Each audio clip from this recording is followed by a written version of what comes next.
Alright, I have to replace something with this. I need to get some experience real fast.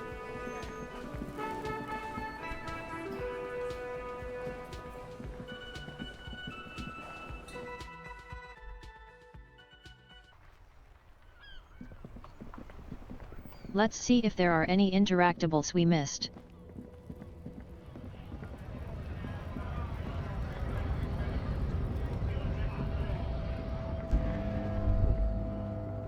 A Stars Ryko, one of the finest Zhimsk-made motor carriages ever. An oldie, but a goldie. Who drives these? Not many people outside of Grad, and Revachol West too, it appears.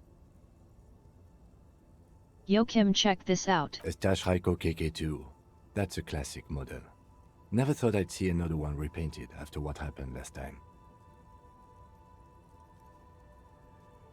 Hold on. Maybe I can impress him. Do I know what happened last time? No, only that the motor carriage is typically baby blue, the colors of Sigismund the Great, an ancient Zhimsk ruler. His banners were famously zephyr and white, the colors of the Stars Ryko.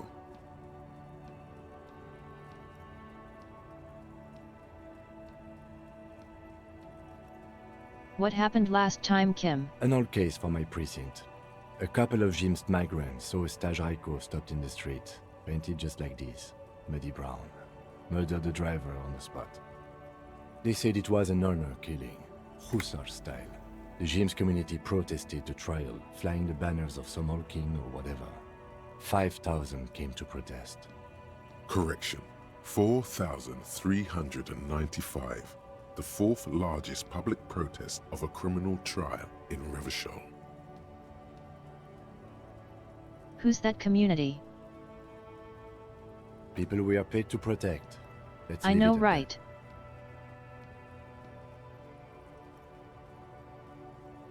What did they sentence the killers to? 4 years for murder in reunion. The perps were remorseful. Their sorry knocked 8 years off the sentence. That's the system. The prisons in the greater Revachol industrial harbor are already full. Prisoners are expensive to maintain. The longer the sentence, the larger the cost.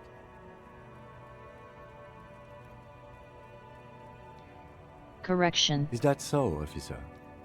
I'll take you at your word.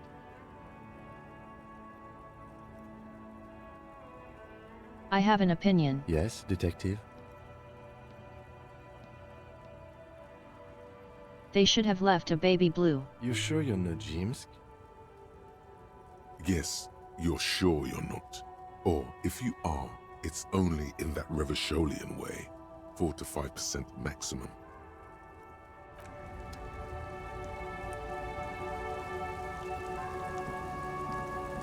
I love talking to him. They made him such a charming character.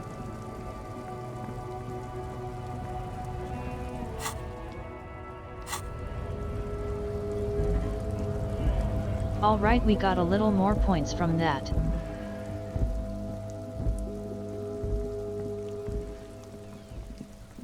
We need just a little bit more. Droplets of rain fall on the white on blue police livery of the motor carriage. Why am I thinking about this? Do something important? Something murder related? There's always something important. Doesn't mean you can't take a moment to admire this piece of machinery.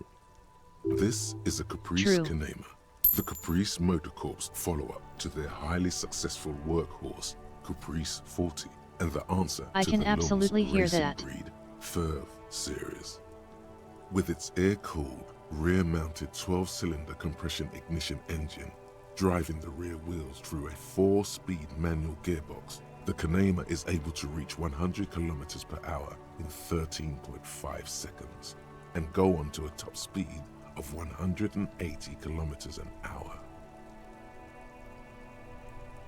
Would that be a roll risk? The high center of balance is offset by a large battery bank, mounted at the bottom of the cabin, feeding all the auxiliary systems and making the Kanema effectively a mobile power plant. That's pretty cool. Even at a standstill, the unibody Caprice Kanema looks sleek and dynamic. The cabin is tilted frontward to give it a more aggressive, hunched look. Someone has waxed it recently.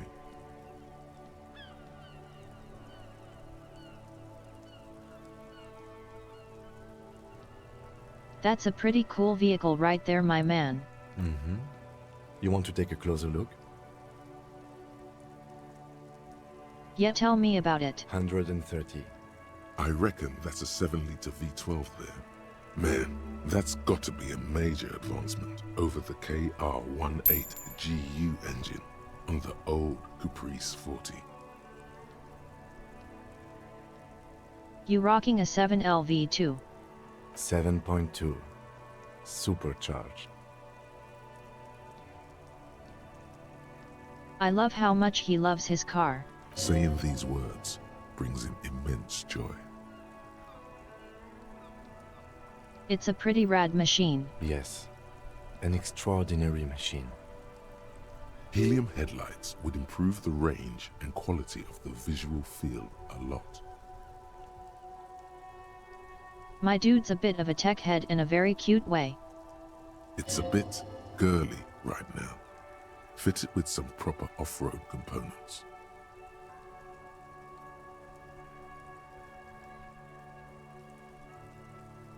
Everything about switching to helium headlights. Actually, I have a pair at home. Just haven't gotten around to fitting them yet. I need to lay some wiring for the ballast first. Yo, I'd love to help with that. Maybe. Yes, definitely maybe. And means Fair enough. no. Alright, let's move. Got the XP I needed. To forget about the hardcore aesthetic.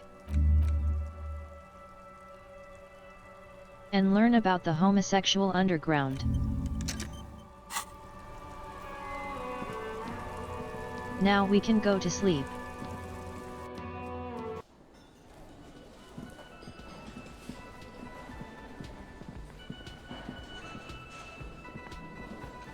Oh, I should probably pay him for the Can I room. help you? Got the 20 real? Good. You got the room for the night, but remember, you'll need another 20 real tomorrow. There we go.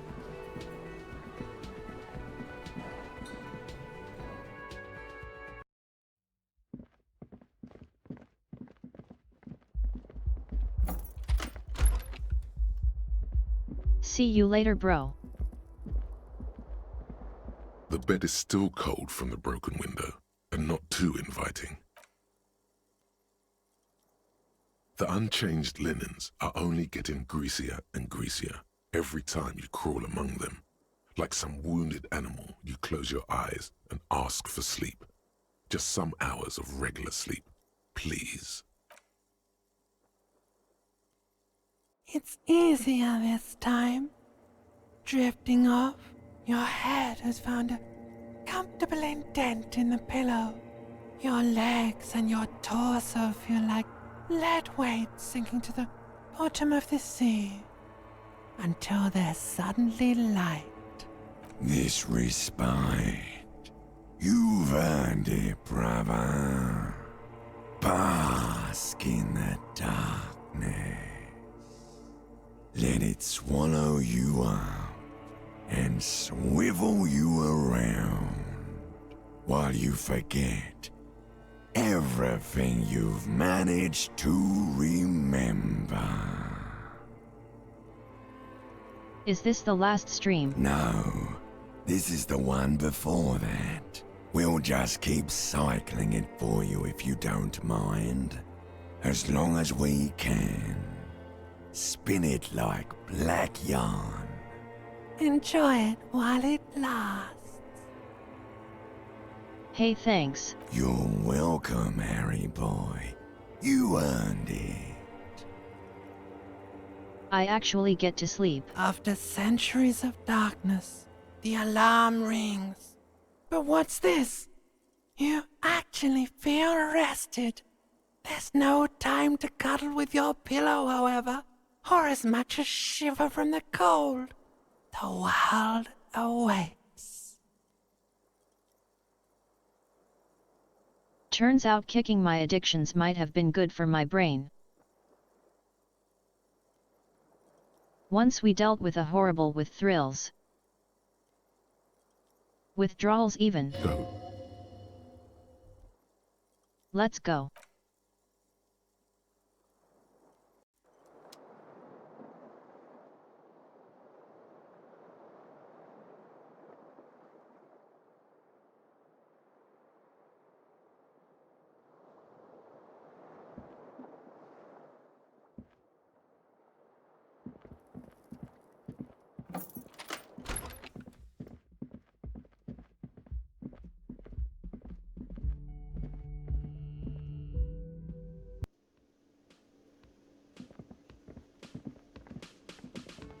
Morning.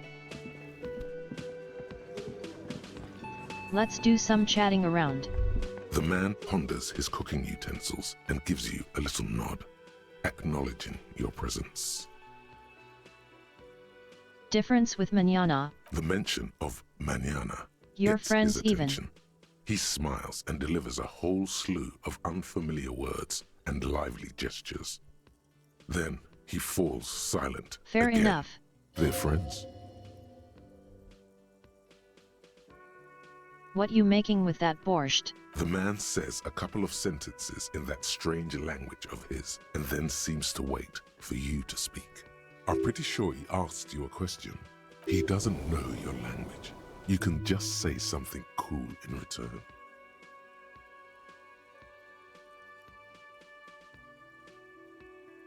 Mercury rising.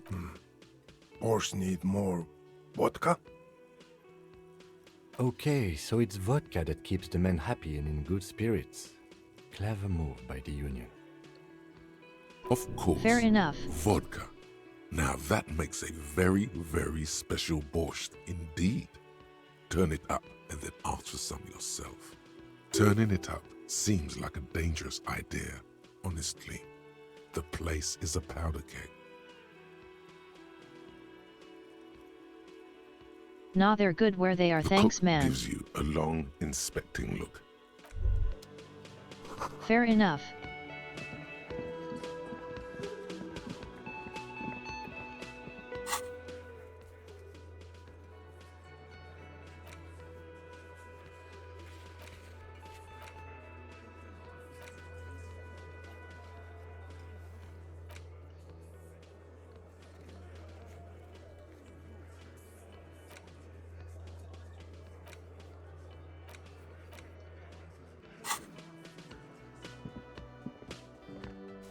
Alright, let's see if those boots are back today.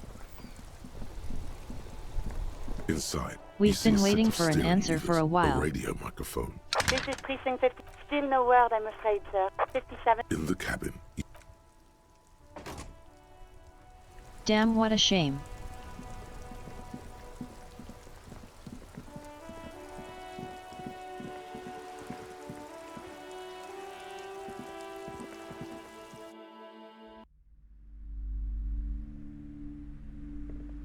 Let's see if there's anything small else for us mountain to of purchase in colourful here. board game boxes. There are numerous types of games. There is. For Wonderful choice, sir. A wholesome family game.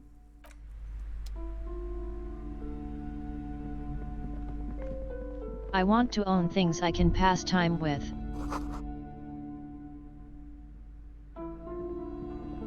shelves full of biographies. I think we purchased everything else though. This Let's bookstore see. is not. Sir, please, no browsing in that shelf. That wisdom is not for free. I can't have you end up, like, opening a police store next door and stealing my customers. Oh no! What?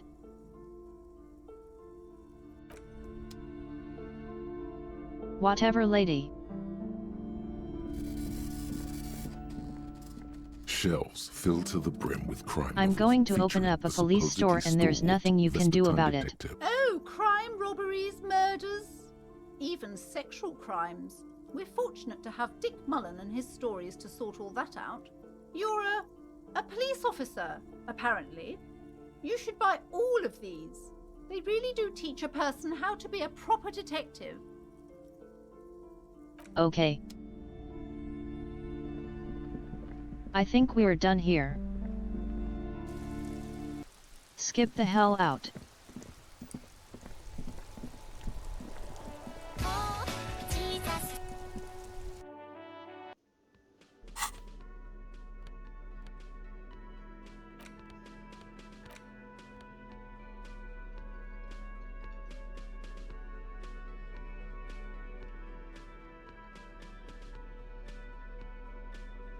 Oh, it's a Paradox interactive game.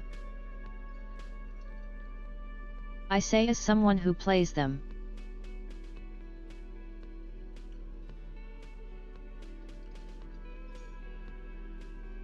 A civilization building board game where you get to choose a nation and set off to colonize and exploit other cultures.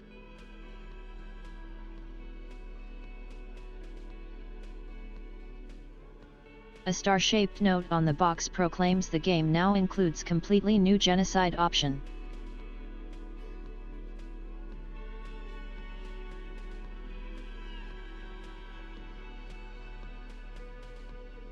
So this is probably more Hearts of Iron, I'm guessing.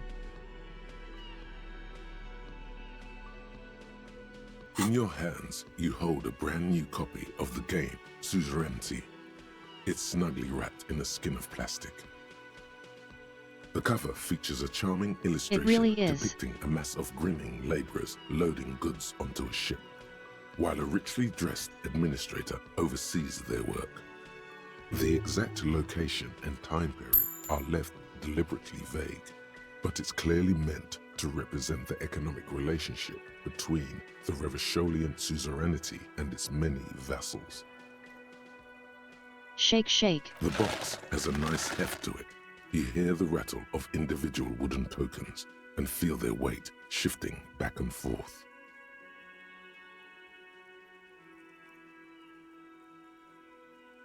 No, that's Crusader Kings. That's the one all about the inbreeding. I know, I love that. It knows when to let text be text. What treasures wait in store for you? Even before you open it, you can tell that this will be a meaty game of grand strategy and complex player interactions. The plastic wrap rips off as easily as a bodice in a tawdry historical romance. Hell yeah. There's a hiss as the lid slides off. Inside, you find a thick, full-color rulebook and more than a dozen pouches of various wooden components. Savor that new board game smell. A mix of wood, paper, and ink, all wrapped in the sweet must of cardboard. Hell yeah. Welcome to Suzerainty, a game of economic strategy for the whole family. The rulebook is sumptuously illustrated and thick as a Gradian novel.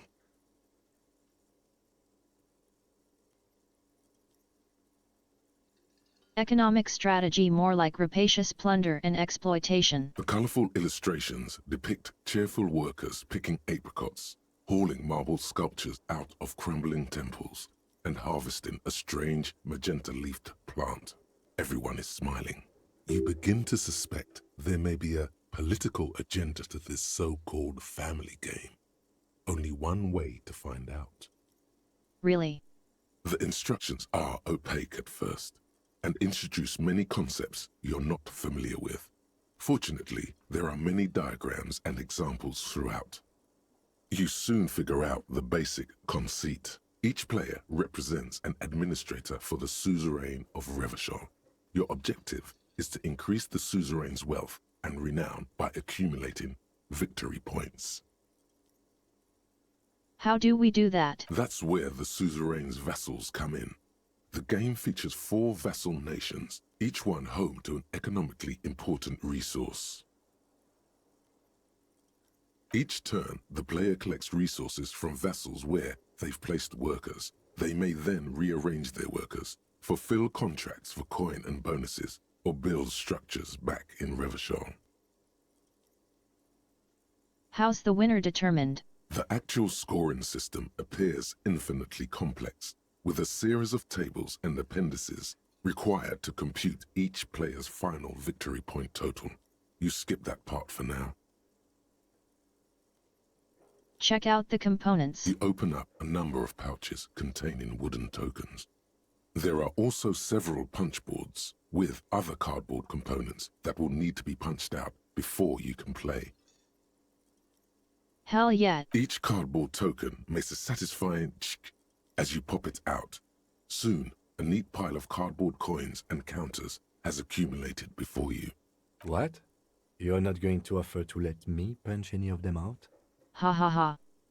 That was pretty rude. In addition to the worker and building tokens used by each player, there are also several piles of colorful resource tokens, each representing one of the game's 4 principal resources. I love Kim. From the Empire of Safre, orange apricot tokens. From Ilmarat, the ancestral name of Ilmara, grey marble block tokens. From the Semenine Islands, white sacks of sugar tokens. And from Supra Muindi and Sarah Maritza, magenta tokens for unprocessed cocaine leaves. Oh, I those see. are nice. You hold the open game box before you. Hey Kim. Want to play? The lieutenant looks over the rulebook before he sees something that makes his eyes go wide. Holy shit. The average playing time for this game is 1 to 6 hours. I'm not sure we can afford to set aside that kind of time for a game.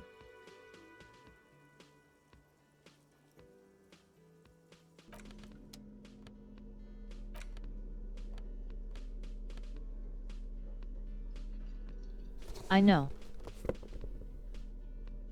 I think we can.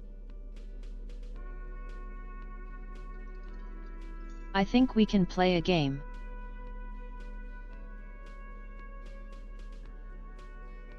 Let's get geared up in our gaming coach.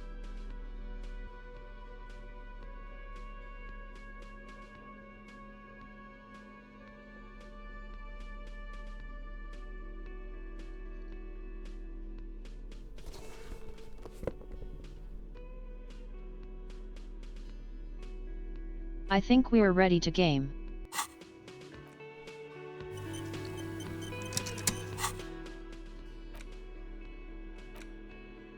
The suzerainty box is heavy and slightly awkward in your hand. What is detective work if not an elaborate game? You need logical inference, I didn't need attention to. detail, the ability to analyze your opponent's motives. Come on, it might help us think of more creative solutions to the case.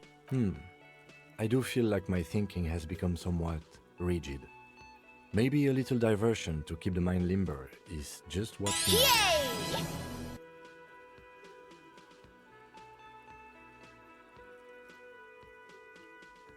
Actually true, sometimes you need to take a break and play something if you're working on something and it ain't coming through your brain. See? He's doing the hard work himself. All he needed was a little nudge. Alright, you've convinced me. How do we play? I gave the rules to read. Let's do this. You explain the basic setup procedures to the lieutenant, who seems to be a quick study. You each take your bag of tokens and counters and unfold the board between you. In the center is the crown of Revachol. Radiating outward are her colorful vessels, each one supplying some raw material desired by the suzerain. Apricots from Safre, archaeological treasures from Ilmarat, sugars from the Semenine Islands, and magenta cocaine from Supra Muindi and Sarah Maritza. There's also a neat little log to keep track of your progress in case you need to put the game away and return to it later. The lieutenant goes first. Smart. He draws a contract card and moves several of his workers to the Saffrey territory of the board, and the others to the Semonine Islands. All right, Detective, your turn. You have a few options available to you. Will you try to fulfill contracts right away, or rearrange your workers to maximize production on future turns? Let's maximize future production. What? It's the very beginning of the game. Your workers haven't even done any work yet. Fine, we'll make them work a little. That's more like it. You produce a handful of archaeological treasures and a smattering of other resources.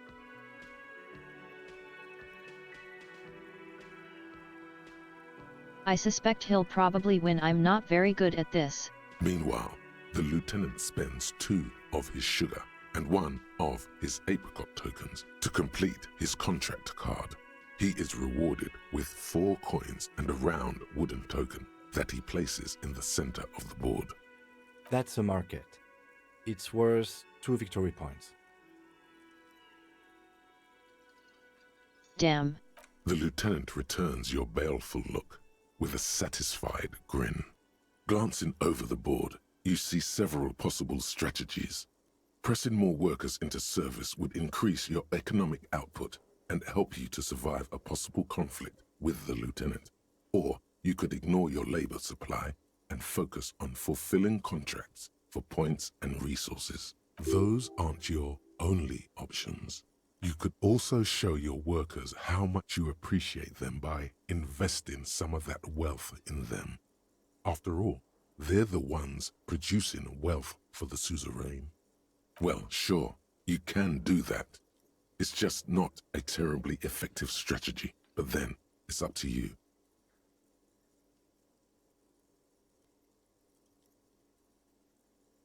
To the lieutenant's puzzlement, you spend several turns building various improvements to your territorial infrastructure. Soon, your workers have access to clean water, paved roads, and basic hobbies. In return, they produce 1 extra resource per turn. Too bad investing in your workers just isn't worth many points. What do you mean? Take a look at the scoring tables in the back. You see in Table 8C that investing in territorial infrastructure multiplies your final victory point total by 1, which is to say not at all. Whereas erecting monuments in Revachol gives you a multiplier of 5.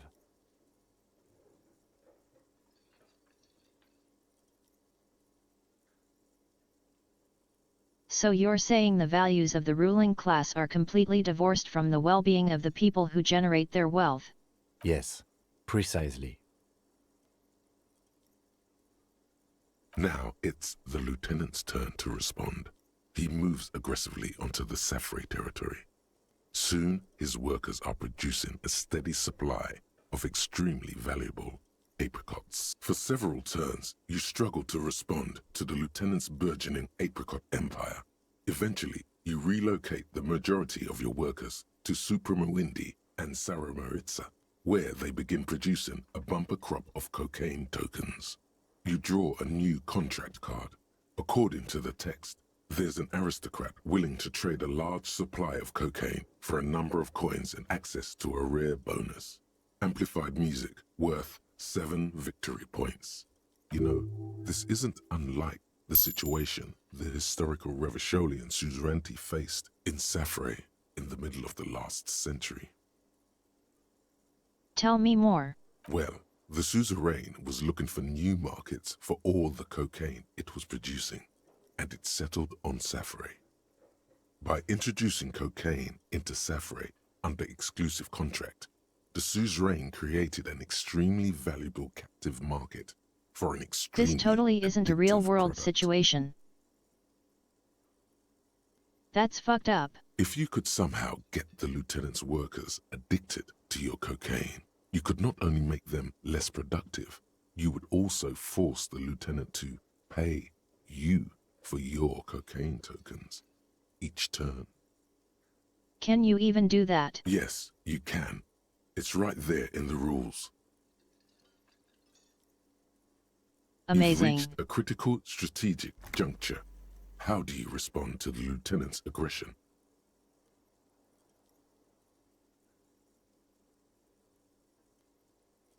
I want that music though. It takes several turns, but you slowly begin accumulating the cocaine necessary to complete the contract. When you do, it practically rains cardboard coins on your side.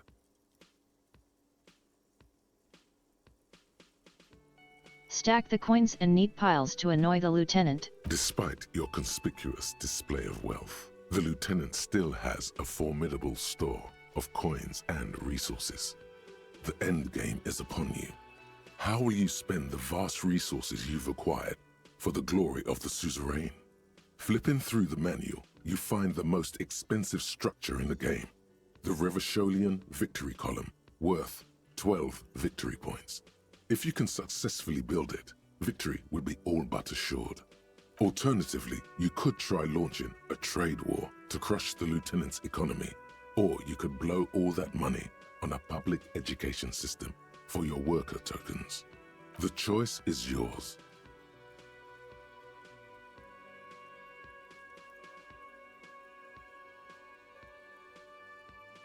Do I want to do with him or be a communist? I'm tempted.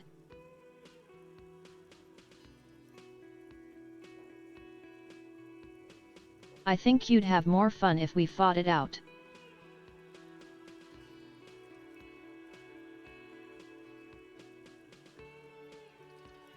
On the other hand, this would be funnier.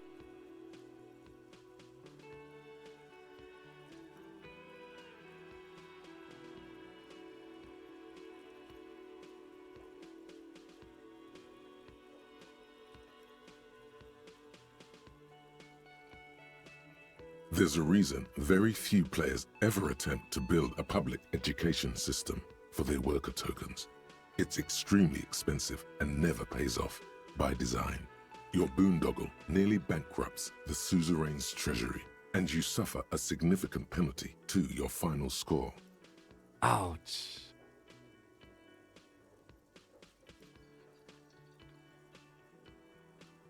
Maybe I should have pursued a different strategy. That might have been a good idea, yes. Now, let's tally up the scores, shall we? Computing the final scores is almost a game unto itself. You each spend an inordinate amount of time making stacks of coins, consulting tables, and struggling with basic addition and multiplication. I kind of want to play this game. This sounds stupid as hell. After double, then triple checking your maths, you have your final score. -5 victory points. You'll be lucky if the suzerain doesn't have your whole family executed for such a pitiful performance. I've got 20 points. Well, there's always next time. Figuratively, I mean. There's no way we have time to play this game again. Now, let's In the clean future. up and get back to work. You hold the open game box before you. Worth it.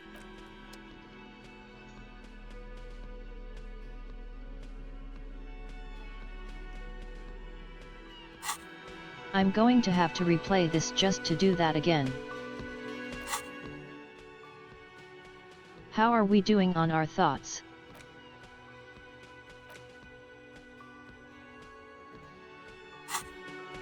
I need to replace another thought as soon as I can.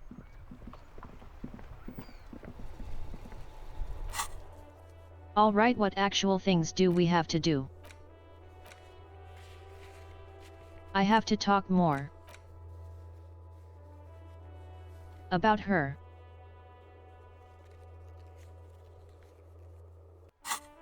I actually want to check one thing first.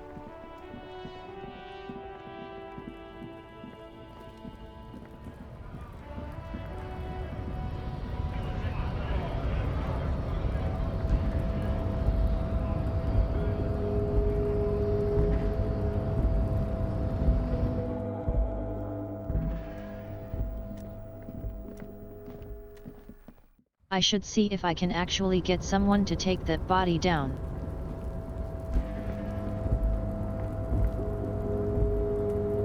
It's time to see if Mr. Clare wants to be helpful.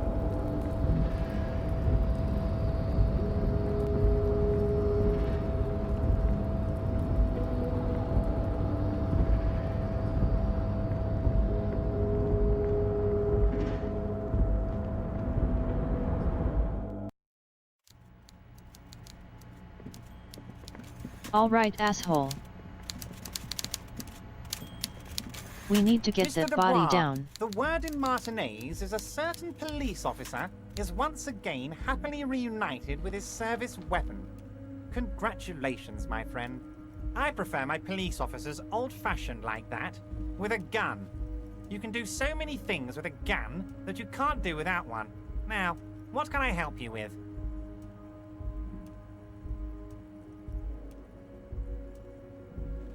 Do you know there's a mega rich light bending guy inside one of the containers? Mega rich light bending guy? Oh my god. How did that get in there?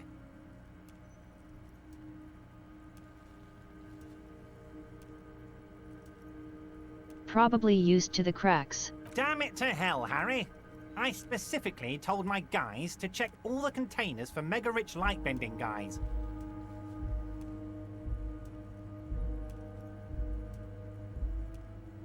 Kim, tell him he was there. There was a guy in the container, but he didn't bend any light. That was in the detective's head. Damn. Honestly, guys, we might be moving a spot of drugs through this harbor, but I won't be caught transporting the light-bending mega rich. I have a reputation to protect.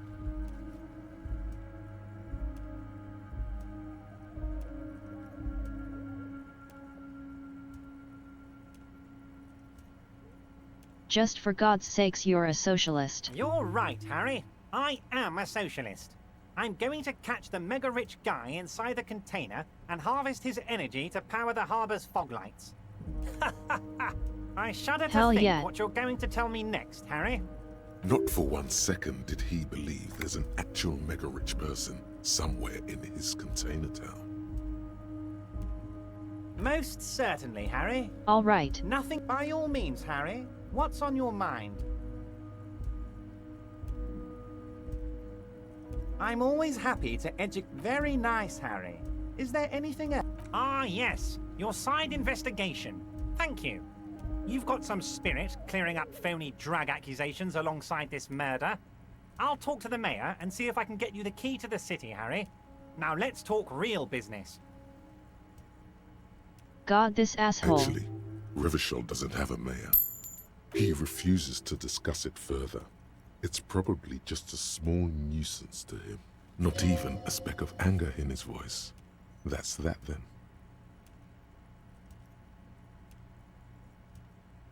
I see your shady brew. I don't know what that means, Harry. Shady brew?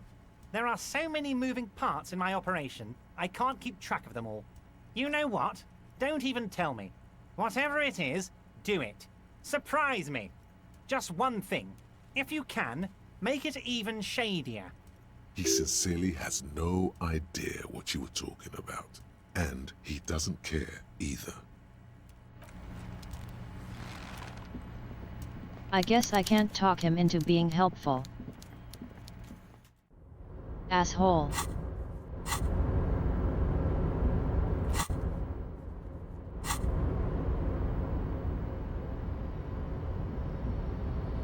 I'll have to find someone else to do it.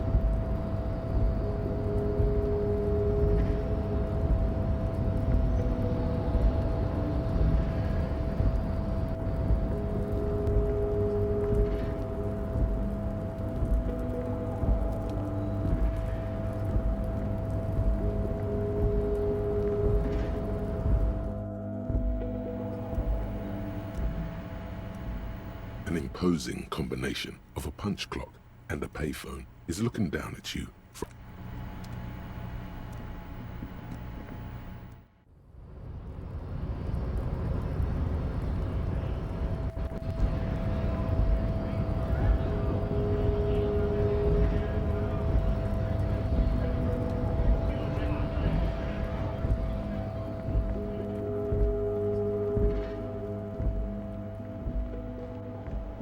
Guess we just got to talk to the lady.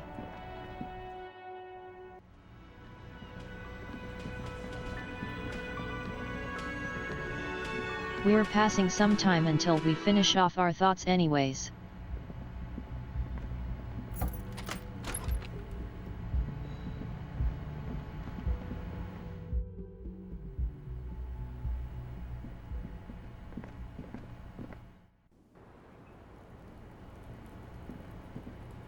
The same small, heavy door.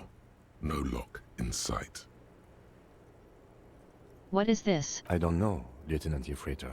It is not the first closed door we found in this building. There is also your mysterious blue kitchen door. Do you think it's important? I don't know. The further we get, the more this building seems to be tied to the case. The vigilantes, the cadaver, and a number of people connected to the case are in or around this building. This door is part of it. It's not unimportant.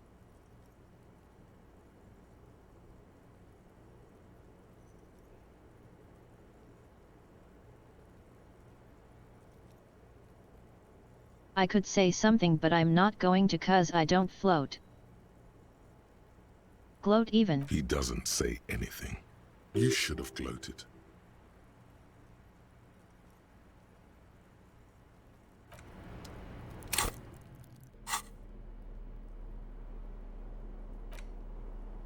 It's time to injure myself on a door.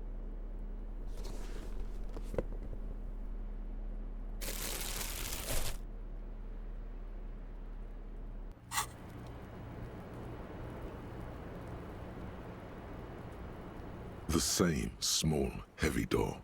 No lock in sight. Damn.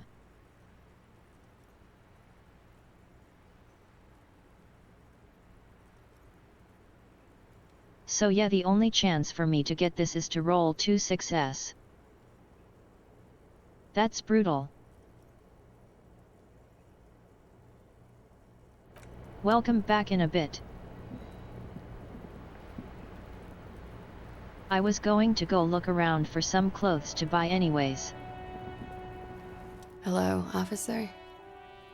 What brings you up here again?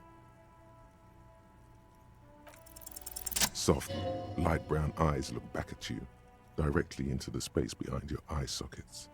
You see the smoke rise from between her painted red lips. She's beautiful. I have bad news for you. What? You know these guys? Who? Me? Yes, you. He's talking about you, you boring stiff. You too? Me? What did I do? Oh god, the boys are fighting. These guys are compromised. She's got them singing along to her tune. The little bleeps and bloops you trust for info, you can't trust them anymore. Oh my god. Believe it. Which ones are affected? There's no way of knowing. At the moment, I'm afraid it's best to assume. All of them. Bullshit, man. I ain't compromised. Especially that guy. That guy's the most compromised one in here. No fucking Amazing. way, man. I just want a drag of that sweet menthol Ziggy. Really? Quick. I believe in Tell me volition. what's under her jumpsuit. Glory, truth, softness. Protect her. She wants you. I take it back. He's got it pretty bad. But this next guy's on another level entirely. She likes you. The crown head is a boring condom. He's jealous. This is human nature. How did this happen? How it always does. Through subtlety. What can I do? There's nothing you can do about it. You are how you are, and she is how she is. Things will go as they do. Can you turn them normal again? No.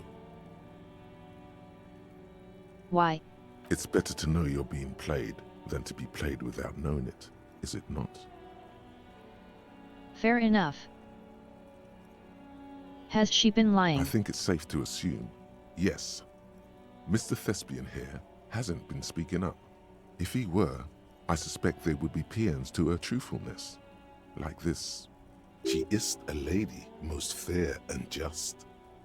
In his defense, to reduce him to such inadequacy, she probably had to employ half-truths more often than outright lies.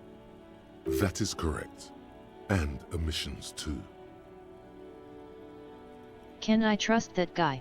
A little. They're all still of limited use. interpreting things to the best of their ability. Maybe they add flair or something. I wouldn't know. I don't add flair.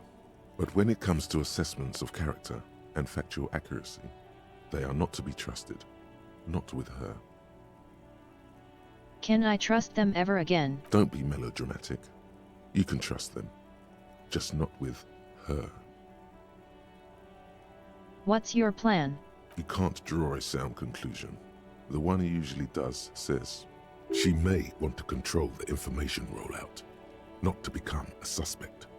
She may have a past she's escaping, unrelated to this case.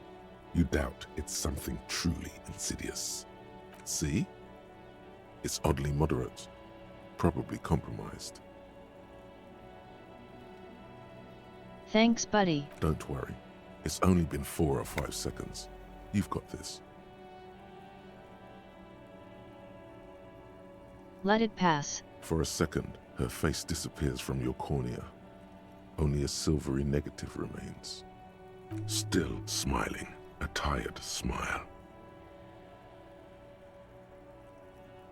That was pretty cool. Alright, we got to talk about this shit. She puts her coffee cup down, with a soft ring, as the porcelain meets the metal table.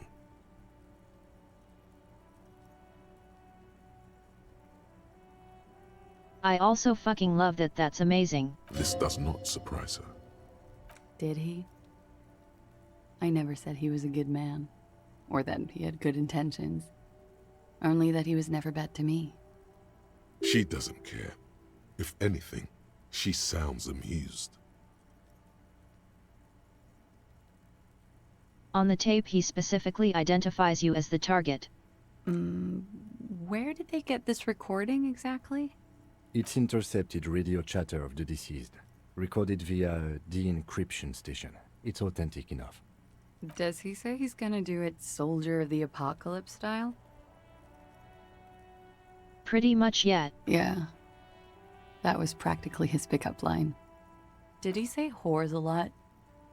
Was he pretty much on the verge of doing it Kohoi style? Yes. He wasn't actually there. He didn't do a tour, or at least didn't tell me he did. Would have been overkill anyway. He lived his own little Kohoi. It wasn't his everything. Why say things like that then? Yes, was he bragging? Oh no, I'm pretty sure he did all those things. Then integrated them into his idea of normalcy. To keep on living. Until they just sort of turn into his, persona. What's the word I'm looking for? Running joke. I was gonna say running joke. And it sounds like you didn't even get the good bits. Lely's punchlines got way, way funkier than that. He was like the Seminoles conflict, the Kohoi massacre, and the 36 famine in Yezut all rolled into one person, then cast in Orani ceramic armor, which he wore in bed and in the shower. When he said he was done, and done mentally, it didn't sound like a joke. Sounded like a deeply troubled man.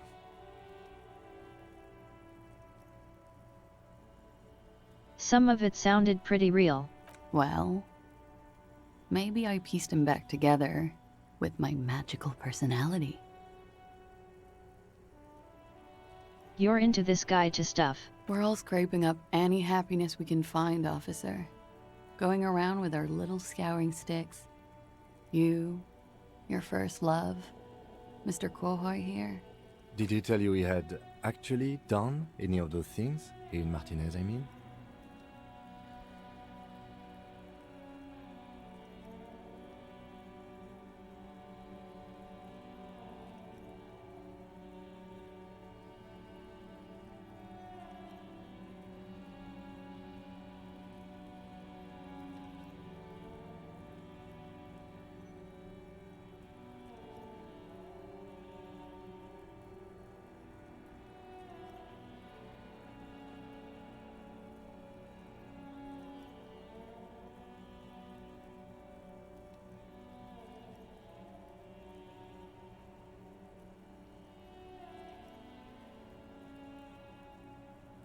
Connection just stabilized. You might need to reload. I'll wait a couple seconds until people are back.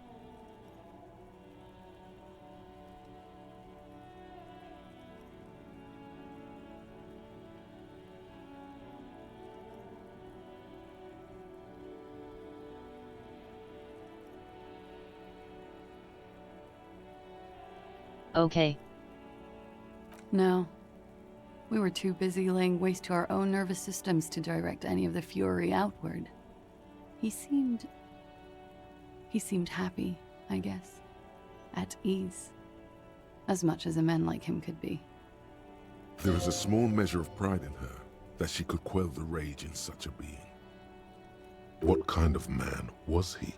Before you go, ask for details. She seems okay to talk about it. Thank you for clearing that up, miss. Whenever you're ready. I'm interested to hear what Titus Hardy has to say now. She takes a very small sip of her coffee and smiles. Can you tell us more? Like, for example, his name? Actually, officer, I didn't know his name. I just called him Lely. A nickname? I guess. He came from Lelystad. It's short for that. And it was his army name, apparently. He said his real name wasn't his. I tried to pry it out of him, but it was no use. Lelystad. That's a good start. It just occurred to me, colleague. We still haven't performed the field autopsy on the deceased. The questions I have assume some kind of foreknowledge on our part. I suggest we go and perform it now, and return once we've brought ourselves up to date. Excuse the delay, miss. The situation will be addressed now. We'll be back soon. The young woman nods, then proceeds to feed herself another cigarette as you leave.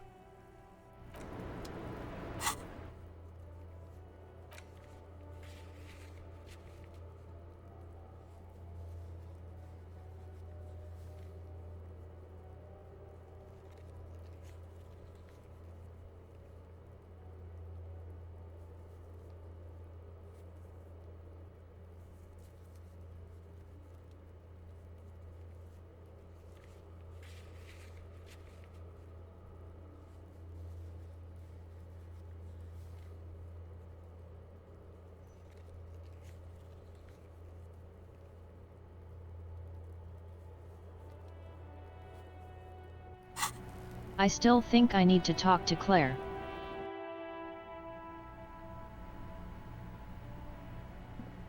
This window is pristine on the in. I also think that's a little weird.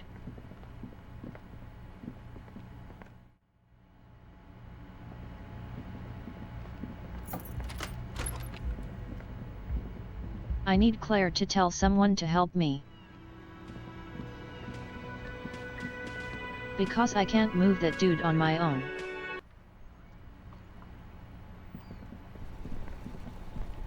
We need someone with tools out here.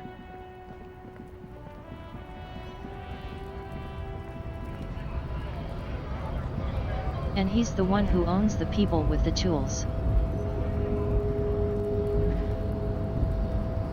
I probably just missed some side conversation. I need to go down.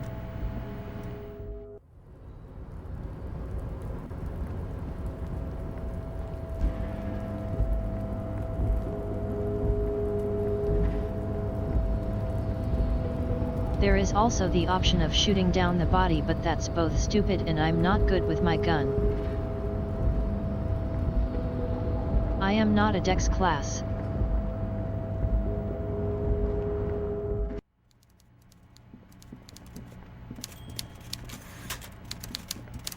Mr. Dubois, most certainly, Harry.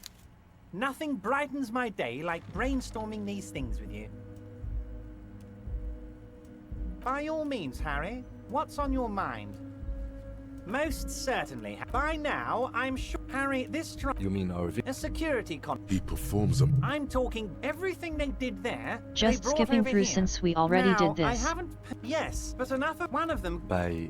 Harry, we got grit, Harry. Potentially, there's a That sounds They're like... Again. So these... Aren't you worried when... Oh, I'm not... Despite his boastful, maybe he doesn't believe the boys really had it in them. They're his boys, after all.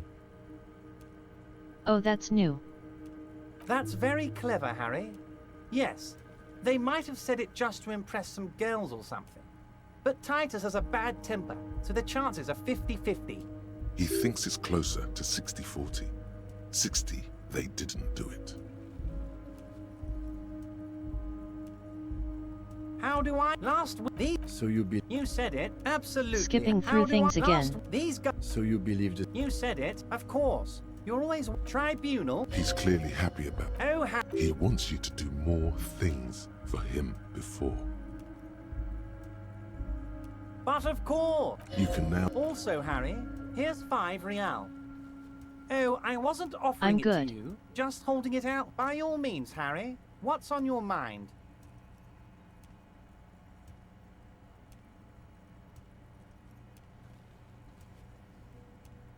How else would I convince them to get the body down? My. She's quite the looker, Harry. You can't imagine how pleased I am the two of you are reunited. Tell me, was it difficult to convince the pigs to give it up?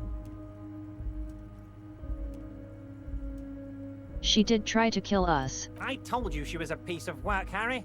But I knew you could handle it. I know my special policeman.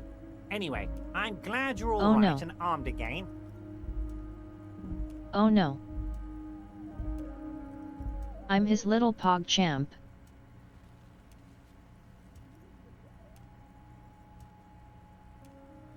Oh, that's very nice. I haven't gotten around to her yet. I'm very, very busy, you see. I hope you're getting along. One thing I want to make very clear, Harry, is that this is not some kind of union versus corporation situation. Everyone is just pals here.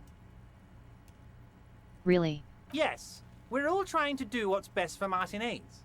Don't feel like you shouldn't work with her just because you and I are such good friends. I'm not a jealous guy. Whoa, that's so nice of him. Suspiciously nice. Are you sure that sounds a little weird? I'm just a nice guy, Harry. I wouldn't be where I am now if I wasn't nice. Politics is all about emotions, and I want you to have positive emotions when you think of me.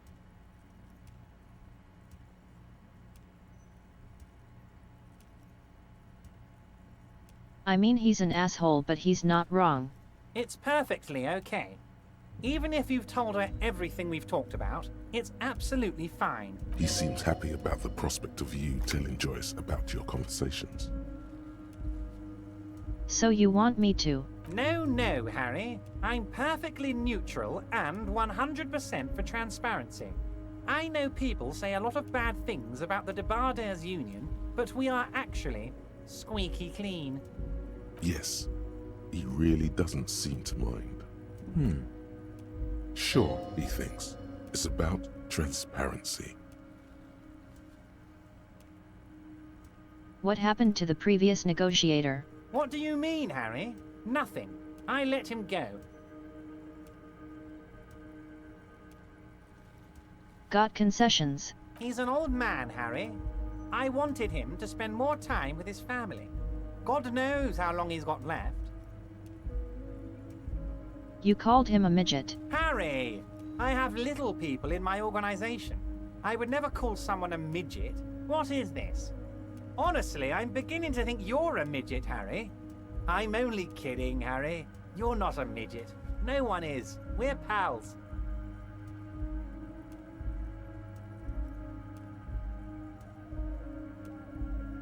All right.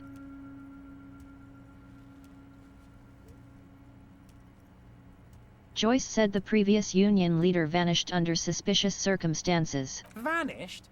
Harry, the woman left her casserole in the oven and couldn't make it here in time for the voting. Oh, did I leave my casserole on? Better go home and check. The election can wait. When she got back, the whole thing was over. Wait, there was no mention of a casserole from Joyce. I didn't hear about that. Harry, Harry, Harry. Do not fixate on this little matter. Maybe it was a rabbit stew, or a hairdryer, or an iron. The point is, her heart wasn't in it. Mine was. That much is true. His heart truly is in it, though you wouldn't think so by looking at him. If it's spilled blood you're looking for, then there certainly isn't any in his expression or demeanor now. Why haven't you spoken to her? If she actually wants to see me, she will find a way. Any good negotiator would. And I just don't have anything to discuss with a bad negotiator. He doesn't want to see her. It's as simple as that. All right. Of course, Harry. Let me just assure you one more time. It's perfectly okay to share anything we discuss here with this Joyce. This is a completely transparent Fine, I'll organization. do it. I have no interest in what she is doing, but I myself have nothing to hide. Your business is your business, and I respect your privacy. Just remember, none of this is secret. Tell her about all of it. My brother's picture, my singing swordfish clock. Tell her how overweight I am and how I've helped you with your lost gun.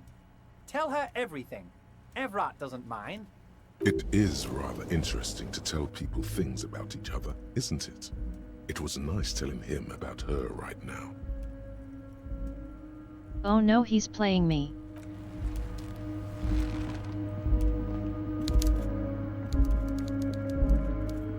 Okay, I can think of exactly one more strong person I can talk to, and I didn't want to.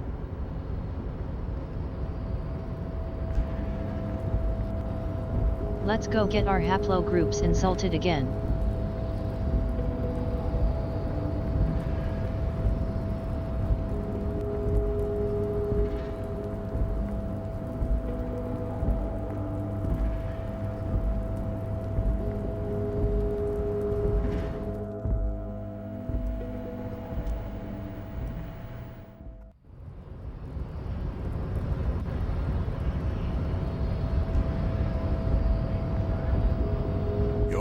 Descent has only worsened since I last saw you. You have really let yourself go.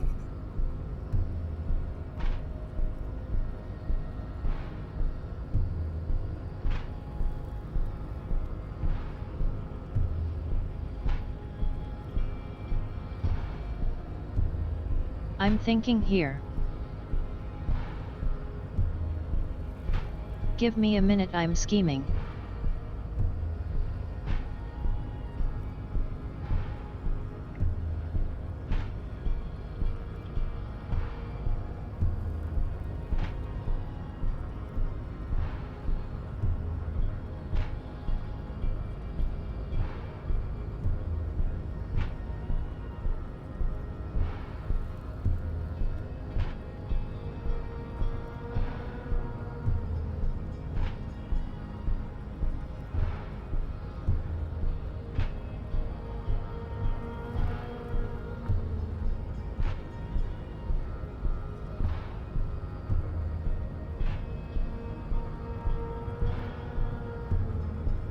I've been trying to avoid having to learn this.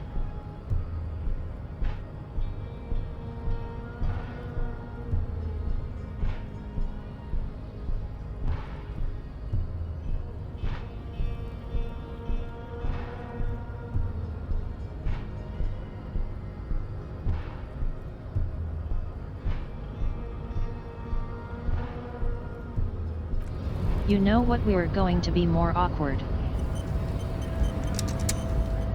We were going to try something stupid first.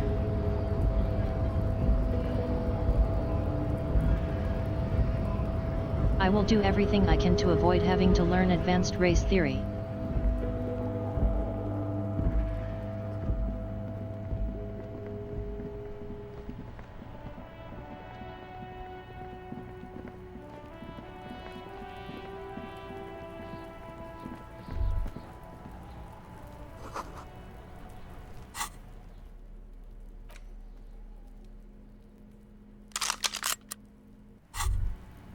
Holding the gun feels natural and satisfying. It's like an extension of your arm, the polished wooden handle almost fusing into your palm. I think I recognize it. It reminds you of the day you first held it. with fear and respect, hoping you don't have to use it in vain. The sun was out in Jamrock. It was so long ago. Sheathe your sidearm, officer. A serious law official, cop by the book, should know to only unholster their service weapon when using it is unavoidable. Well, I'm about to have to use it.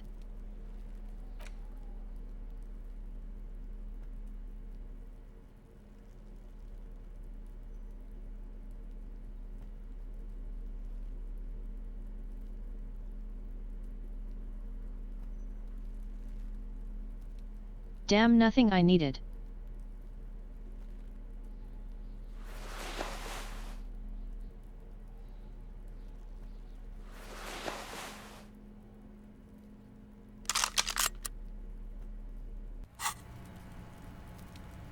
Let's check it first. The man before you is naked, but... Yes, we do. Alright, we got to figure out getting him down.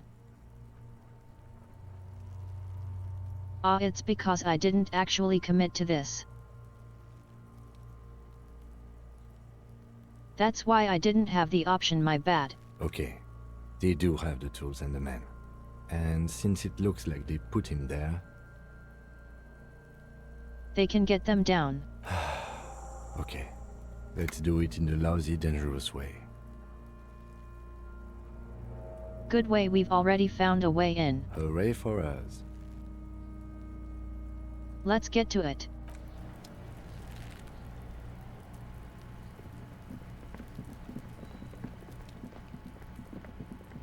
My bad, I completely just failed to press the button I needed to.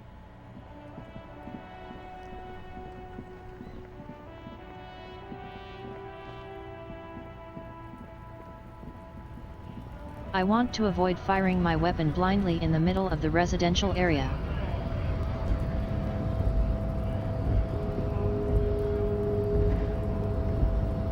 That seems like something a cop should think about.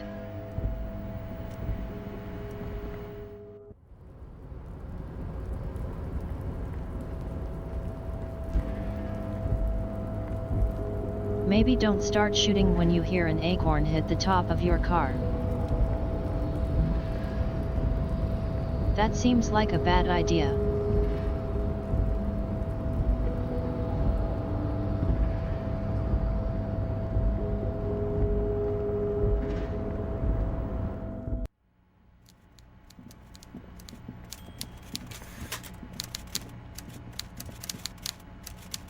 Mr. Dubois, a pleasure as always. Can you help me get the body down? You might have noticed there's one hanging on a tree behind the hostel cafeteria. Oh my! Don't take this question personally, but why would I get involved in this matter? Mr. Clare, the man was hanged with a cargo belt. We're friends. A steel-reinforced cargo belt. It's safe to assume the Union had something to do with the murder. Besides, getting the body down would benefit all of us. It's a stain on the neighborhood. Your community leader, hope your community out. I can certainly see how having him up there might start affecting some real estate values. But of course, all joking aside, I am going to help you. Jean-Luc, my boy, I'm sending 2 police officers down. They have a dead body in a tree problem they need help with. Namely, they need it to be taken down. And Jean, please take it easy with the race signs.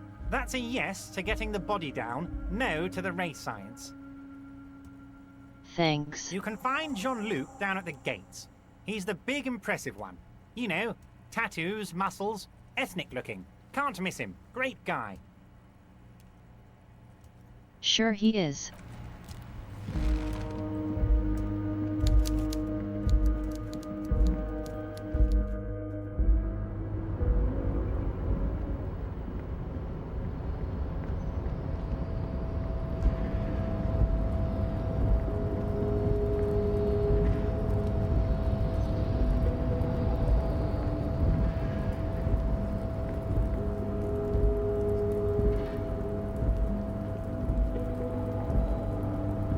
They'll finally enough with how honest he is. I can almost respect him more than a lot of people around here.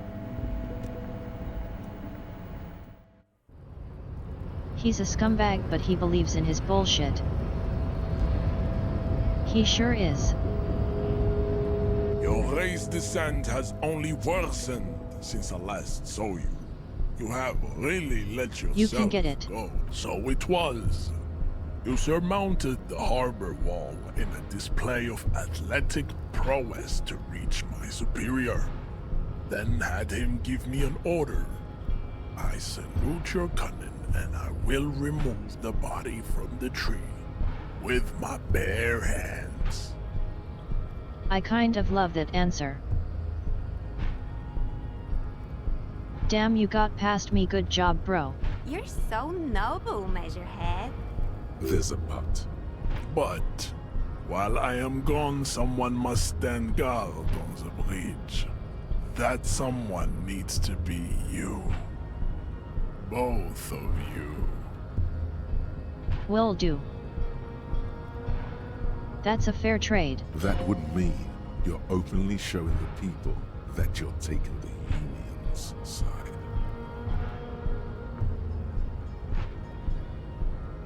That seems pretty sauce. Yes. That is precisely what it means, homunculus. This is not going to happen any other way. And again, I respect that honesty. Fine. Babe, see that they stay here the whole time.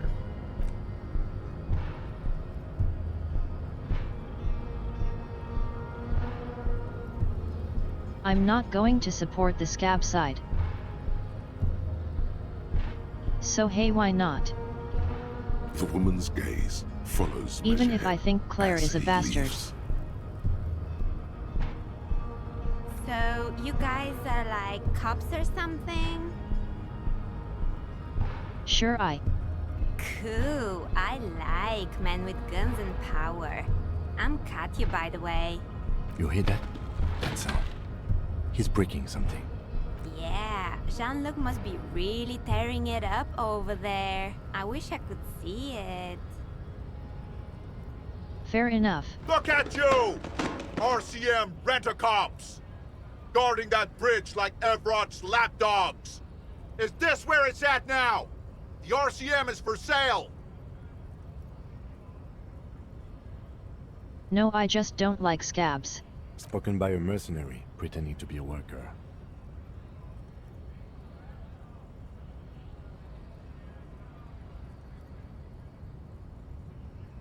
None of your business, buddy. A shrill laughter interrupts you, echoing across Martinez. It's Kuno. Then, the man turns to look behind him at the behemoth appearing around the corner, approaching him, walking past him.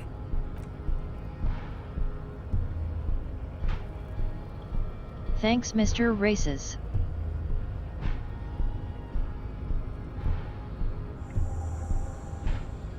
The corpse has been removed from the tree.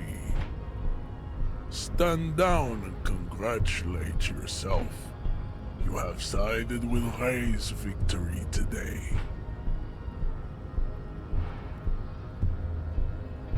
Thank you for your cooperation. Farewell, ham sandwich. You are a Union man from now on. Oh god, I'm a Union ham sandwich.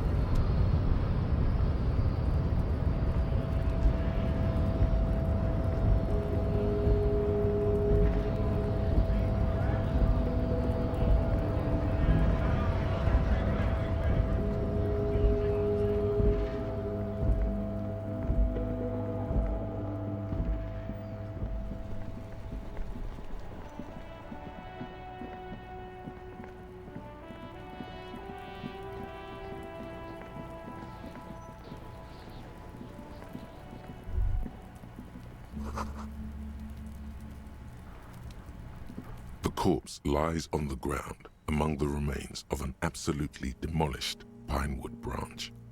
It's gently laid on one side. We got it down.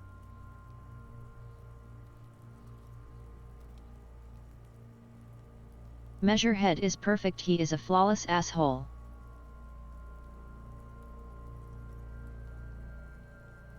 Sometimes you make the worst people, but you do it perfectly, and I always respect that. Mr. Measurehead has done a good job. Nothing is too broken or compromised. The victim is ready for a field autopsy. All right. Yes. 1. Investigation of the scene. 2. Initial examination of the victim. 3. Field autopsy. 4. Transportation of the body to the morgue. The RCM's 4-phase murder scene processing manual. Understood. The fuck are they on about? Cop's gonna cut his shit up!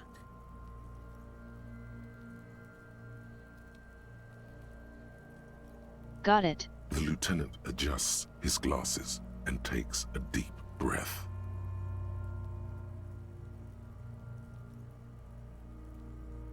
Shoot, Looney Rooney. Come back later, Corporal. Got nothing I need from that. Amuse yourself with my frank manners and my memento mori features. If possible, also, see me in your dreams. What's a field autopsy? Come on, officer. You know what a field autopsy is. You've done 100 of them. What you do know is, at 18.9 kilometers, the dormant shield volcano, Corpus Muindi, is the world's highest summit, and the failure of the 38 single, Et puis descend, to crack the top 20 was the death knell of disco. But what a field autopsy is, you have no idea.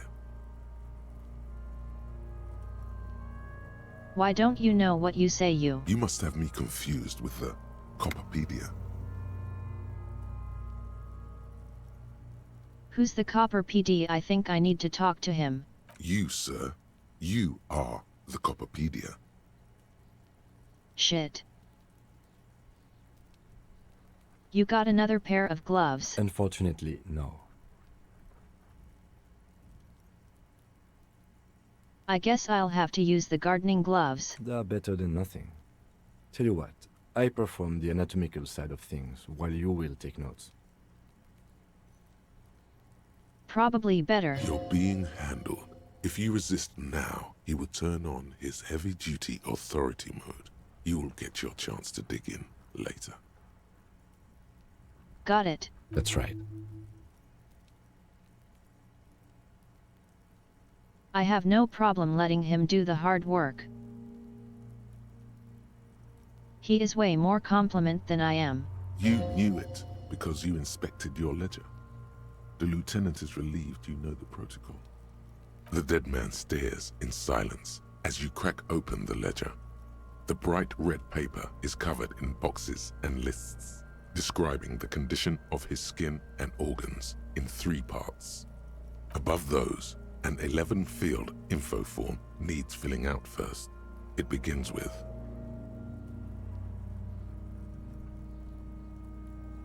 one assistant. That's you.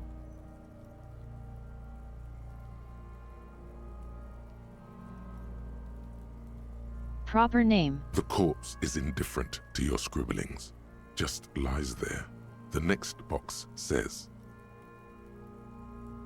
Coroner's case number KK57-0803.0815. KK equals Kim Kitsuragi. 57 equals Precinct 57, followed by his date 0803. I would like no and question. time of arrival 0815 on the scene. He's indexed the case after himself, not you. That's because he doesn't want to bring up the messy question of your initials. I'm doing what he says. Next. Name. We've heard the nom de guerre. Lely. It's better than nothing. Write it down. What's next? Date of birth? Yep. NA. H. Roughly 50. Dry 40. The damage is so extensive, it's better to err on the young side. I'm going to write 42-ish. He nods. Race. Mondial. Fair to olive-skinned, from the Isola of Mwindi. This is as vague as it gets. You might as well say whitish. Fair enough. The pudgy mess of curdled meat looks neither mondial nor anything other. Sex. Fucky, fucky! The little monster exclaims. I love that there is no respect for these little assholes. Male. Pigs can have sex!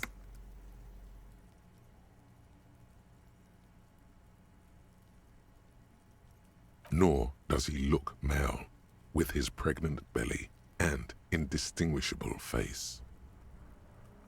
Date of death. We're still going with March 4th. 51. Got it. What else? 9. Body identified by is non-applicable. 10.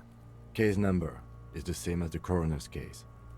KK 57 0503 0815. Shut up. Listens, motionless, with the cargo belt still around his neck. Only one box remains. Evidence of treatment. None. At least not after the initial examination. A strange word. Treatment. Clarify, please. Interfering with the body's position or wounds post-mortem. How did you not know that? Aren't you a cop? You're leaving a weak impression here. Say something sure-handed.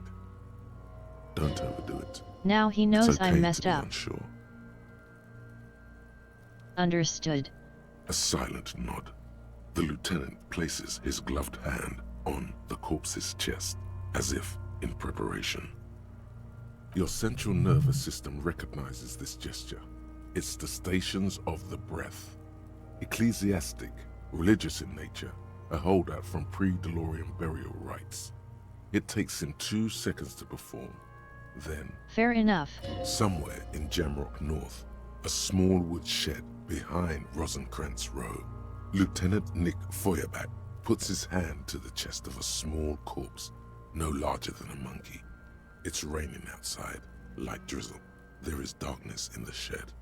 Elsewhere yet, an obese female sits in a wicker chair, her silhouette bull-like against the window. Outside, Grand Coudon. The day is turning dim for Sergeant Mac Dawson. Hand extended, he approaches, to make sure she is dead more than anything else. And so, all across Jamrock, Coal City, GRIH, 42 deceased persons found today, 42 stations of breath.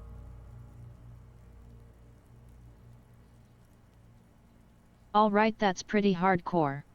We should start the post-mortem. Whatever you say, boss. The corpse cannot feel Kim's hand on his chest. It no longer meaningfully interacts with its surroundings. A thicket of boxes and lists on red copier paper tries to answer why.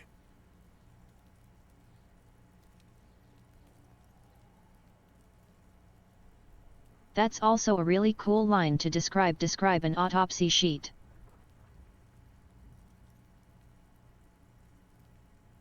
I like that line a lot.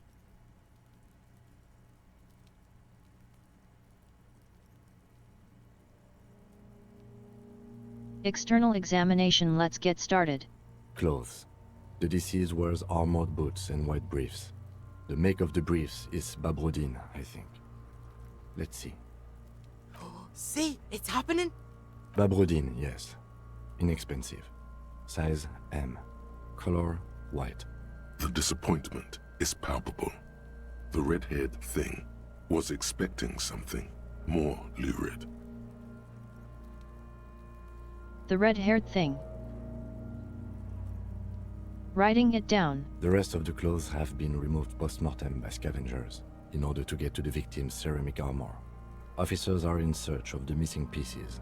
Removal of the boots is left for processing. It would be clever of you to omit the boots altogether, sire. If you are to keep them for yourself, as you ought to, you have deserved them more than anyone else.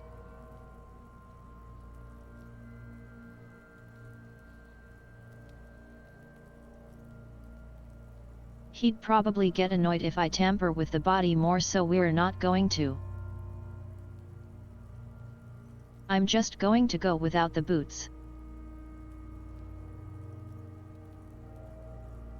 We ain't going to piss off our man Kim here. The boot has a serial number. It's E50.100.100. The lines between the plates are in the shape of the alphanumerical. The number is purposefully concealed by the design. Tattoos. The upper torso is covered in a single, continuous tattoo, resembling a map of the night sky. It reaches from the right shoulder to the heart. The ink is blue and white. The assistant has a color photograph of the markings, to be added to the case files as document A1. The photo is taken on the scene, using a Trigot Mini. The deceased has a belt for airlifting cargo around his neck, tied with a hangman's knot. Color, yellow. Length, 3 meters. There is a buckle on the other end. Ya came with the right one to do this. My man knows how to be a professional. Well-nourished, athletically built, measuring 1.8 meters. Generally consistent with age 42. Preservation is good. Ambient temperature, below freezing. Body hair is light brown. Distribution is consistent with the age. The deceased had male pattern baldness. Hair is combed back, short. His hair feels wet, soaked with rain, cold to touch. Not that different from a living person after a swim. Lividity is consistent with hanging. The head is congested. Contusions are present on the head, chest, and thighs, consistent with stones thrown post-mortem. Low velocity. Fucking low velocity? You think Kuno doesn't know what you're talking about? Velocity was fucking max. Talking shit about Kuno's velocity. Fuck your velocity. In addition, there are bite marks on the face, scalp, and chest, consistent with predation. Ligature mark.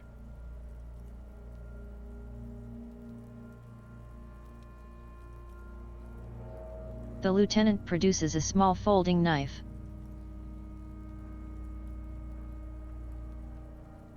With the other hand pulling on the belt, he starts cutting into the polyester.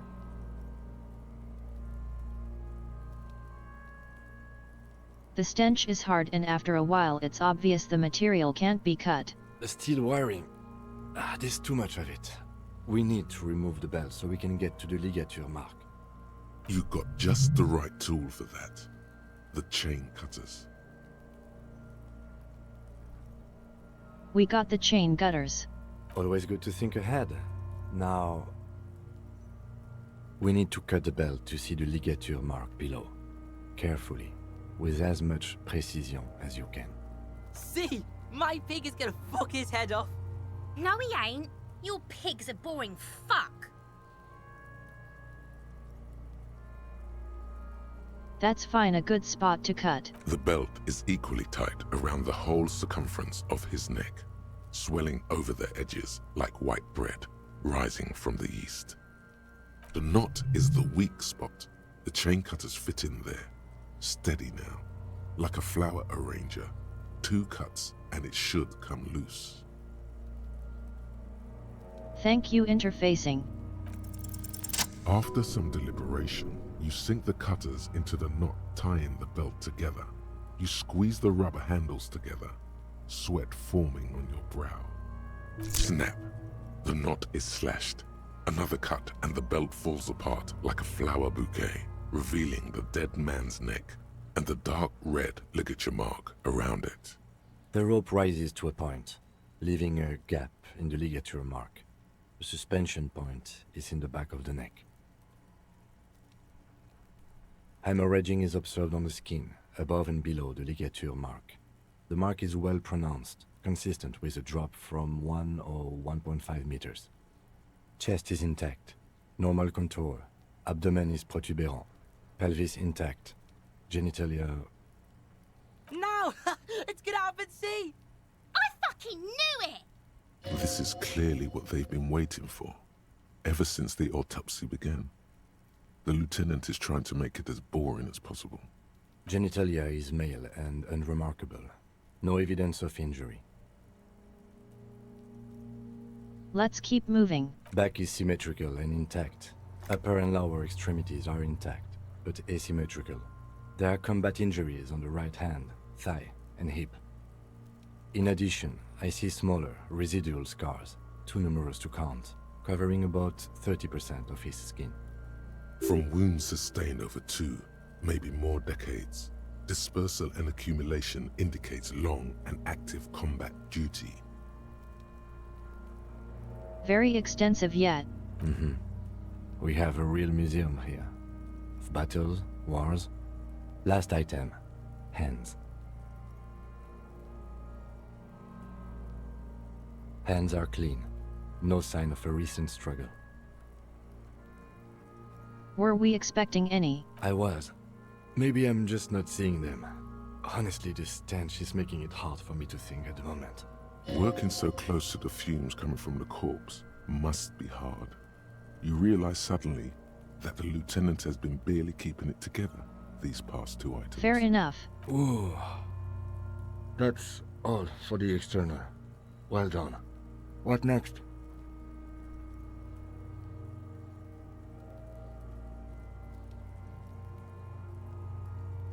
Unfortunately internal. Central nervous system. I have nothing. Do you have anything on this man's central nervous system? Of course, there is a moral to be drawn from it. A moral to this story. What would that be? The dead man looks, too, with barely contained excitement to hear the moral of his story.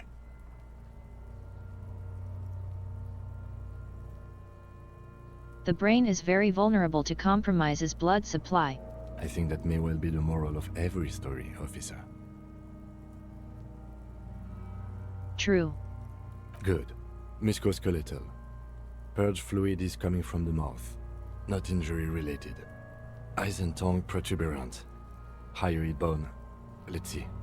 With his eyes almost closed, the lieutenant puts his hand on the dead man's throat and begins to massage it. Gently, a rotting smell erupts from the mouth.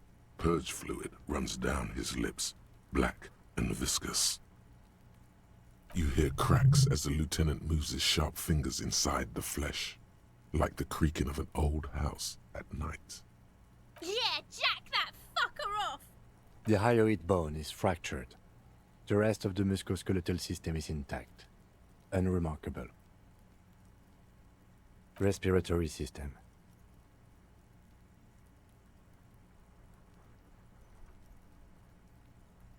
Oral cavity shows no lesions. The victim has received dental implants, possibly after a combat wound. Mouth swollen, hemorrhaging present in mucosa of the lips and mouth. From here, it looks as though the clown-faced man is screaming. The tendons of his jaw are torn apart. Hyoid ripped from the force of the lieutenant's hands. No scream, no sigh of relief rises from the darkness inside. It's humid there. Sickly sweet air, unlike anything living. You feel like you're about to throw up again, straight in that mouth of his. Hepatobiliary, NA. Don't have anything. Are you a hepatobiliary expert? Hepato means liver, and biliary, the gallbladder and bile ducts. Am I an expert in these things? Nothing in your alcohol-soaked memory directs to having forensic expertise on either one. Probably not.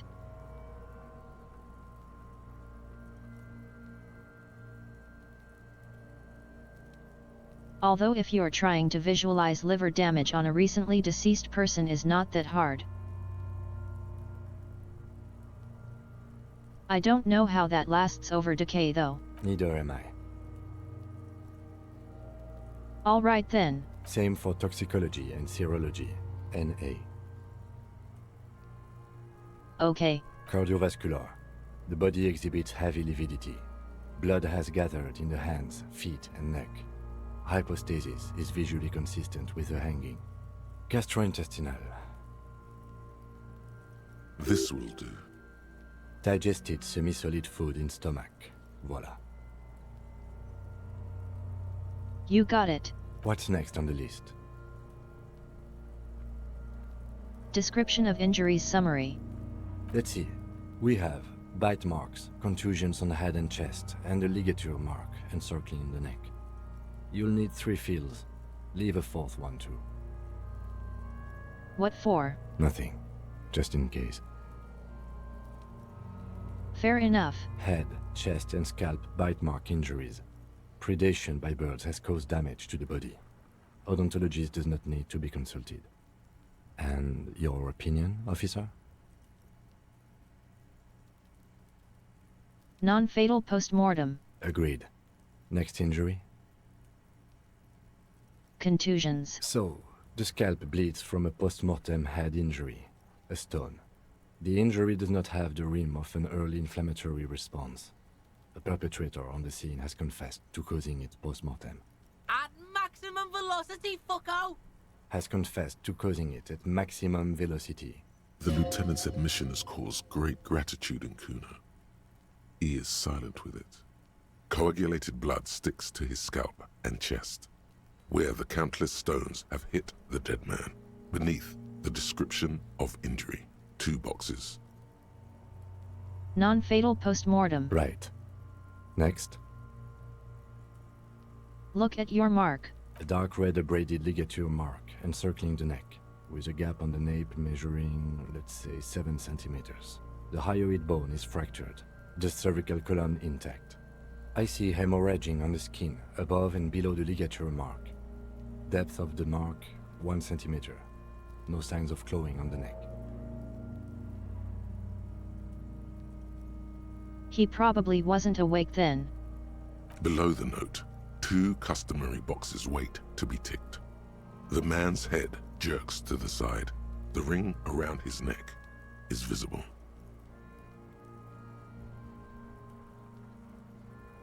Opinion fatal. That's it.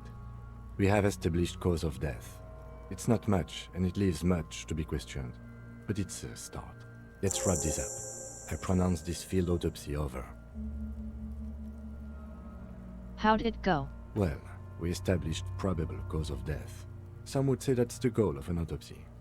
We were thorough with the list of injuries too. We described them all in detail. What is there to say? Given the circumstances, it was a professional field autopsy.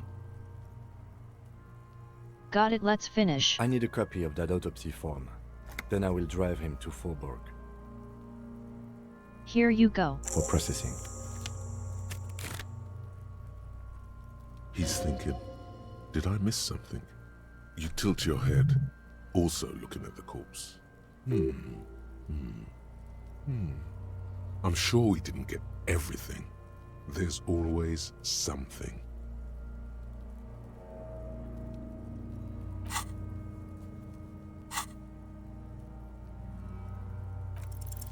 You run your hands over the victim's cold body, his limbs, his torso with its swollen organs.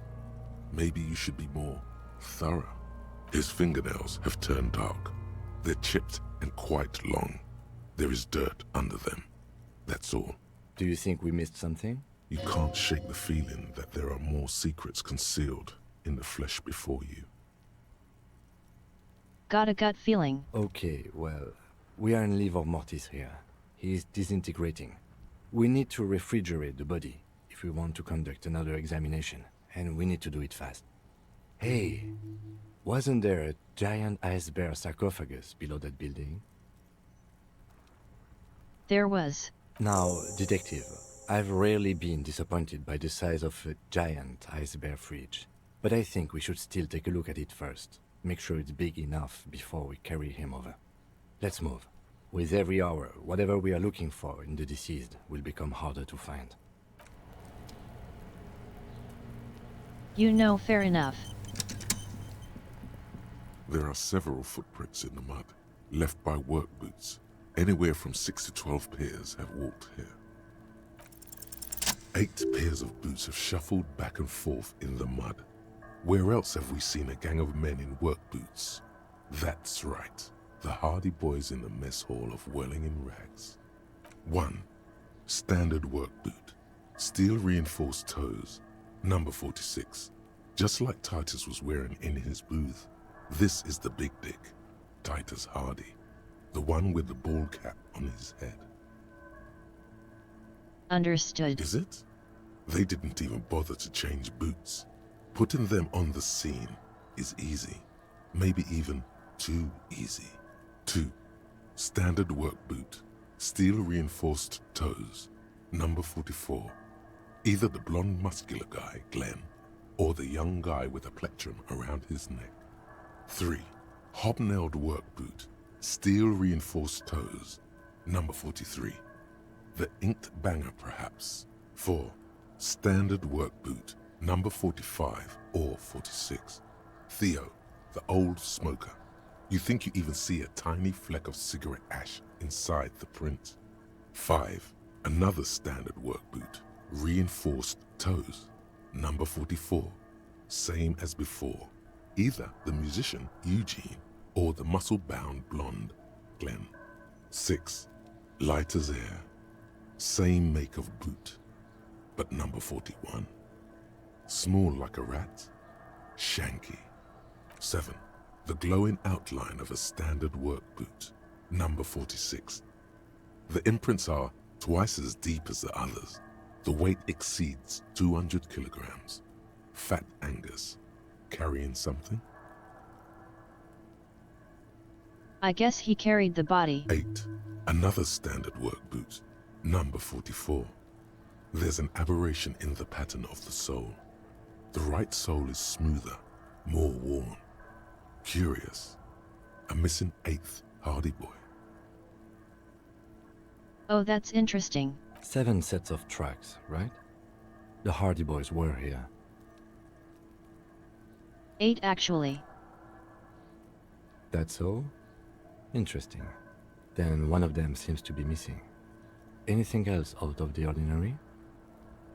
Note to self. This would be a good question to ask Titus.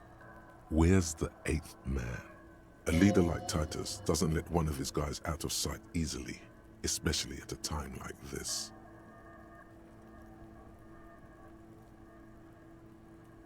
One soul is smoother than the other. Interesting. Let's name it the Old Soul. I wouldn't be surprised if this was the missing Hardy boy. Wonder who he is.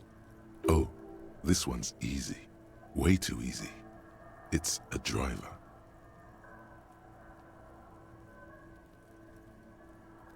The driver would wear their rights all down before the left. And we found an abandoned lorry cabin. With a piece of sandpaper glued to the throttle. Which means that the missing lady driver was also present at the lynching? That's it. She's the Old Soul. Interesting. Very interesting. How deep does this rabbit hole go? Now we know who's the missing 8th person at the lynching. Do you think that Hardy and his boys could also be involved in the drug operation?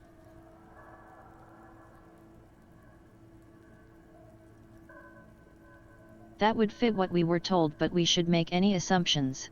Understood. We should still go and see what Titus Hardy has got to say on the matter. This might throw them off, work in our advantage. So, what else? A heavy print. So fun thought.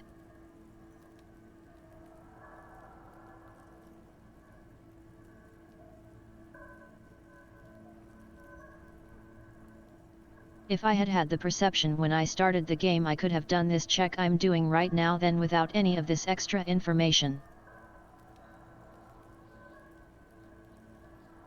I might not have had what I needed to put it together yet. 200. This could be the combined weight of two people, one carrying the other who's tied up. Let's say a heavily built worker carrying a similarly built armored man. Maybe it was a fat hardy boy, the one sitting in the middle. He might be right.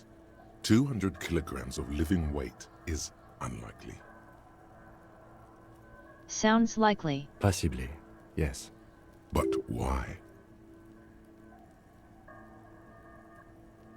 Why did they have him carry them? Yes, they could have used a makeshift stretcher or just march him up to the gallows. Maybe the carrier wanted to impress his peers, demonstrate his physical might.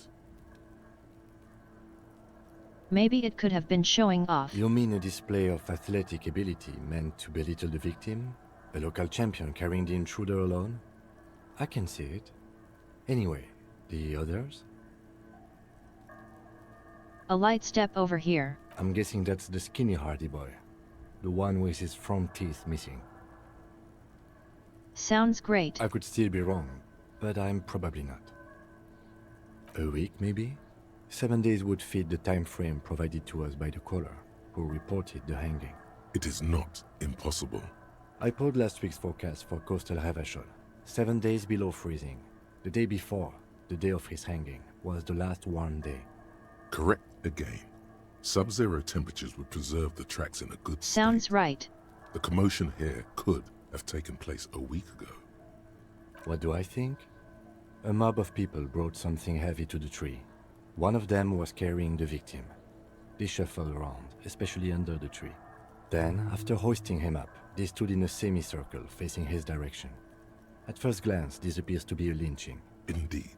They all stood in a row here and looked at the tree. So far, so good. Only one thing missing.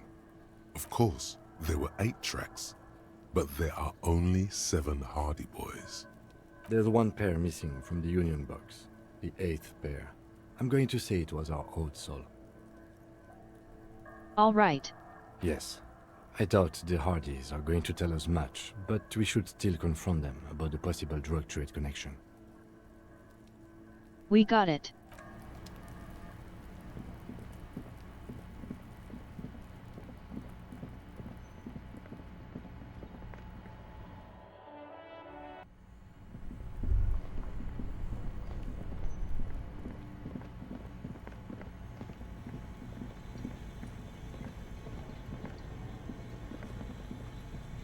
The bear's eyes are still glowing red, watching over all the ice cream wrappers hidden inside its belly. This is a pretty big fridge. It's certainly an eccentric choice, but it is capacious and cold enough, too. But the optics on this are awful, he thinks. We need to be as silent as we can. Your visual confirms you could fit 2 more bodies in the ice bear fridge. Shall we go and get the body, then? I'll take the head, you take the feet. The stairs won't be easy, but we'll manage. The body is heavier than you expected and stinkier. It takes half an hour to get the bedroom, then 10 more minutes to stuff it into the fridge. The lieutenant takes a step back to admire your handiwork. Some sort of volume level is too high there. Beautiful. A dead body in a nice bare fridge. This is some of the best police work I've ever done. I'm not sure I believe you. Of course you don't. Look at that. What have we done? We stuffed a dead body in a nice bare fridge. This does not leave this room. He means it. He doesn't want to be the ice bear cop. We did find a fridge. As impressive as the fridge is, this is a small victory, among numerous defeats. At least we've stopped the body from decomposing further. Now you can conduct another inspection, under controlled circumstances. Inside the icy realm of the ice bear fridge, the corpse stands slumped, waiting.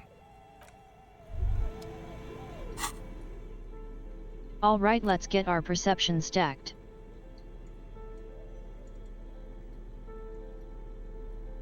Or at least remove any negatives we have.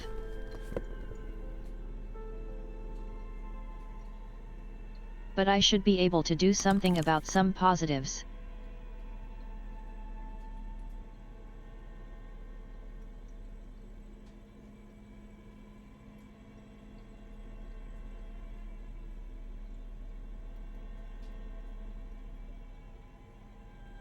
Just make sure we don't have any other negatives I missed.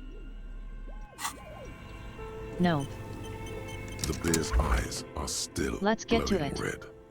It's guarding over the freezing corpse hidden inside its belly. Your arms reach out and your eyes close, as if by their own volition. It's dark all around. You feel cold, slippery flesh, first with your fingertips, then under the palm of your hand. What is this?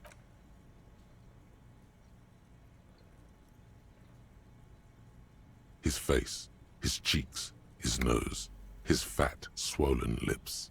Like a spider, your hand crawls over his features. Everything is silent. Pinch bench. You pick it between your fingers. The mess is even larger than your nose. Very porous somehow. Like it's about to pop. Keep crawling, lest you break it.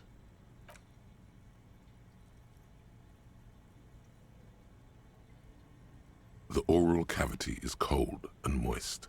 A ball-like tongue attaches itself to the base of the mouth, lolling around like a scallop.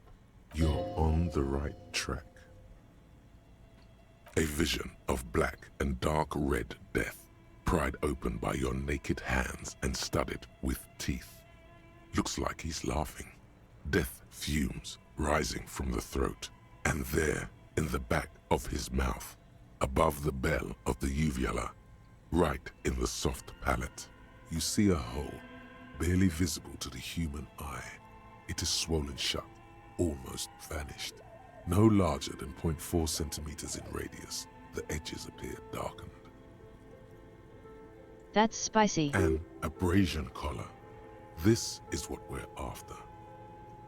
Abrasion collar. A black trickle of liquid runs into his throat from the wound. Your index fits right in there. A tight tunnel of flesh opens up. Tissue damage. Wide enough for 2 fingers. As you push both in, you reach through his mouth, right into his brainstem. The basal ganglia feels clumpy. What entered here has torn apart his reptilian complex. This man will never sleep again, never wake. Your fingers slide into the remains of his limbic system. There is no resistance. It's gelatinous. The slug-like structures are damaged too. The tearing extends deep into both hemispheres. A knife or some sort of other sharp object through the top of his palate. The ululations of the limbic system have ended. All is quiet. There's a cavity cut right between the hemispheres. The lieutenant answers with the sound of his pen on paper. Your fingers are all the way in now, reaching toward the inside of his skull. The cavity goes further, but the entry wound isn't wide enough for the rest of your hand to follow. Your fingers reach toward his skull. His cerebral cortex feels like jelly. Cold jelly. Strange fluid streams down your wrist as you push deeper, until you feel it on the tip of your finger. Sharp, serrated material. The edges cut right into your skin.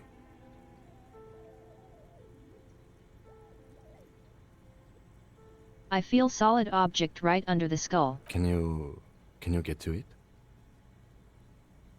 There's a tiny crack. A protrusion in the cranium. Right in the back of his head. Your finger must be pointing straight at it. From the inside. The object that is in there stops just short of the skull, in the encephalus, knocking this tiny fracture into the cranium. We have the makings of a very small exit wound here.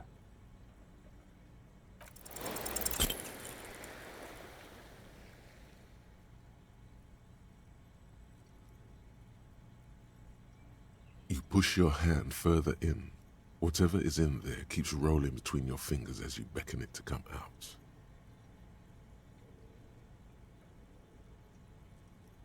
I'm not sure I want to accept that failure, but we'll see how this goes. Out comes his small folding knife. The lieutenant moves its blade across the man's skull, searching for the exit wound.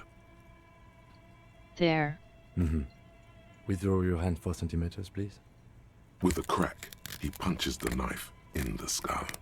Then, one more time, and one more, until the bone comes loose, like eggshell. Inside, you feel the jelly move from his poking. Can you push it out? A small flower of metal blossoms from the man's head, followed by your finger. A bullet. Unknown caliber. Rifled. You may remove your hand from the victim's head now, officer. Well done. All right, we managed to work it out anyways. Here's your prize.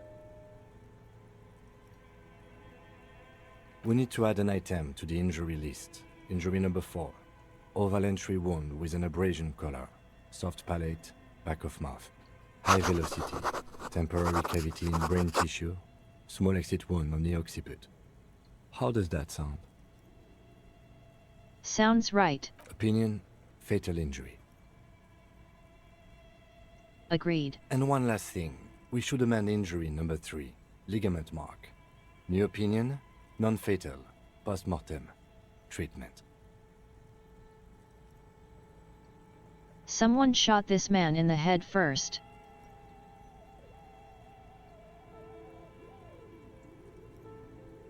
Now we're getting into some real spicy detective work. I also really like that.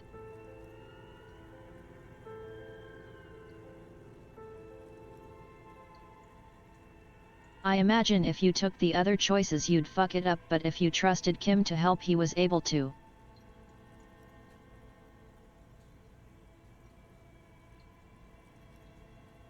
Which is very smart. It lets you still have a way out if you know to trust your partner. He's proposing the bullet was the real cause of death, and the hanging an attempt to conceal this fact. Yes, and the belt around his neck, the hanging, even dragging him to the yard. All of it was done after this man was already dead. Sounds likely. I have had my doubts since you showed me the tracks. Why did they carry him over? Why not march him, I thought. There was no satisfying explanation. There have been other signs too. Small details. Everything is too neatly designed for us to assign probable cause here, as we did, full-heartedly. Well, no more. We almost fell for it, he thinks. Almost. There is, of course, the very real possibility he was both shot and hanged. We have any clue who did this? That's for us to find out. But this, it will make finding them just a little easier. Why would someone do this, do you think? To hide something. The real killer? The real motivation? What really happened here? I got to wash my hand after that. Oh, you really do. I am glad to hear you say that. Your room in the Whirling in Rags should come with a bathroom. Be sure to make use of it in the evening.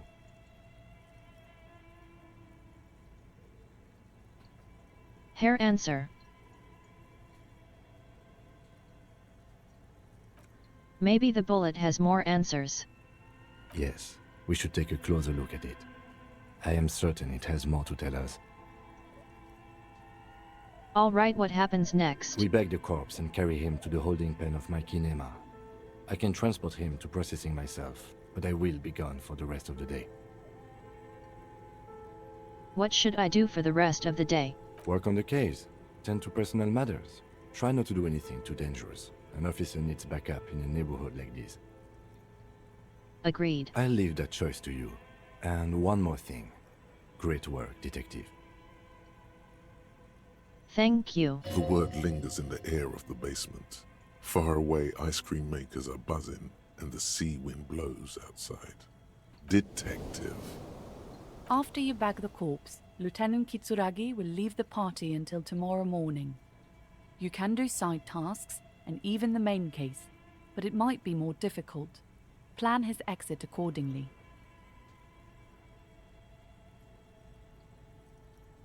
That's fine with me, we're already halfway through the day, we'll just take it easy. Alright, let's do this, man. Alright. There go those beautiful enamel boots. You will never own the full set now. May they rest in processing. Oh well, in another lifetime. I will need a little help carrying him. You take the hands, I'll take the legs. Let's do it.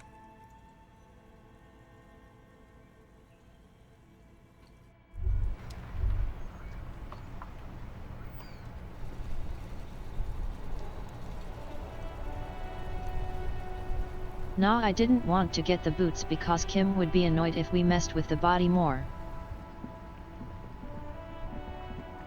I'd rather just let him rock.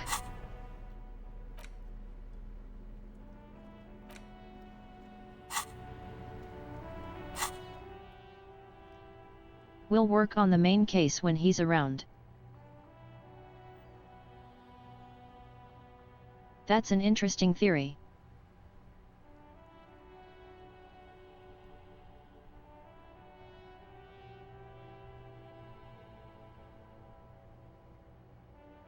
I haven't had anything to counter it yet because I haven't risked exposing things to the other people.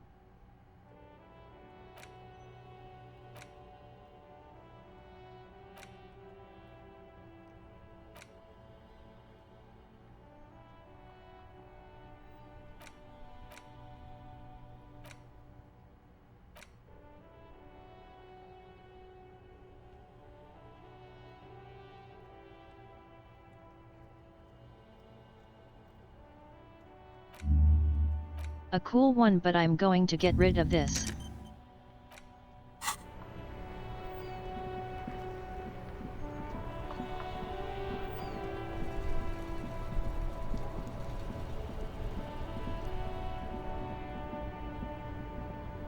You keep coming back. That's good, officer. Keep browsing those clothes, keep saving that economy. Thanks. The shine on these sunglasses lasts a lifetime, officer. 100% guaranteed.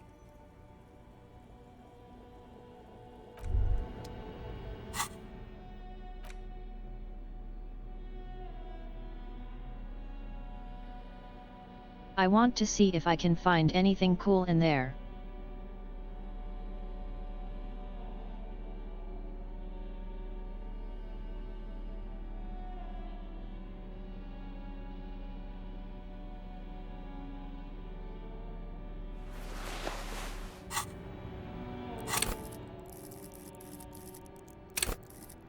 And I have a lot of points after that. We just did a lot of research. Shine on these sunglasses lasts a lifetime, officer. 100% guaranteed. The shine on these sunglasses.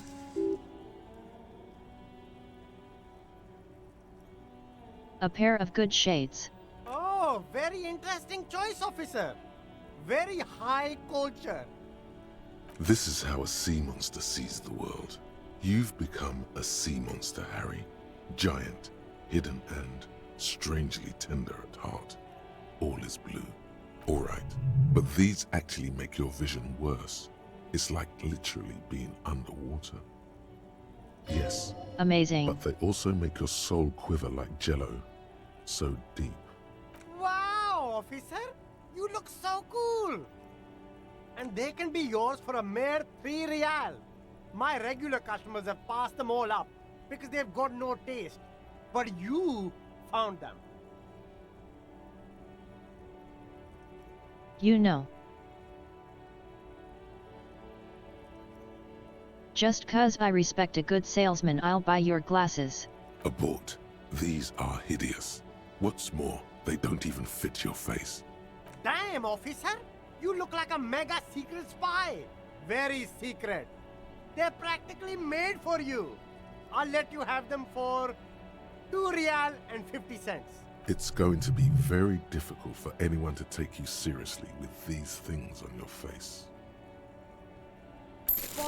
I'm taking all of them. A man who knows his style.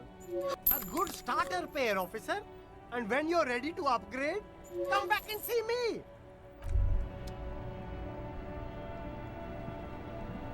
The speakers below are banged up and worthless. The sneakers triumph over them. They're the star of the show here.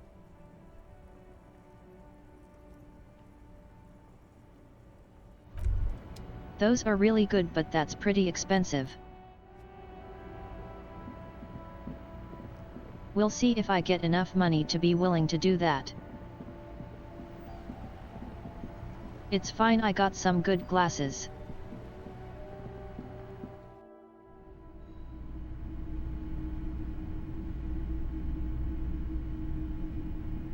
Nothing new in here.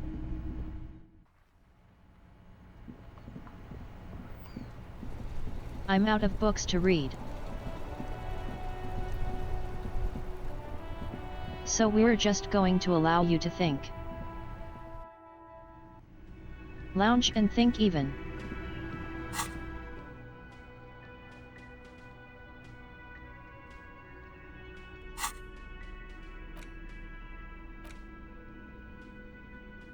We will think about this bullet. The bullet is safely sealed away in a plastic bag bearing the RCM stamp. Kim has filled out the label on the bag with the item number, case number, and date and location the bullet was found. Beside his orderly handwriting, the bullet looks especially sad, like a tiny, shriveled head of cauliflower. What do you think, bullet? The squished little thing has no idea. I know. You should Fair find enough. the gun that shot this bullet.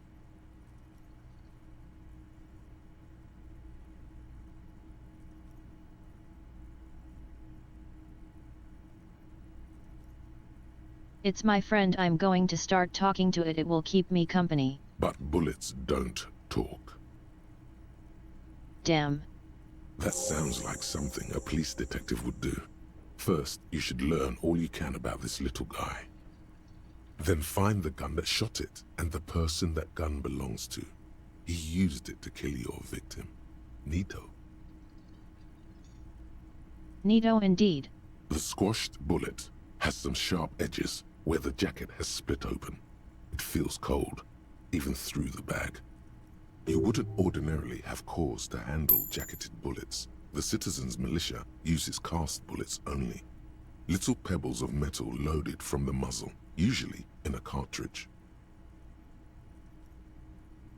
All right. The jacket of the bullet is made of a yellowish metal.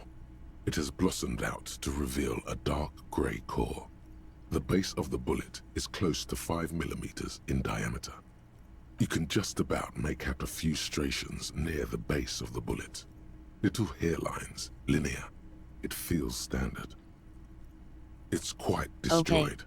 Some of the fragments are still lodged in the wound. What's interesting about the bullet thus far?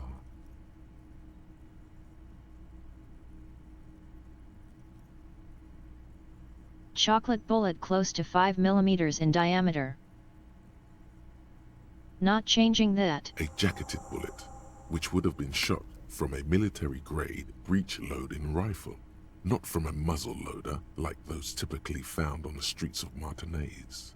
Very interesting. You have an unusual military-grade bullet in your hand. Now all you need is to find a gun that could fire it.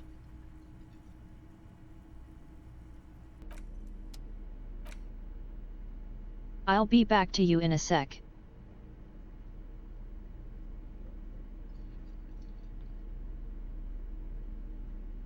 Those boots could have helped me.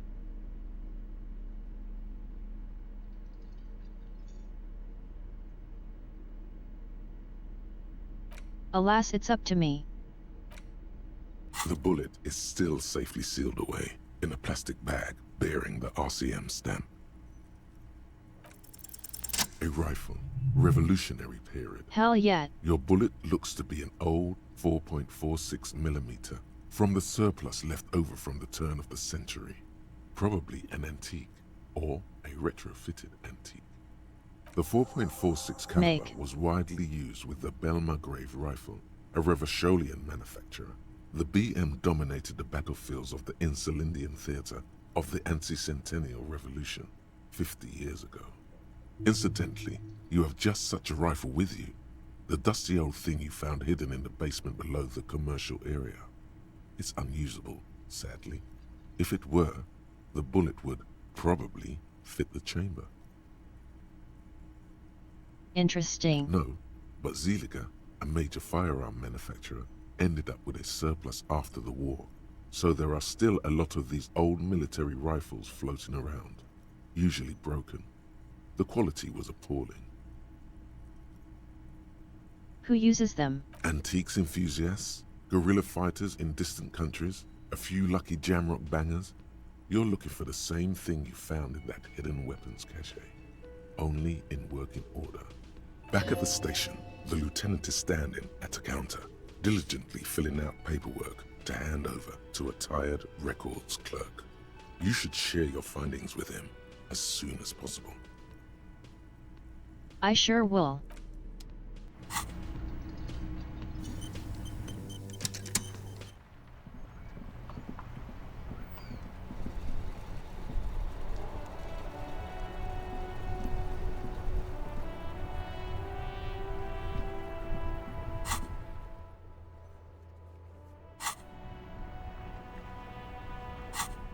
All right, time to pass some time. The edges of the pages are worn. You open the book. His arms were... Good God, this is some... You flip to the copyright page. This berserker rage, but man from Heimdall rides on a gilded griffin. The steel muscles of man from Heimdall. A passage reads, "The man from Heimdall, thine spells are no match for purity and strength of will. Brothers of Heimdall, I have grand plans for you, man from Heimdall." In the final pages, man from Heimdall. To find out what happens next, you'll have to pick up Man from Heimdall and the three.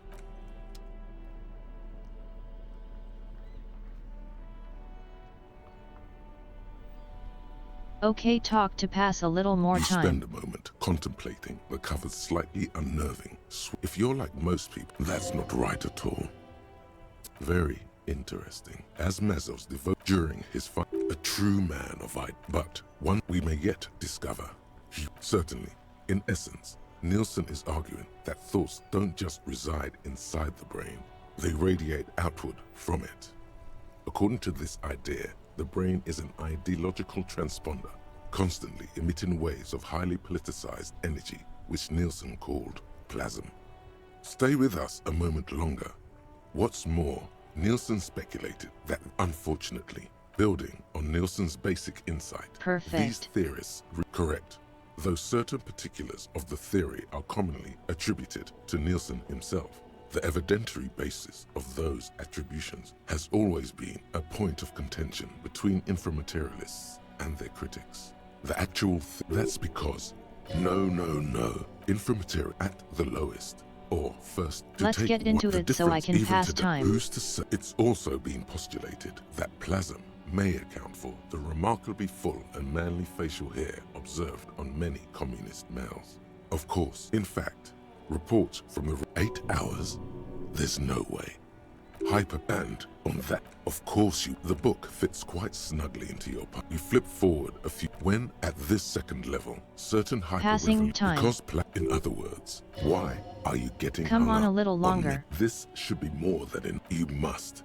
If you breeze when more like, of course, some inframaterialists some have theorized. Did that book just say there's no place for you in this future? This sounds like others have argued in some of his later writing, precisely on the follow. Another depicts something about that tower. There is no. If you'd like to read further. All right, how far are we? At 1 more hour. So we need to read for another hour.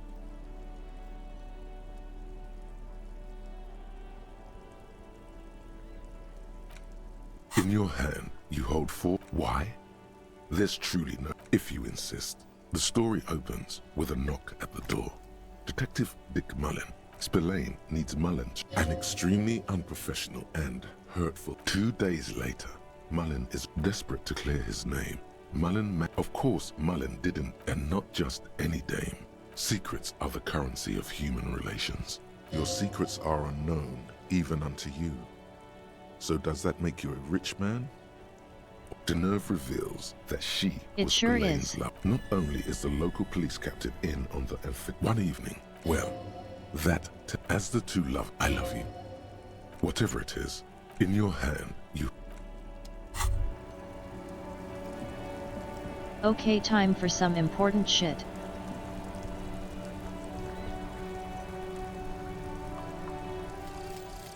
Homosexual underground. Maybe you should stop obsessing about your own and other people's sexuality. Feels like it's about time to do that. You thought about this for 8 hours? Not only should you stop, you should tell Kim you've stopped obsessing about other people's sexuality too. I'm sure he'd appreciate it. Unless you already got him killed because you were obsessing about your sexuality. There's no way of telling from within your brain. But for your own sake, please say you didn't. I don't believe I have.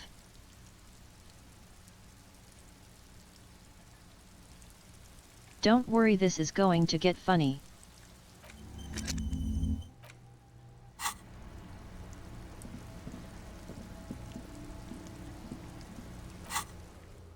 Now I need to pass time until the next day.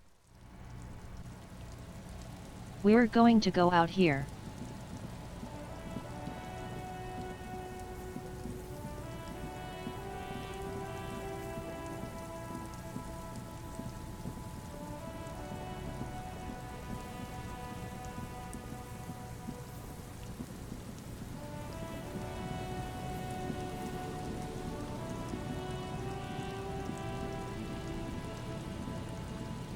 Where was it? There's some tear, an empty cigarette package, and a...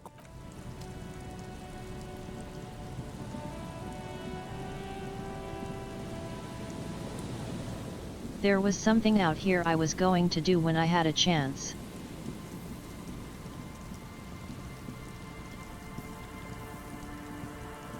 Well, first let's look at this nightmare.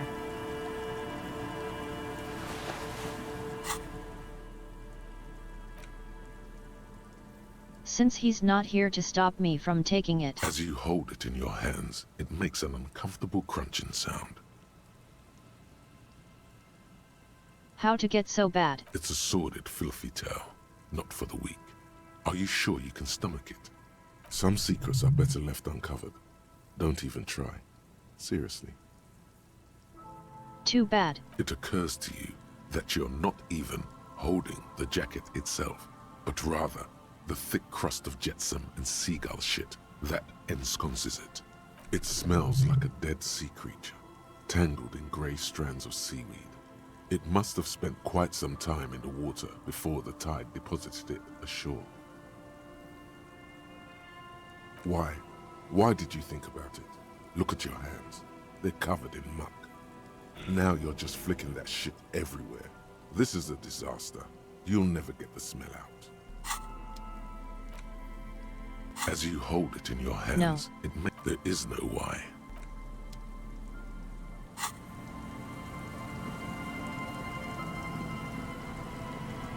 Damn, it's fine, I'll find a way.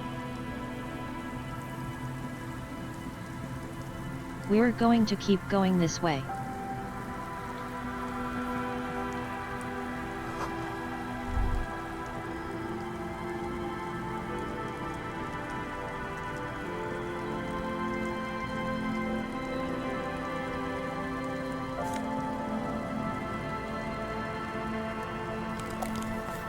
Oh, my glasses. We'll take more of those. And other loot I missed. Hell yeah.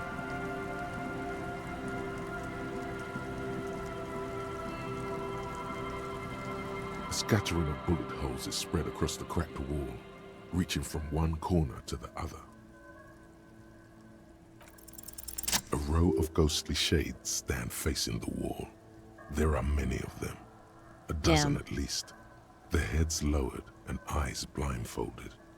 It's quiet, no sound, no movement. 10 meters away, other shades are lined up in an orderly manner, automatic rifles primed.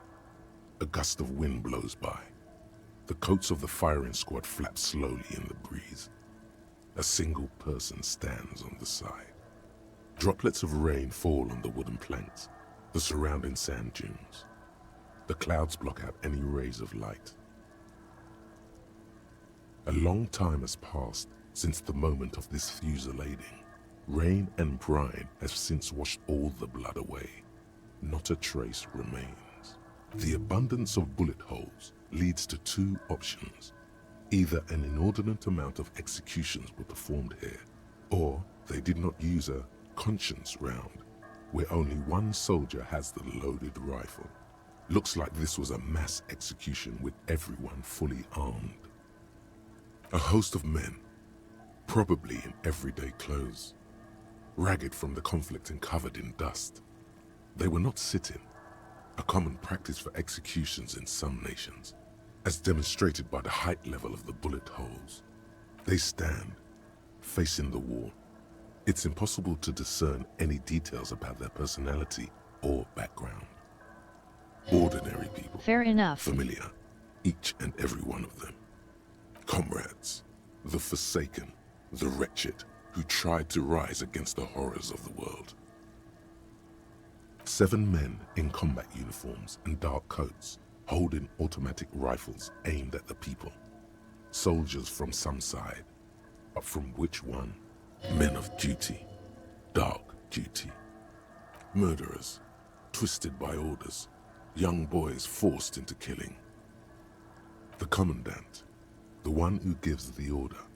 Machine gun fire crackling through the air, the lights of the muzzle flashes dancing on his face. I'm just a representation of your mental faculties, piecing together any available information. You should probably ask the lieutenant. A cold sea wind blows away the figures. Fair enough.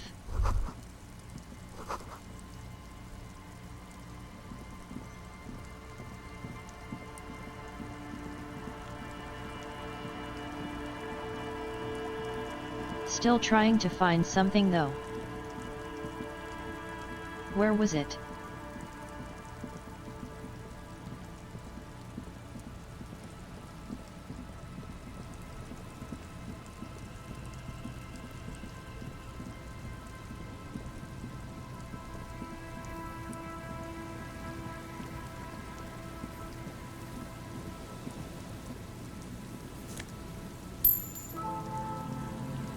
I'll take the extra loop.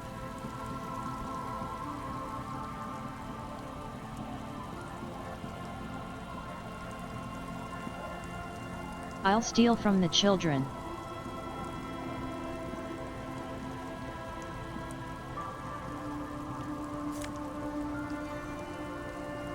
A book.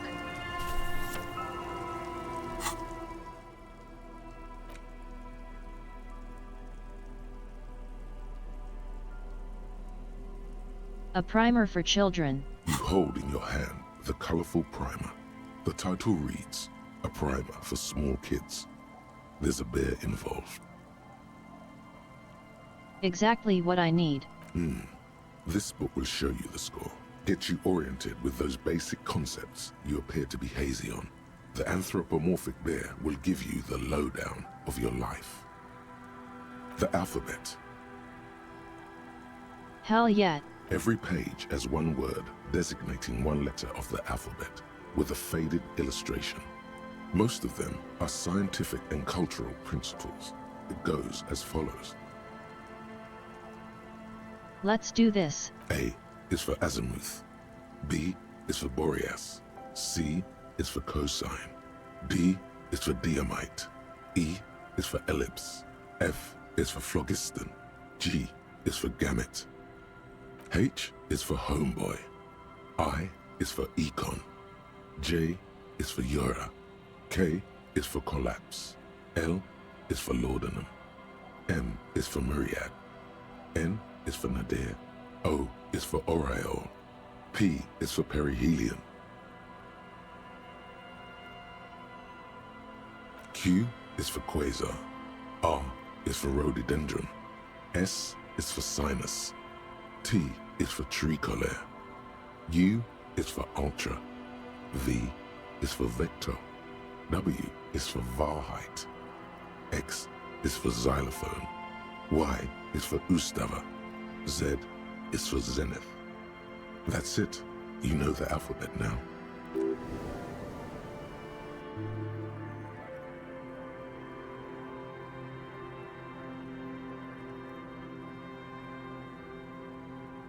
Okay. We know the alphabet now.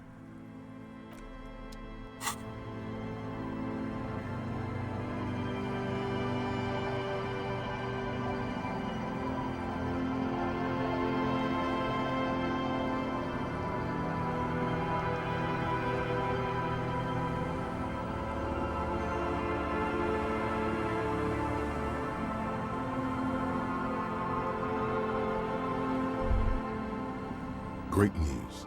The boat is big enough for a grown man like you to fit underneath it in a supine position. What would I do under there? I don't know. Sleeping? What do people do under boats? This is merely a measurement from your visual cortex. Do with it what you want. Cool. No, wait. Sorry. My bad. There's a rotting dog carcass under there, and old fish too. You wouldn't fit next to the mummified canine's mausoleum. Damn dog, taking up all your space. The fish smell is too rank too. You have a home somewhere. All cops do. When this is done, you can return. I'm not sure I do. Just finish the case, and you'll probably have somewhere to go. Hopefully. I'm not sure I do.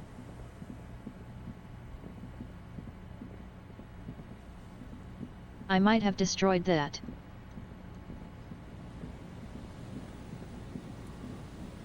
I'm not exactly sure.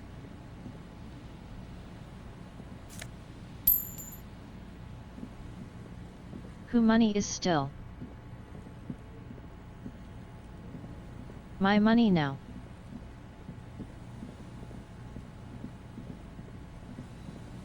Oh, more money.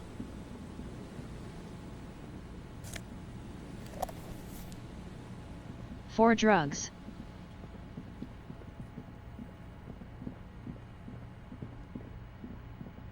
Could be that too.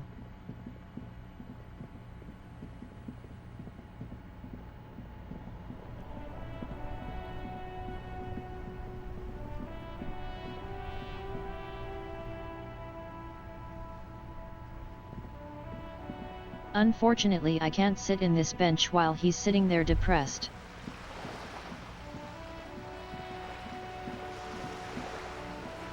Damn.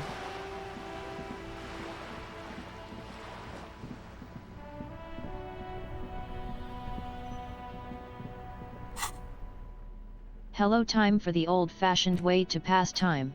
It's the ledger you found in the it takes about half. Murder. Beaten to death. Joseph Mills. No. Okay. No. Yeah. No one. Mills. See? Yeah. Smoking hookah. Didn't you hear? I don't know. Trying to come up with a movie script, maybe. Some asshole insufferable dicks. They were leaving it out in cigarette butts. No. You didn't have some assholes. Yes. As you said here. Total assholes. They were leaving it out in all cigarette butts. No, you didn't have. Not much has changed. Total assholes. Cleaning out the rooms. What if you didn't lose your memory? What if something in Martinez came and stored it all away, for you to slowly open one box at a time? so you can choose which parts to keep. Keep almost none of it. Only the flowers on the windowsill. Only the distant sound of a radio. Lose all the actors, the dark shadows. Leave only the still lifes. The blissful distant wash of waves. If everybody knew, you never did. She'll be coming soon. That is all. Ominous.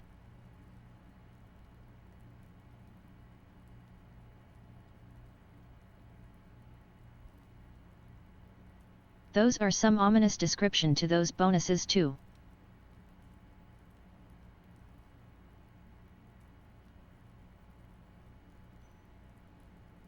I love how this game uses even descriptions to tell a little story.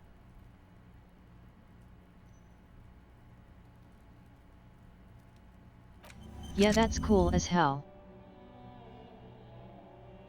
I'm keeping that one.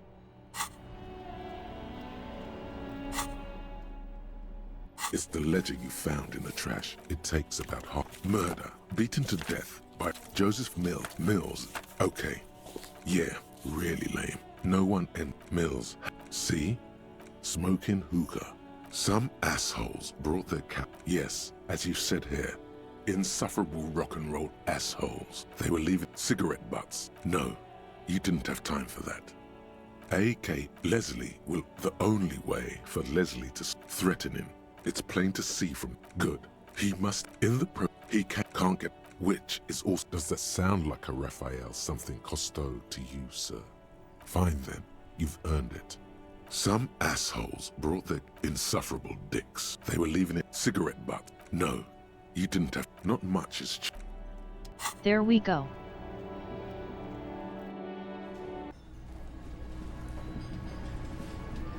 Time has passed, we got to get to the next day, so our boy's back. Can I help you? Got the 20 real? Good. You got the room for the night, but another thing. Great. I love those. Yes?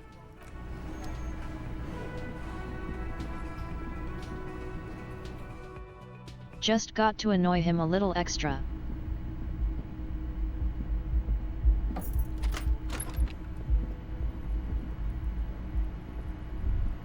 Let's see if I can actually take a damn shower. This is not the cleanest bathtub in the world, but it's cleaner than you are right now. Ah, that soap scum smell. It smells like life, at least compared to you. The bathtub slowly fills with water. The water beckons. The water doesn't feel particularly clean. A few beer cans are bobbing up and down along your flanks like sad duckies. You pause to think before letting your head go under. Hold it right there. Keep your head above water, or you'll lose all those pheromones Morel sprayed on you. The lukewarm water is comforting, like amniotic fluid. You feel nice and lonely, and so tired. Now you are alone with your thoughts in the tub. But it's easier than being alone with your thoughts outside the tub. You see the corpse. You can still smell the cadaver on you. It's going to take more than one bath to get rid of that stench. Then, houses along a narrow street. A video rental. Darkness on the planet's They are curvature. relaxing. Your fingers grow pale and are covered with tiny whirls as the water cools. The waterline recedes as you stand. You are cold. All right, now. we're a bit cleaner. Your clothes stick to your still moist skin. The bed is still cold from the broken window. The unchanged linens are only getting. It's easier this time. Drifting off, your head has found a comfortable indent in the pillow. Your legs and your torso feel like lead weights sinking to the bottom of the sea. Until there's suddenly light. Blackness, blackness, blackness. The ultimate disco. The ruins of your life behind you. Still smoldering. Ashes rise. But you're not looking. For now, a little while, you can. When the pictograms and the hieroglyphs of the world return, they seem silent somehow. The alarm rings quietly too. You're ready.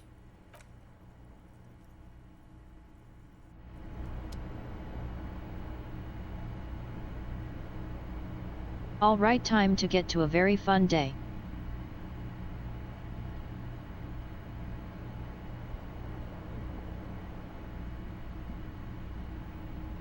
It actually healed my health, but it did cause mental damage.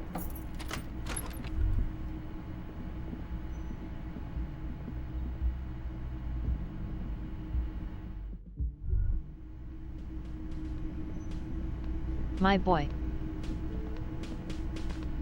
We got some chatting to do. Yes? Hey Kim. I'm totally no longer obsessed over my sexuality. Okay.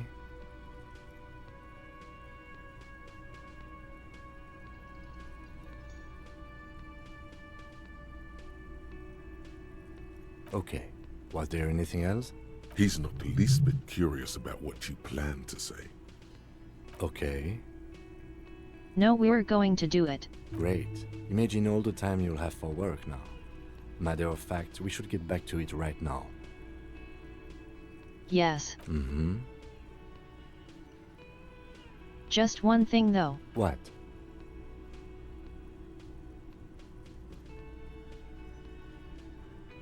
Are you part of the homosexual underground? You didn't stop at all, did you? You are just obsessing about other people's sexuality now. True. But am I? I'll spare you another 20-hour mine project. Yes, I am. Now let's get back to work. You know, fair enough.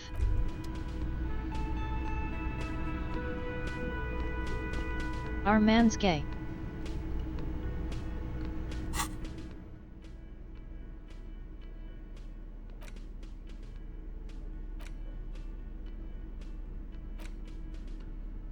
The bullet is still safely sealed away in a plastic bag bearing the RCM stamp. I think I know where this came from. Okay. And?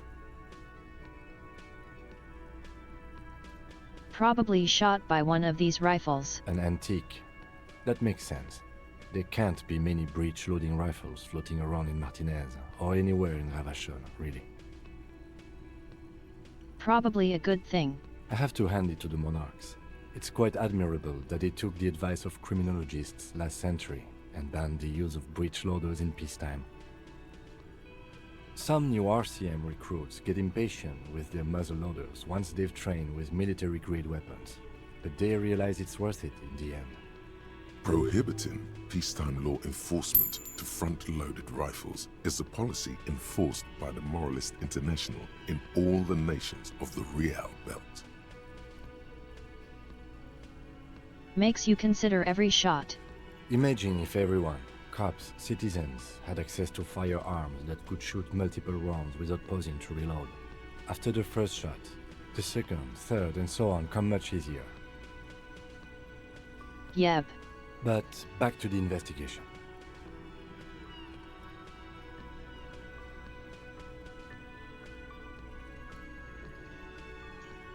Possibly an antiques enthusiast. Doesn't seem that likely, but we'll check out all possible leads. Next step, finding the gun itself. All right, there we go. Yes?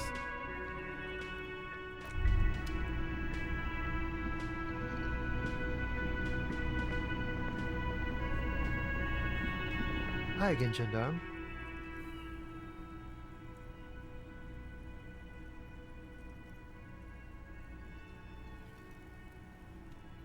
Tell me about the muscular type who came to investigate the crime. Oh yes, let's see. He knocked on my door a few days after the lynching. I think he was going through the entire building, asking questions. What are you tell him? Nothing. That I didn't see anything. And he believed you. Why shouldn't he? Did you tell me about your friend? What friend? Your friend. No, I don't think it came up. Fair enough. What did he look like? Muscular, handsome, strong, like one of those military types. Was he alone? Yes, but he was speaking to someone on his earpiece. What was he saying? Just reporting back whatever I was telling him. Did they have any other identifying traits? Oh, let me think. He had an accent. He sounded like one of those mercenaries.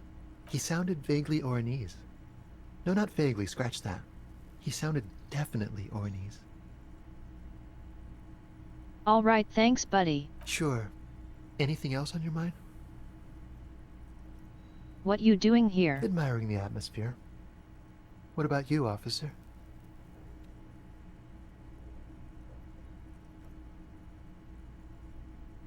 I live here. Convenient.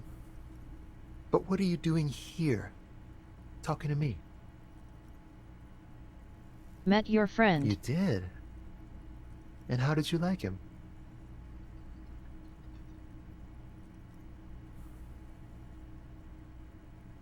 Didn't like him as much as I like you. Ah, shoot. Why not?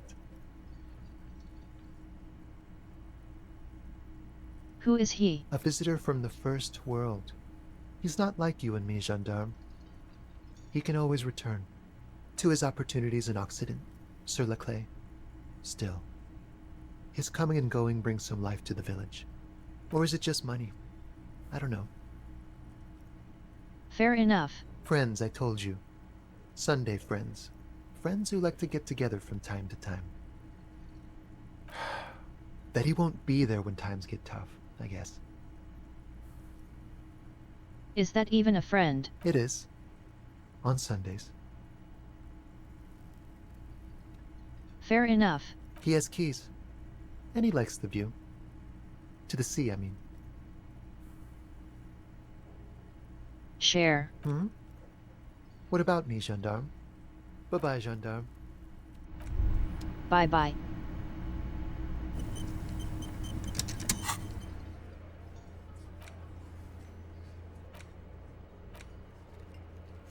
Let's see if she's ready to answer yet.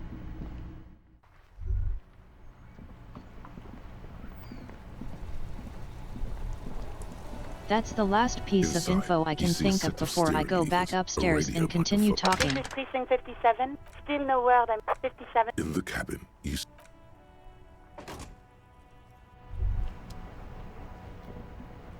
Well, back upstairs we go.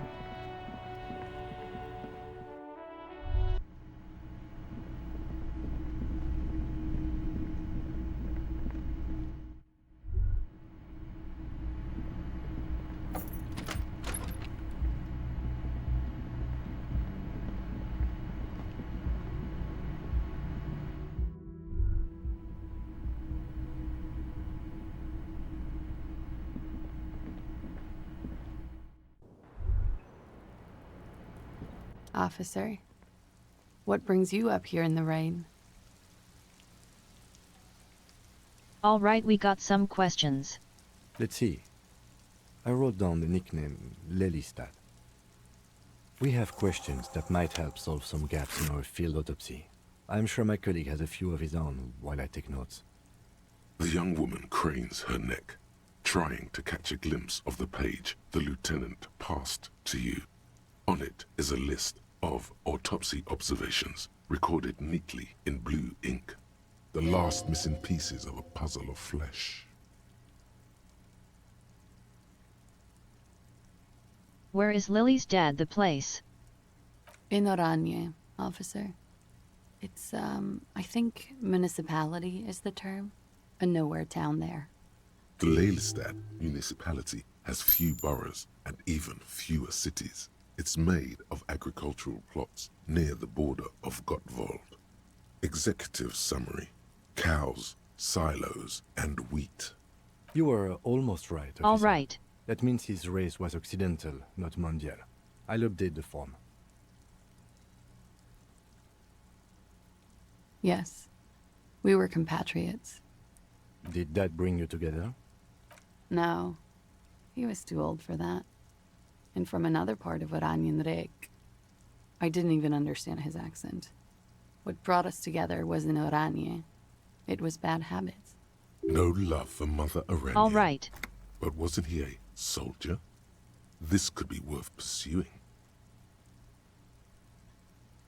A military man but not a patriot. No. He left the National Service after they taught him to do what he did on Seminine. He wasn't the flag-waving kind. He was the making money, killing people kind. He was by no means a stupid man.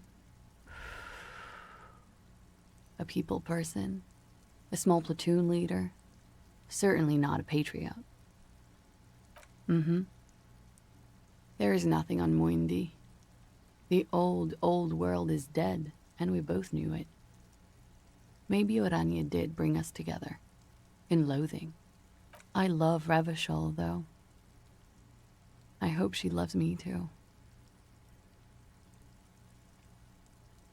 How old was he? He was 42. 42? Are you sure? I would have had him above 50. He had many scars that made him appear older. But no, we even celebrated his birthday, like, some weeks ago. It was a funny 2 days. He had little reason to lie to me. Looks like you were right, officer. Points are good. Have one, you old dog, before we all die. Didn't know this is a competition. It isn't. Police work is a cooperative sport. Fair enough. Blue. Light blue. They were like little blue galaxies, you know? It was strange, seeing those eyes in his fucked up face. Pardon the swearing. I do him an injustice. He wasn't ugly. And he had a beautiful, soft voice. Very surprising, what with all the scarring.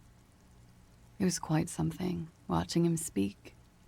He had a combat wound on his chin and mouth? Yes. Severe. It made him look like half his face was cracking away in some strange smile. That and those eyes. Ah, yes. His hair, if you can remember? It was light brown, almost blonde.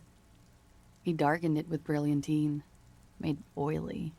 Not nice to stroke. I couldn't convince him to leave it alone. Do you know about his tattoo? Oh, that.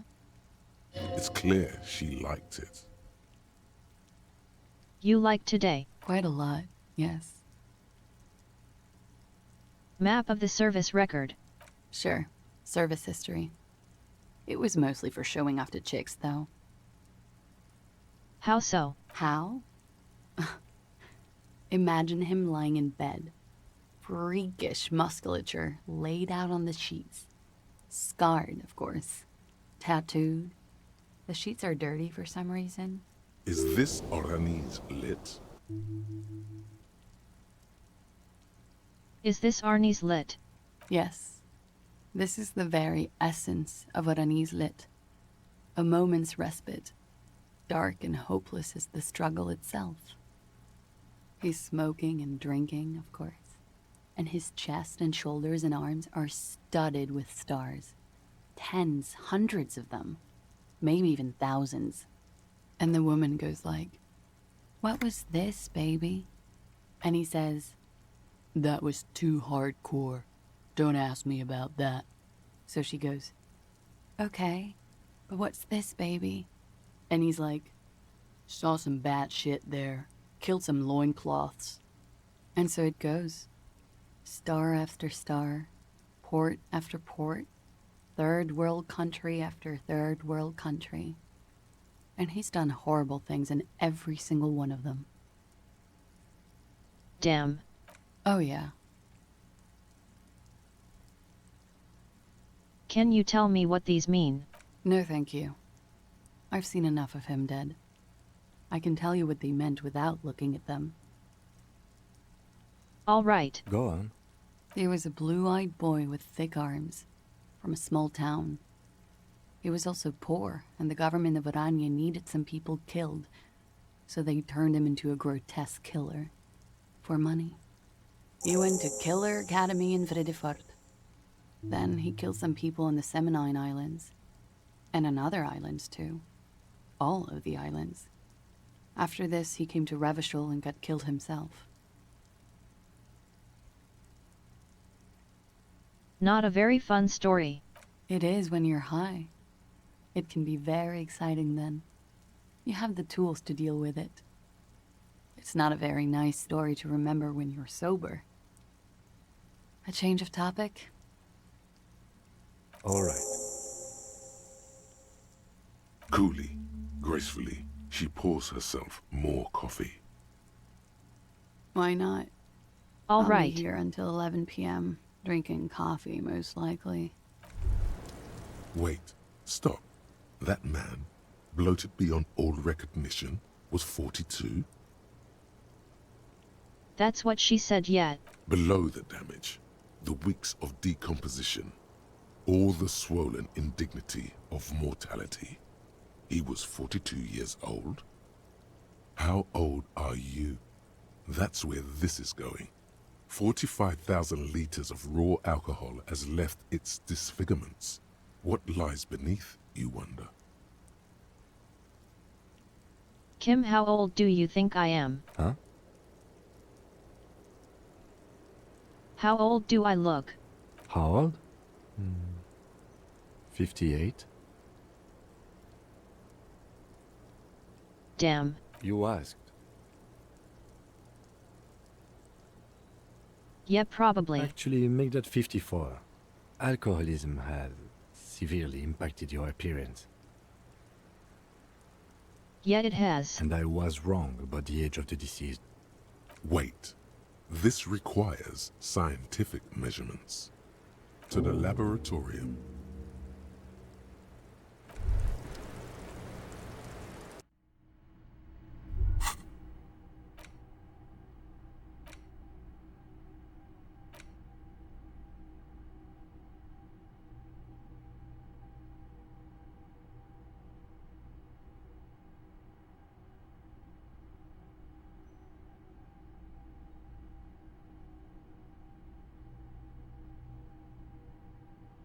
Just a sec.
Had to respond to a message almost done.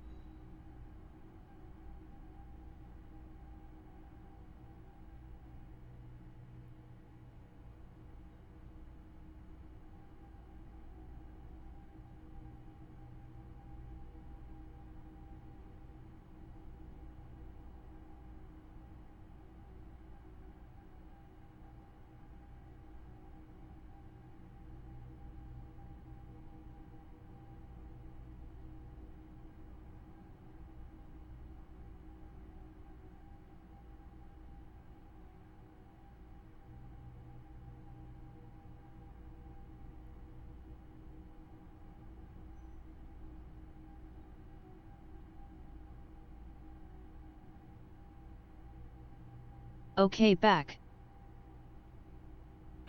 Let's see.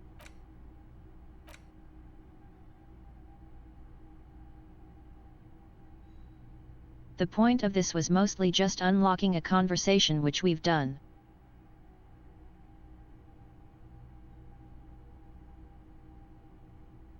So we shall swap it out now that we understand the gay.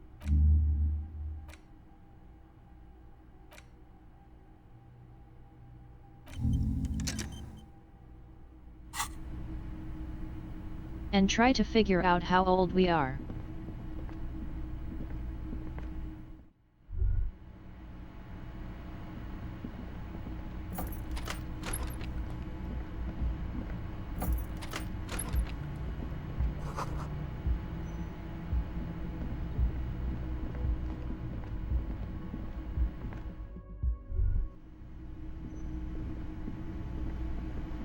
Can I help you?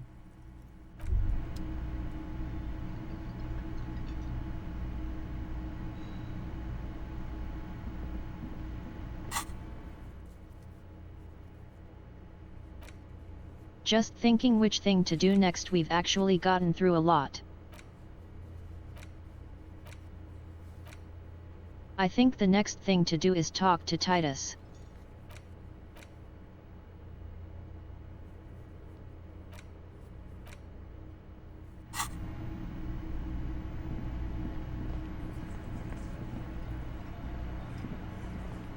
The clowns are still hanging around.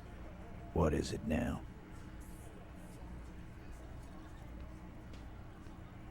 I'm literally everything you're doing is a lie. What are you talking about, madman? There's no 8th Hardy Boy, there's 7 of us and we're all here. Or what? You want to be the 8th Hardy Boy? We ain't hiring. Actually, boss, we've been talking and we think she could maybe... This person Glenn wants to hire, he really respects her. Shut the fuck up, Glenn! I do the talking here. Now what the fuck do you want, cop? It Your has boys to be suck good at this. if he won't let you pursue it. Looks like the lieutenant thinks so too. So let me get this straight. There is an 8th Hardy Boy. It's a she, and you don't like us talking about her? That's right. We're not talking about this. This is a private Hardy Boys matter. Nothing to do with your shit. And you're not cops here. Don't go digging around if you don't want a bullet in the back of your head. I'm watching you. Good. We are all watching each other. Officer, your question. We both have guns now. There's no point in pushing it further, he thinks. This is already a victory. We'll learn more about this 8th Hardy sooner or later.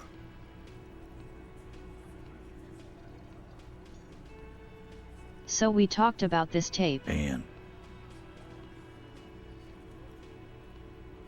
nothing. that fucking fucker. You're the worst cops in Revachol. I gave you gold on that tape. That fucker wasn't aimed at you. It was at her.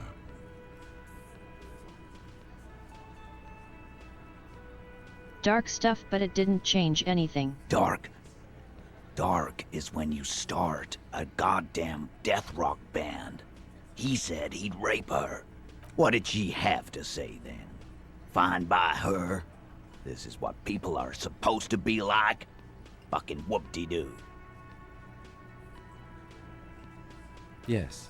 In fact, I think she thought it was a little funny. Funny? No good goddamn psycho whore. Seems like they wanted to give Klasia a second chance to play along. She still didn't. Alright. All fucking righty then. I guess it's good then. Fucking. Please try to control yourself in the presence of visitors, Titus. This is just perfect. Just fucking perfect. Any thoughts on this, lawman? You don't have to say everything out loud. Just mix and match.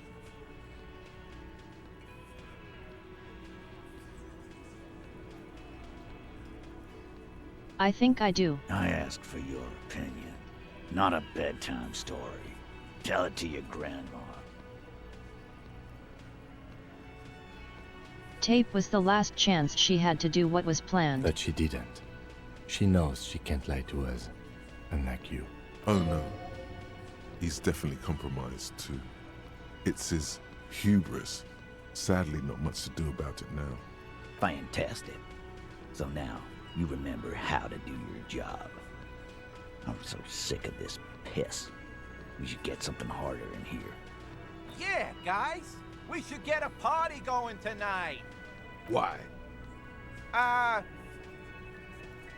Maybe not then. Success. They admitted to unlawful collaboration to derail the investigation. Nah, I know her. She's just a girl, in over her head.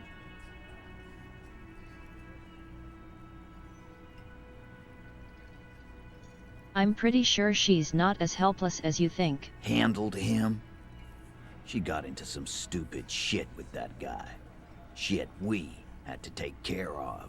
Yes, we heard all about it, and the fact still stands. You were more disturbed by the tape than her. I already told you. We fucking hanged him. There's less gusto in his voice now. His men too are growing increasingly silent. Come on, Titus. It's been a long day. I'm tired of running back and forth between you. I can see you're tired too. Why don't you just... You know what? I am tired. I'm tired of you and the whore upstairs. Next time you see her, tell her Titus said, Fuck on! That lying, scamming. We're done. This is over. You understand? Your little investigation is over. Yeah. On the floor, beer drips out of the can into a small puddle. No one does anything about it. What is this quiet funeral shit? What we need is some beers in us. Bartender, 20 beers for the Dock Workers Union. Why do we make it 40, huh? Why do we make it 100 beers? You're not loud enough. 100 beers? Now we're talking. Hoppity hop over here, cafeteria manager.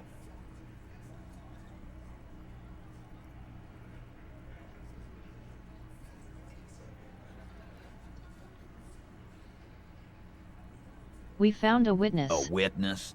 You ain't got shit. The locals would never come to you with this. That's just cop tactics, Titus. Next, he's gonna tell you one of us already roll on the others, and he's in witness protection. Not a local. Well, let's hear it then. Who is your mystery fella? He's not alarmed by the sudden appearance of a witness, but he is surprised. This goes without saying, but nonetheless, don't give out his name. Who is irrelevant? It's like you said, Al. Copper's coming up with this on the spot. There is no witness. I've seen this shit a million times, Titus. Fly fishing. They are desperate. Tell us, Copper, what wacky claims did he make? Arab guy? Boss, I think he's trying to say me and Theo. Well, yeah. What is confusing you? Eugene, Theo, and Elaine were there too. I already told you. We were all there. It's you assholes that feel the It need was to go weirdly around quiet. like a fucking brass band. The Hardy Boys are dead silent. Yeah. It's like they put cowbells on you before they send you to the streets. What's with the cowbells, policeman? They're avoiding having to answer this question.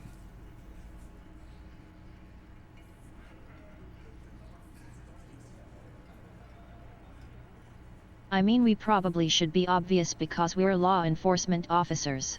We were drinking, weren't we, guys? I hit the bottle hard. I was drunk as fuck. Right, I'm convinced, Glenn. Nothing off here. Just a regular hanging. Bullseye. Glenn looks around uncomfortably. The lieutenant hit a nerve. That means absolutely nothing to me. Sounds like some made-up horse shit. It means the whole scene was long and drawn out, like it was from a film. What is this fella's problem? Sorry we didn't make it more action-packed. It wasn't the first thing on our minds, you see? Shanky. It's Shanky, right? I thought there's something wrong about the lynching story. Now I know there was. You don't know shit. I know you are lying, Shanky. You didn't break this wagon fort, but you did manage to rattle the people inside a bit. Great witness. So much bluster to hide the fact that they're uncomfortable with you having this info.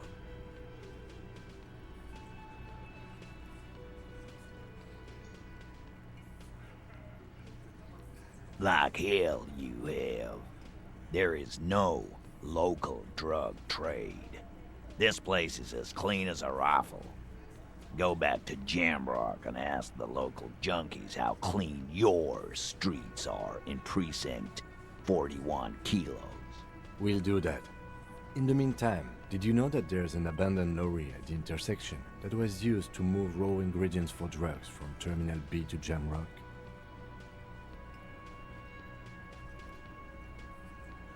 This one's getting so interesting that I'm just sort of watching it.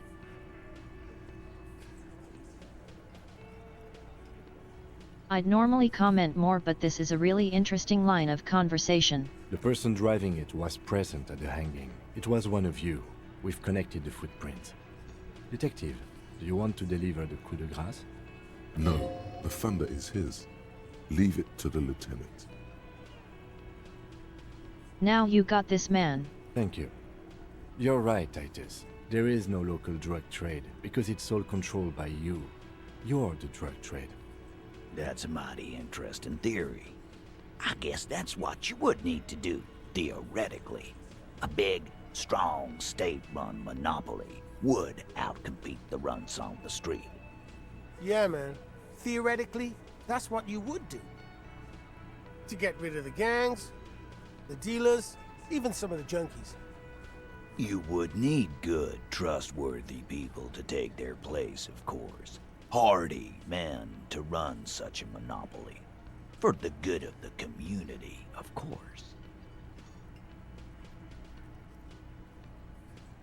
You're kind of a bitch, bro. Boo fucking who. People will always be taking drugs. Might as well do it clean and organized.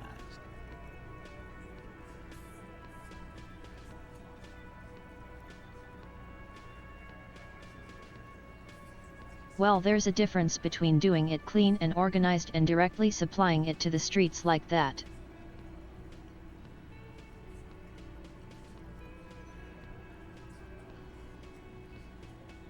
Doing it clean and organized would be setting up drug centers, you know, places where you get safe needles and all that.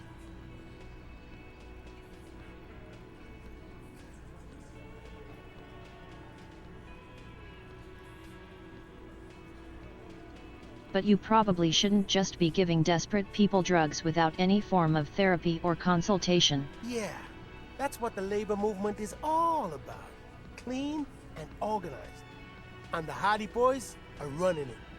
Theoretically, of course. We're just talking politics here. My answer to your drug. Not quite yet, Mr. Hardy. There were 8 sets of prints on the crime scene. There are only 7 Hardy Boys here. She runs it at. My answer is... fuck off. Mind your own business. There is no 8th Hardy. I run this goddamn scene. Finally, you got something out of him. This could prove useful in the future. And here we go. Back to the usual. I know! Fatty walked on all 4s. He's so fucking fat he left 2 sets of footprints. Go fuck your mom, Dennis. That's more like it, boys. You heard him. It was Angus on all 4s. Anything else you need to know? I'll be right back. We're going to get them.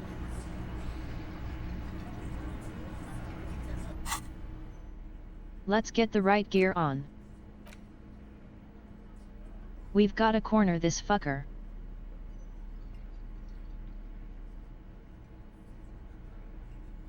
See if we got anything that'll help.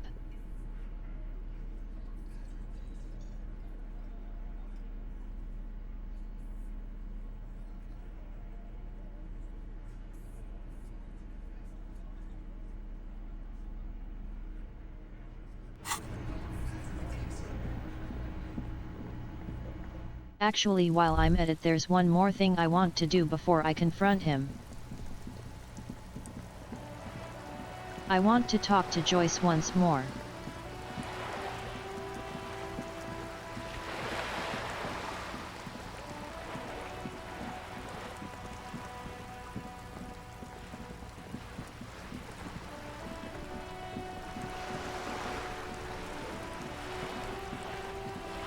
You're back. Good. What can I help you with? She's not even asking you anything. It's so easy to just say. Of course, Detective. I don't need to do that. I was wondering if she'd have anything I could use there.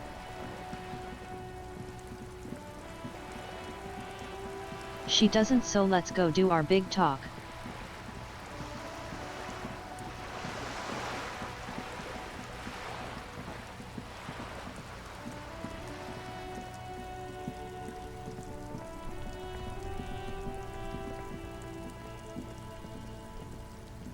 Must start pointing things out. It's you again. What is it?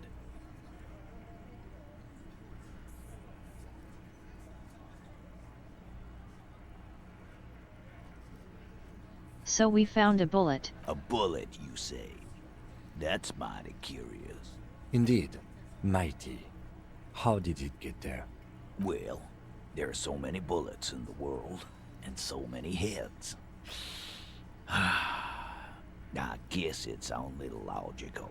At some point, one of them bullets had to end up in one of them heads. I hate this guy, but I like that line. It's bound to happen again, you know? Just statistically speaking, of course. Why was this in his head? Wow! He's got it in a real evidence bag and all! Why don't you go home and log it into evidence? These men have told you what happened.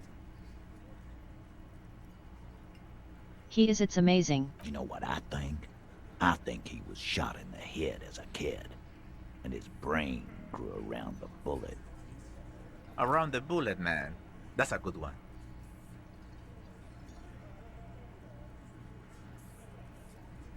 She's doing her job as best she can, trying to cover for these assholes. They're only pretending to enjoy this. Beneath the act, they don't like you knowing this. So did you guys shoot them? Shit! I probably did shoot him. I was drunk last night. You guys know me when I'm drunk. Yeah, Glenn likes to shoot his guns when he's drunk. Better hope he stays sober. No, he meant before he was hanged. Did you shoot him before you hanged him? Before? After? During? This is getting ridiculous. They told you what happened. Stop wasting your time. She is a lawyer. Never been worried in my life, lawman. It's not like you blew it wide open, but there's a little crack in there, somewhere.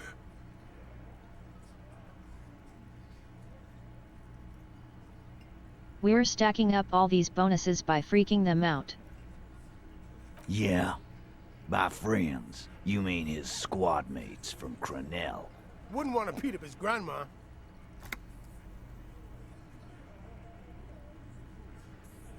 Yeah, they are coming for This is you. what happens if you take the law into your own hands.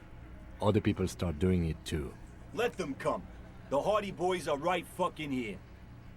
You heard the man. Right here. We're armed.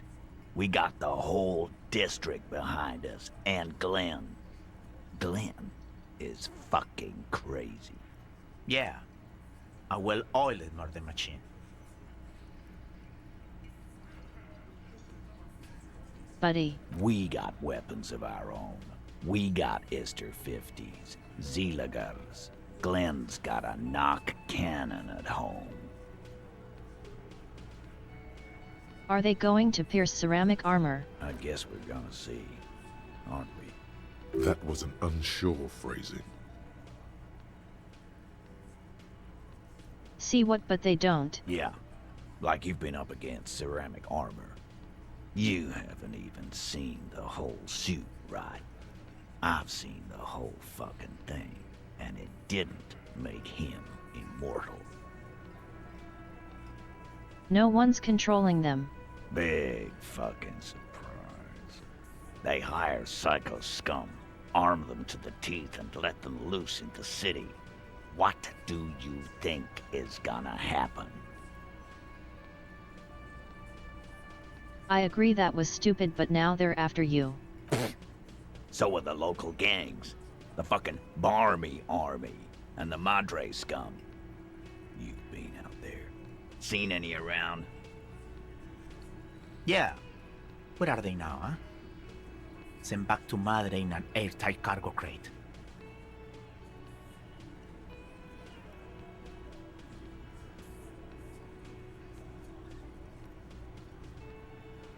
Do you know I'm starting to lose interest in protecting you guys from the elite mercenaries with machine guns? These people are trained military professionals, special forces, as you said. They're not a gang or Barmy Army. No, they're not. They're uncoordinated and drunk. We know more about them than you think. The fuck is that supposed to mean? You're the beast, they're the hornet. We're not bees. We're men. We're socialists. Easy, E. He's trying to phase you. What are you trying to do? Scare my men? Yeah, 'cause you're all fucking losers who would die in a minute. What do you mean, okay?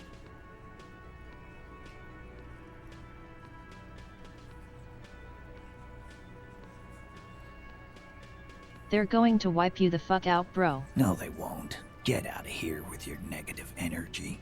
He really doesn't like you ruffling their feathers like that, on what might be the eve of battle. All he means is that the situation is serious. No wonder you cops get shot to shit every day. Can't go to war with an attitude like that.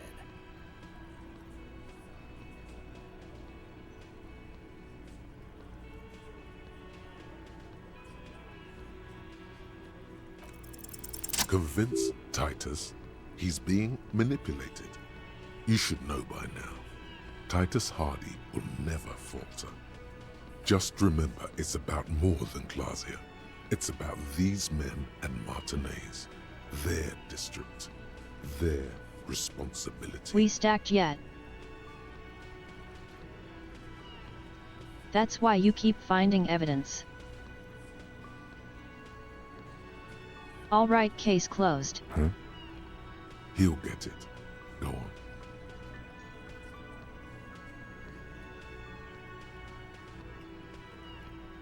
Write it down, Kim and Martinez. They'll just kill you 'cause they don't like you. Got it.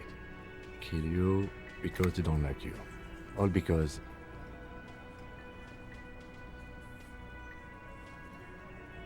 Which one? All of these are pretty good.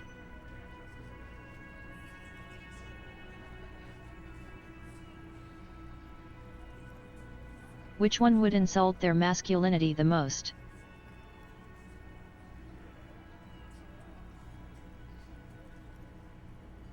That's probably...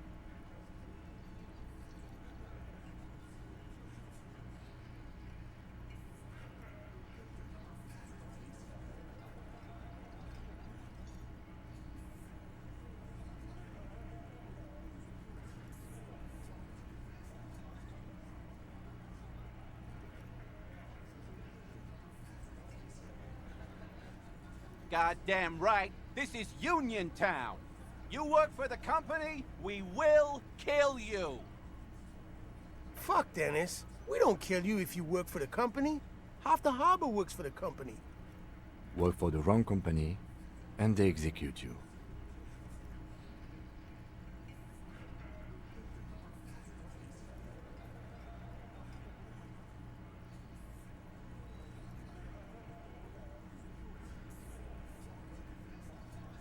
They just hang you, shoot you, whatever, they can't even remember. It wasn't that. It wasn't. We didn't shoot him. That's it. That's the weak one. You flushed him out. Now go in for the...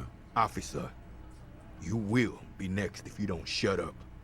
He's onto you. He knows what you're trying to do. Steel yourself. Push on. Just ignore Theo.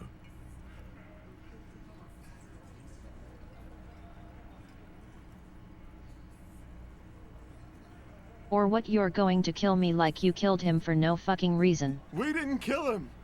We didn't even hang him. He was dead when... Shut up, Angus! He was dead before you hang them. Fatty! Say one more thing to the cops and I'll... Dennis, stand down, or I'll beat your head in. Theo, take your hand off the belt. This isn't 31. I've got this under control. Not very well, seems. Angie, where's your goddamn inhaler? You sound like you're dying.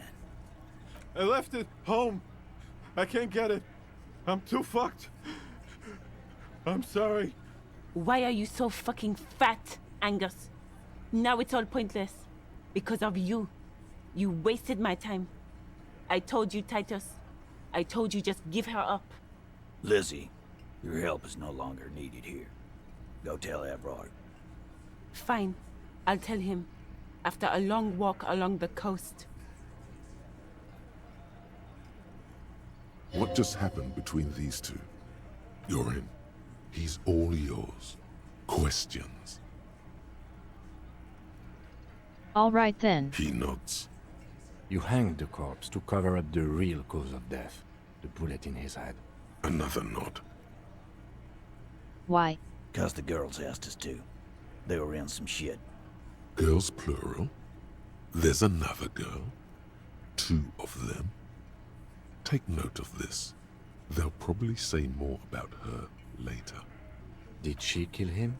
Cop, I have no idea. The girl says she didn't. He doesn't think she did. Or at least he hopes she didn't. What happened? Classier came down. She seemed really out of it. Drugged up, even more than usual. Bug-eyed and gurning, you know? Not in a fun way. It looked like she'd redosed after something went down. I've seen that look before. She was scared. I knew someone had died. How do you know? I've done this job for 10 years. I've seen it before. It's the politician in the motel room with the dead hooker scenario. Only in reverse. Good analogy, boss. You don't get to talk yet, Shanky. You're still on the bench. And you keep taking it easy too, Angus. What happened? We went upstairs. Sure as day the Merc was dead. And there was a bullet hole through the window. Fucking dirty sheets and bottles everywhere. He means they'd been fucking? Tibbs patched the window. And the corpse. We hanged. Who's Tibbs? Nah, he's my brother. He's in the window replacement business. Right now, he's grateful he hasn't gotten Fair his enough. brother into this mess. Why the cover-up? You may have noticed our girl's in some shit of her own. I didn't notice anything. Get talking. That can't show up on police radar kind. There are people after her. From the old world. Where she came from. Who? They're powerful. Connected to the moral intern. She's clearly afraid for her life. Says if she showed up in your systems, she'd be ghosted away. And why would you help someone like that? By taking on a murder? Why would I? I guess we abide all sorts of runaways and losers here. It's a Martinez thing.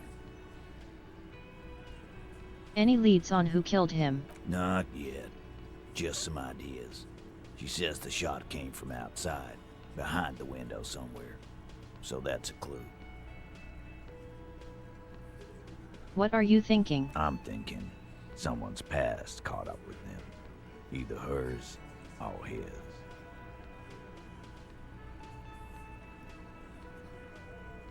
We also know their mercenary crew had a sniper among them. Hers, you mean? I mean the people after Klausya. Maybe the shot missed. Maybe it was meant for her. I like that. Been thinking the same thing myself. My dude. One of those mercenary buddies of his could have done it. They got guns, training, years of bad blood, probably. Or it could have been someone else from Crenell. Tell you what I'd do. Check out the coast for vantage points. Maybe consult with a ballistics buddy of mine. That's what I'd do. If I wasn't too busy doing this clown dance with you. He's calm now. Threw all that turmoil away and became himself again. Whose idea was this? In a manner of speaking. Remember the two girls? He may be talking about the other one. Was this the other one? That's right. It was her idea to hang him. I liked it, for political reasons. It sent a good message. The traffic. Fella, you think too much. He's off all right. You're gonna hurt your head. A little too far there, but you're definitely right. That woman is just Yep. affiliated with the Hardy Boys. You don't know her, anyway.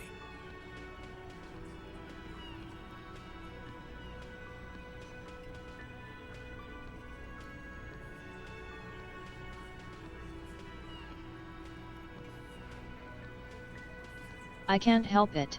We're Hardy Boys, and that's it. So you're a bitch.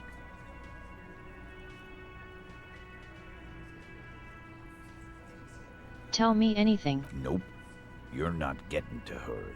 It's Klausya you want to talk to. All right. You do that. Hey, cop. Before you go, Klausya, came to Martinez to hide. Many of us did. This is where you wash up when there's nowhere left to go. The Union takes you in. Now, she refused that protection. But Still, after all this headache, You would prefer we didn't take her away. that's right. If we didn't take care of the people who end up here, this place would just be a couple of ruins and some cargo containers. We'll take that into account.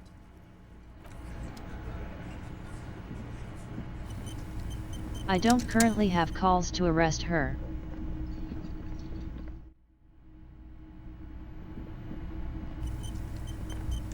Currently. Isn't it? This shit is fantastic. this window is pristine on the inside, unlike the one next to it. Light from the desk lamp reflects off the glass in an untarnished golden halo. Smooth as ice, there are spots of mud and rain on the outside, even smudges. But the surface of the window is clear from the inside. No chips, no hairline fractures. Following your lead, the lieutenant leans in closer to inspect the surface. Yep, this sure was replaced. Looks like it, yes. You know which window has not been recently replaced?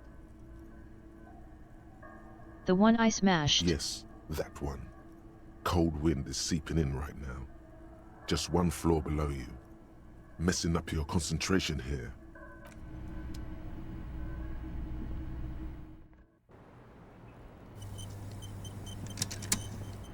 All right, lady, we got some talking to do. Always good to see you. Something in her demeanor has changed. She's tired, consigned to her fate, to being here with you and what's to come.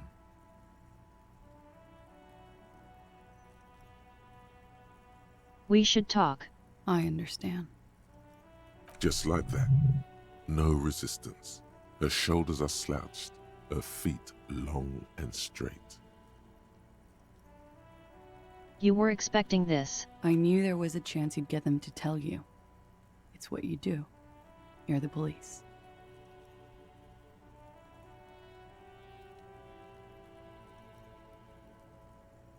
So I'm sure you've noticed by now.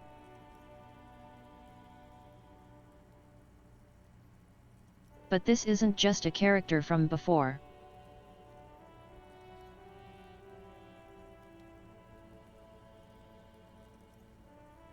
This is a dour dame who was up in our office at the start of the story.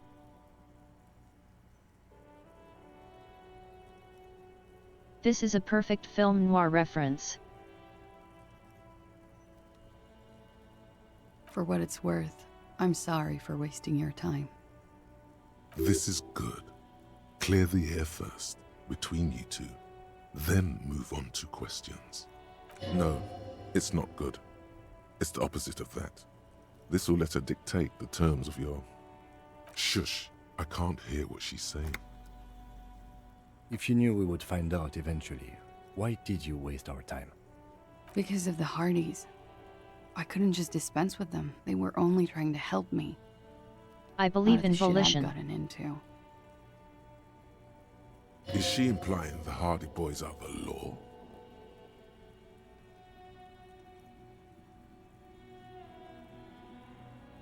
Probably not a good enough reason, buddy. You're right. There's more. You answer to the coalition government, and by extension, the moral intern. All right, keep going. You share a database with them. You send people to their courts. Keep going. Just business. But bad business for some people in the moral intern. If I show up in your records, officer, they will find me. They will... What happens if they do? They will kill me, sir. If you file my name, take me in for questioning, enter me into the moral intern mill, well, then I'm fucked. For nothing.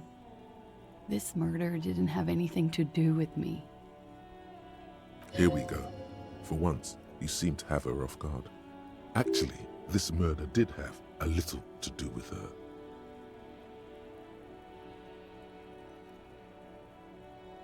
What did you do? It's not nice, but it's not illegal. Not here in Ravishol, or even in Orania. What exactly did you do? Industrial espionage. I joined a business collective with the intention of betraying them. I did my job well enough to be asked to do it again. Fair enough. With a bigger company. The kind you really, really don't fuck with. I took their ledgers, 2 decades worth of accounting. I need the names of the companies involved and who hired you. The job was Lewis and County Savings Bank. They sound small, but they're part of the Lewis Scott conglomerate. That was the second job. The first was some printer company. You wouldn't know them. But she really destroyed them. She still feels it. As to who hired me for the job, I don't know. But they're after me too. Along with Lou Scott and their friends in the MI. Once you're done in the competitive intelligence circuit, you don't have allies. You're radioactive. Laws cap. These Fair people enough. engineer financial disasters in second world countries. The conglomerate also includes the Bank of Consecration, Airberg, and the popular Papalolo line of dairy products.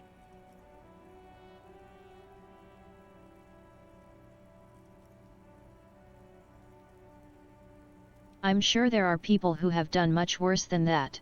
Sure. I'm not a war criminal, but it was bad. People lost their jobs. Good people too, not just C-suite. A lot of people got hurt. But that's just more of my shit you shouldn't have to deal with. You're solving a murder. That can wait. Look into her eyes. There's more. What did you do? One of them killed themselves because of me. She says it quickly, like she's said it 100 times. To herself, to get used to the idea, out of guilt.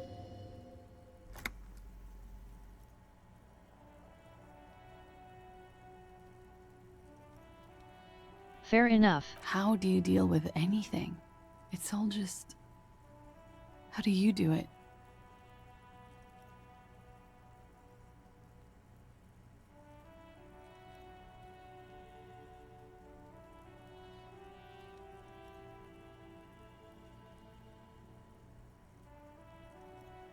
Well, this would be the honest answer, but I'm going to go with this one.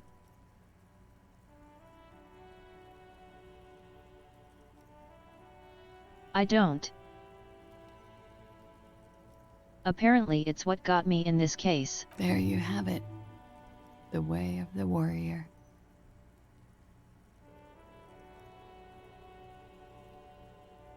Why did you call the cops if you're hiding? Because I'm an idiot. Idiot? She's nothing of the sort.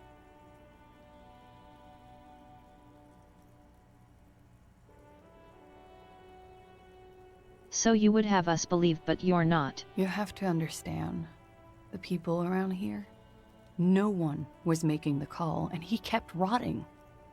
And then they picked his clothes off, and that little fucker threw stones at him.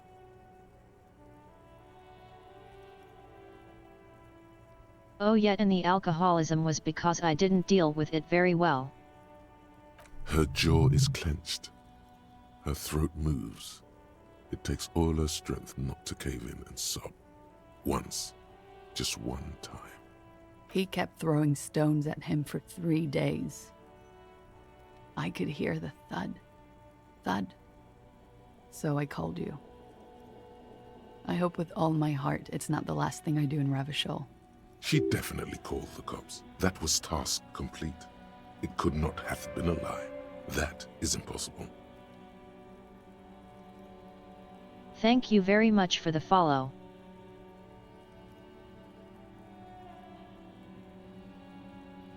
Sorry I got distracted for a moment by the cheekiness of that statement.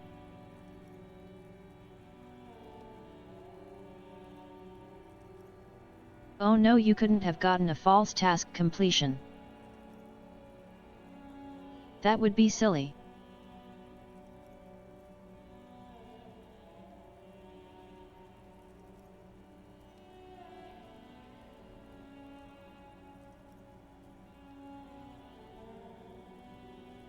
Anyways, thanks for the follow, Zerome Light.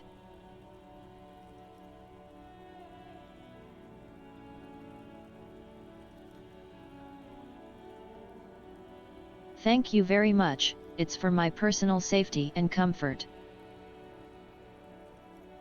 It makes it me. It makes me able to do this. And I am much happier being able to.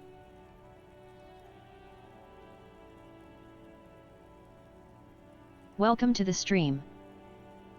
I am Spooky. It's nice to see you.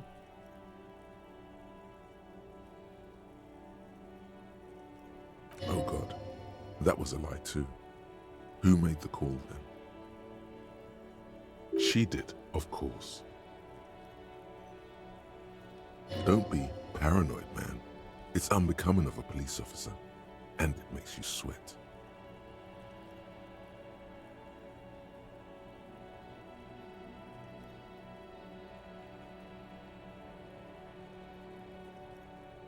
Volition has some good ideas recently. I'm guessing it was the other girl who made the call.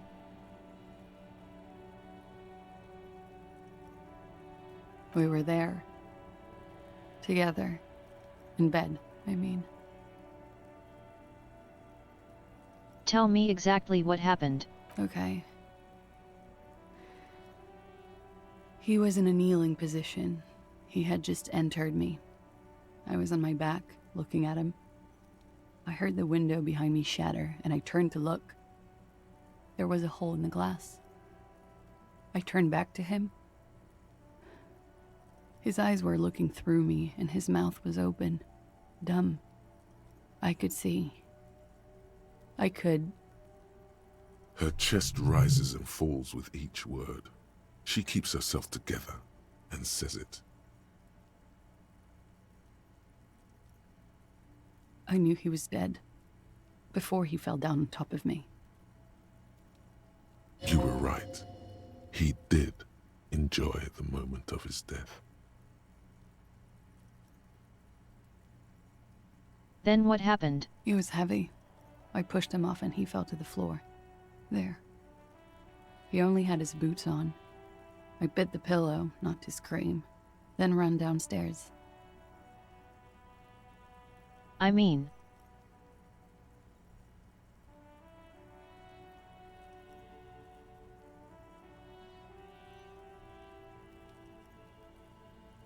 There are definitely worse ways to go. Then extremely suddenly while doing something fun.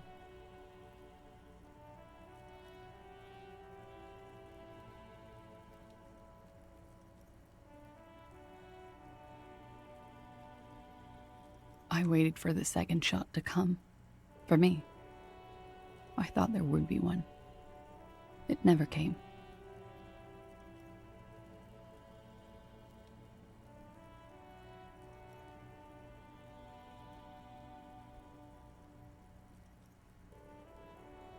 She's forgotten about her cigarette.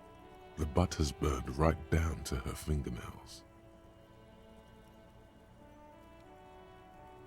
That is clever. Oh.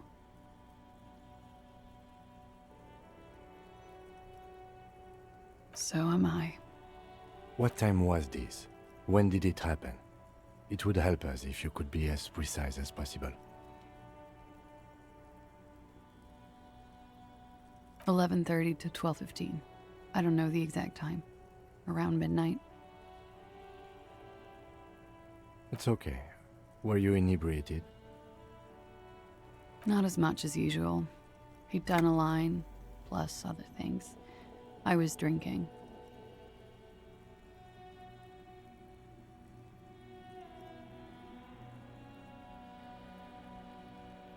This part is intense, it's taking my full focus.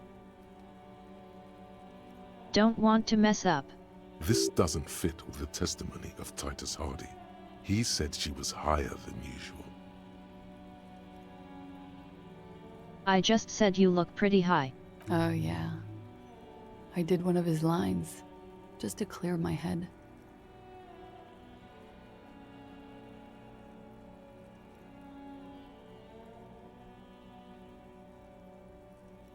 Did you hear or see the shooter in the course of this?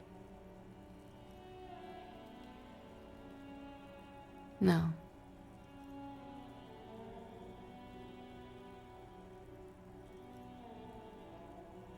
Nothing. I was trapped. I was stuck in my room downstairs. I got some clothes on and crawled back up, drew the blinds. Blood was coming from his mouth. Not a lot, just a little. He was still on the floor, slouched. I couldn't be there with him anymore, so I ran down and out of my room, into the hallway, down the stairs. I knew there would be people there.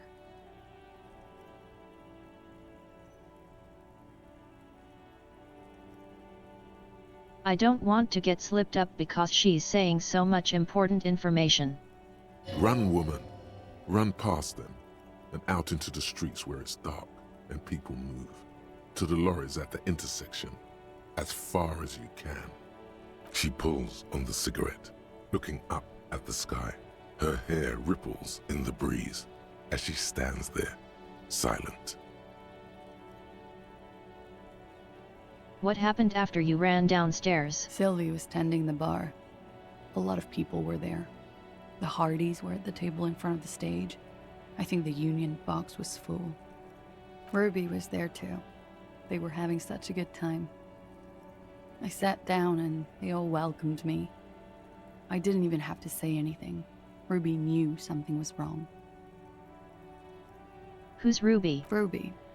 You know, the leader. The leader? Of what? The Hardy Boys. Well, nominally, yes. Ruby's the one they go to when things happen, like things they need taken care of. She's the organizer. All right. This Ruby, in her phrasing, is entrusted with great power. She trusts her. So do the others.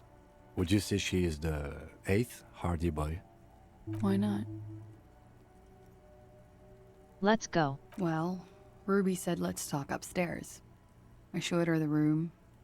I've known these people since December. They know my situation, that I can't leave a paper trail. Ruby was the first one I told. She said she'd take care of this. It's what she does, you know, take care of things. I helped her get the body to the bathroom. We used a belt to pull him up under the shower, to keep him upright. To mislead you, they were tampering with the body. To produce lividity, matching a hanging? Yes. We completely missed the tampering. Looks like you got there in time. What was this, 20 minutes after death? I like that he kind of appreciates that. About 20, yes. Ruby explained it would make the blood... You know what he does. Then what? Ruby went outside to talk to Titus and the boys. I was just looking at Lely in the bathroom. I had to put his clothes back on. His armor, too. It was tough, but I've seen him take it off and put it on many times. It took Ruby maybe half an hour to come back with Titus. I'd gotten him ready by then. They carried him out. I knew what they were going to do.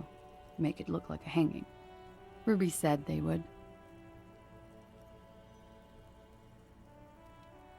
What did you do while they were hanging him? Ruby said to wait here. She also said I wouldn't see her for a while. That we should lay low or something. So I did. Where is she? I don't know. I haven't seen her since. We will need to take this question to the Hardy Boys. Interesting. Fair Why enough. did this Ruby go through so much trouble to hide something someone else did? Look into this later. What are you doing? Coming up with a theory. She said Ruby knew something was wrong before she said anything. How come? It was loud downstairs. She couldn't have heard the shot. It is ominous. You already coming up with theories that put the blame on someone other than Glacia.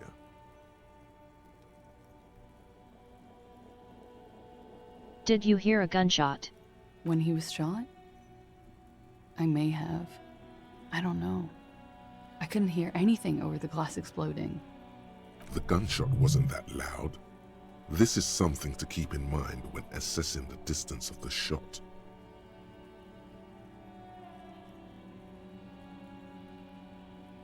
Could the people after you have killed him? That's the first thing that went through my head when I heard the glass break. I thought they'd found me. They've killed him to punish me. All last week, I've tried not to talk to anyone or be seen with anyone, so they wouldn't be hurt. I've come to understand, however, this is paranoia. What happened didn't have anything to do with me. They probably would have finished you off too if it was. Or... I don't know anything anymore. All I do is wait here. We can't go after Loose Cap. Not yet. There are other, saner leads. I don't ask you to, Lieutenant. If there's one thing I know, it's that you'll get nothing from there. When was the window changed? Last week. Angus and Titus's brother, I think he's called Tibbs, took care of it. You should have another look at that window after this. Reconstruct the scene. It's right there. Yes, you see the glass sparkling out of the corner of your eye. She nods silently. All right. She doesn't even smoke. Just picks up the cold coffee and holds it in her hands. He's thinking, are we done here? Or should we arrest her? She's a flight risk and she lied to you. She should be taken into custody. No, that won't be necessary. Just leave her alone. She's been through enough. She doesn't need this police brutality. This guy won't budge. You have to wake Multiface up, forcefully, if you want to continue pushing her.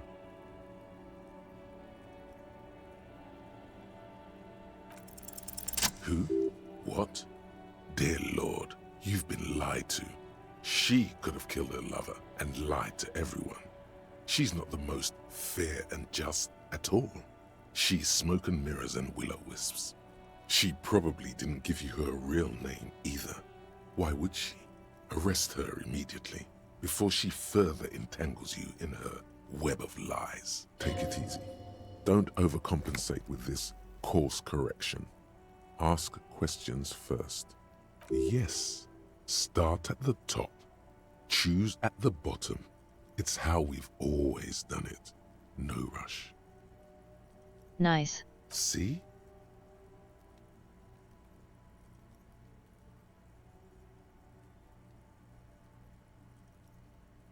I don't think you made the call. I did. What is this? I called your desk or whatever it is. The numbers are all over town. Call 8-100-2 for emergencies. There was an older woman on the other end. It sounded like she was smoking. She took my complaint. She coughed. That is the emergencies desk number. Anyone could know that, sire, by looking around and calling the desk. I don't believe a single word she says. What time did you make the call? Thursday night. It was late, sometime after 12. It checks out. But I know the time of the call too. I know I have not been 100% truthful with you officers, but I am now. You sense a little hesitation there, or maybe even fear. The stress was on the wrong syllable. Welcome to the wake-up club, brother.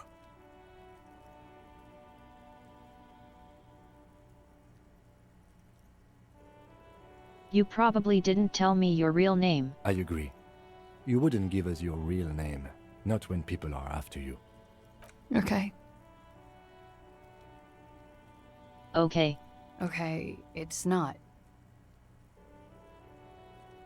Okay. You log your work every week. It's all transmitted to Common, sir. I couldn't just beg you not to enter my name. So I lied. Like I lied before. Like I did at LCSB. I have to lie all the time. No. It's submerged in a plastic buoy on the coast, in the reeds. It just doesn't say Clausia Amandu. It says Anouk Mea Smith. Falsified documents? Passport and visa. Given to me by my employer. I can't even use them. My employer probably leaked the name, Mea Smith, to hurt me. Why would they do that? I didn't show up to a rendezvous. They don't take that lightly. I didn't show up because I was afraid they'd do something to me. The job was finished. I'm just a liability now. She fears an arrest right here and now. This has been an awful turn of events for her. Where's the buoy? West of the boardwalk, in the reeds. On the coast there. I put it there when I first arrived. Haven't been there since. I'm not sure I could even find it now. It's useless. The lieutenant makes a note of Fair it. enough. You're welcome to it. It's in the reeds northwest of here. Past a broken sewage pipe. Right near the waterline. I don't think I need her real name. She nods, her back straight, ready for whatever is next. She slowly lights another cigarette and steadies her breath, as if in the presence of some tiger. I don't think I'm going to arrest her. You are. This is not the end of this.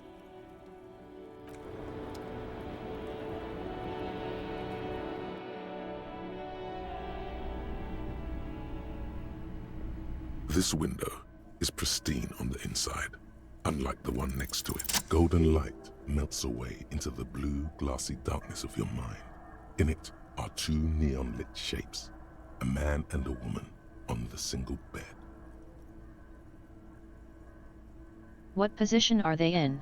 Like the witness said, the man is kneeling, the woman is on her back.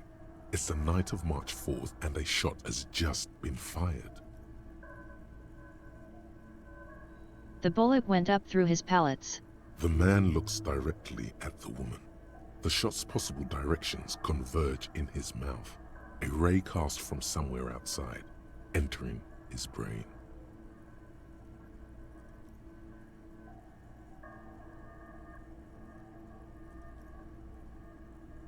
But we've also discovered it had to have happened with what appeared to be a rifle, so she probably couldn't have just snuck that into a melee. From the roof outside, location A prime. The glass fractures around the bullet hole. Shards face inwards like a corona behind the woman's back. The man does not know the bullet has entered his brain. He never will. Death comes faster than the realization. The ray cast from the man's mouth unravels into a fan of possible directions, all on the roof at first. The shot could have come from any of them. This is composite location A prime, most likely of the origin points. There could have been. Then the rain and slush and wind washed it away. This was more than a week ago. So it was made from the roof. 72%, with an antique weapon that fires military-grade ammunition.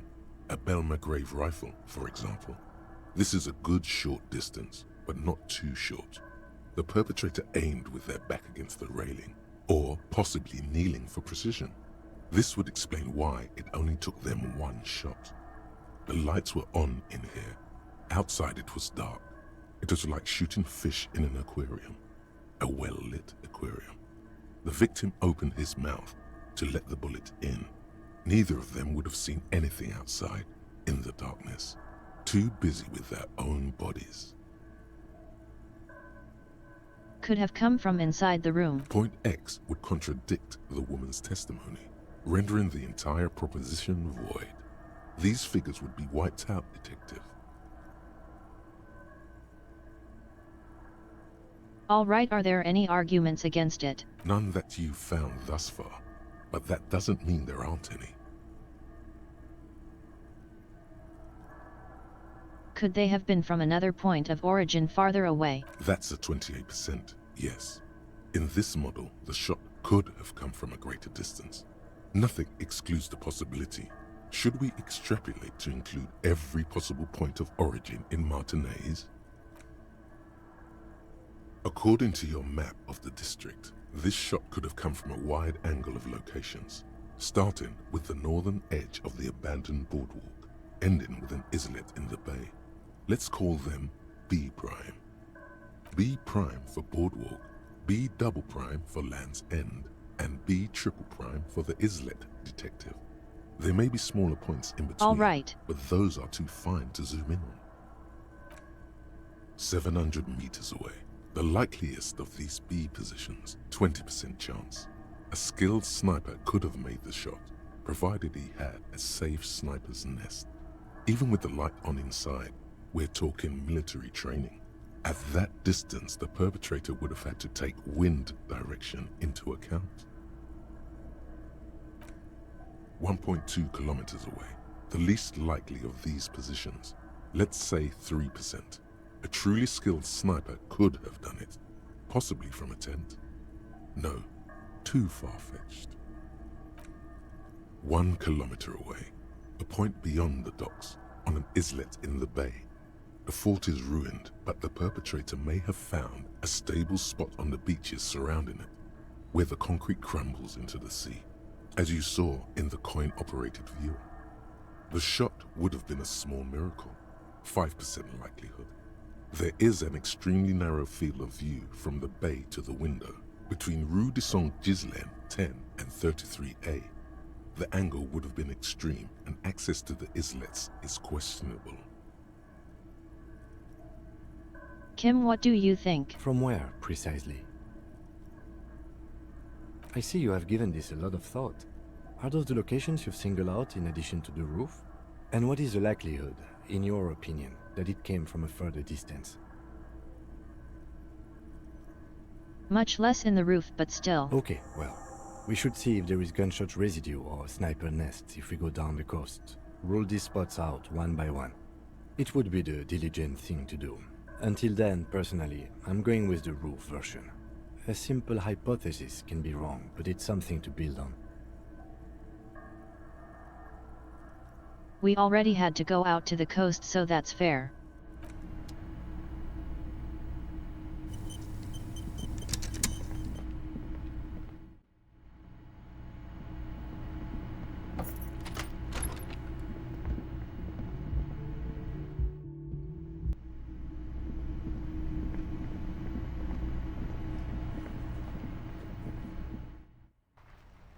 I'm going to do that before talking to them.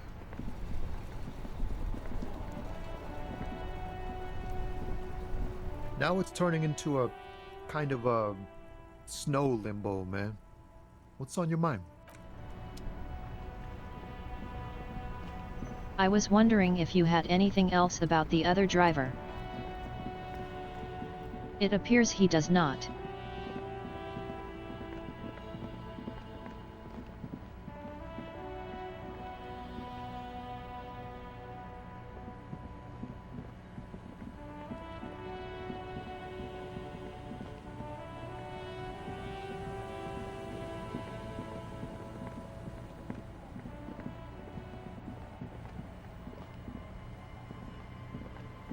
I know who did it.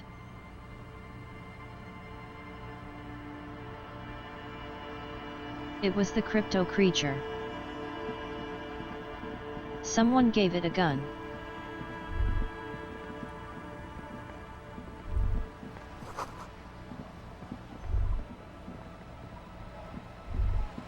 This is it. The scene of the party. The fire pit. Cigarettes and empty bottles all evidence it. Looks like they were here a while, judging from all the bottles. The sunken motor carriage provided them a focal point, like a goose ice sculpture or a chocolate fountain.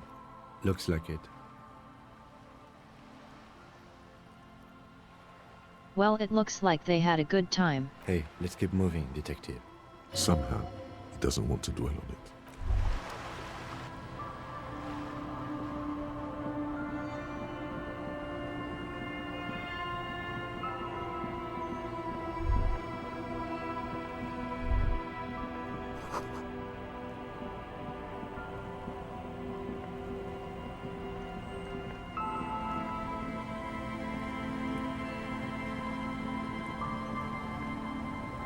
Hey lady, you're not a sniper, the are sea's you? gonna calm down soon, I can feel it.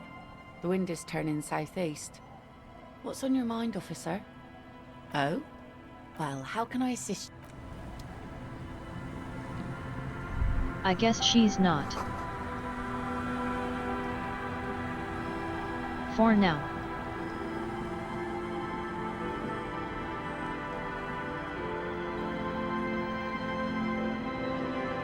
That was pretty bad.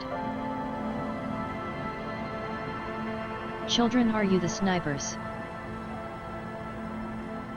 Have you been playing too much for tonight? Did you build a tower out of planks and then shoot him? I'm watching you, children. I know you have it in you.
I guess I'm not seeing any signs of it here.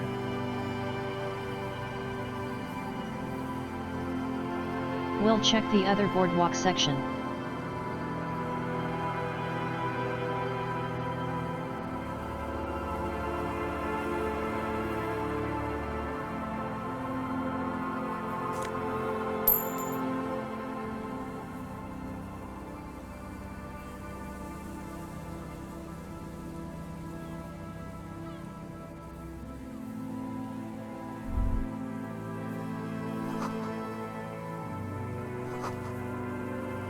Is there something here that would indicate a sniper used this place as a nest for taking the shot? Just some urban detritus, a bottle, and a dilapidated old comms tower. In the distance, you can hear the breakers roar. I don't see it, Lieutenant W. Freighter. I don't see a person take a shot here and hit something there. In the whirling in rags. There, 1.2 kilometers over the cold water of the bay, through a thick snowstorm melting flake by flake in the waves, you see the smallest rectangle, barely visible. A glowing light on the third floor of the whirling in rags. With binoculars, you would see a young woman's shape move behind the glass, her limbs long and slender. It's not possible to climb that ladder, and even if it were, why? There's no to warm his hands before pulling the trigger? Wrong button. Perhaps, but anyone could have made this. The coast is specked with fires this time of year. Truthfully, this seems like a very poor choice to take a 1.2 kilometer rifle shot from. Visibility is awful. There's water vapor everywhere. I think we can rule out Biddable Prime, was it? Those? A smoking assailant who favors Tumutiri to Astra or Joanne? Cigarette butts are everywhere. This is a common brand for all men. And there's an old man who's died Still, now. You felt it was important enough to make a mental note. That means something. You didn't pay attention to any of the other cigarette butts on the coast.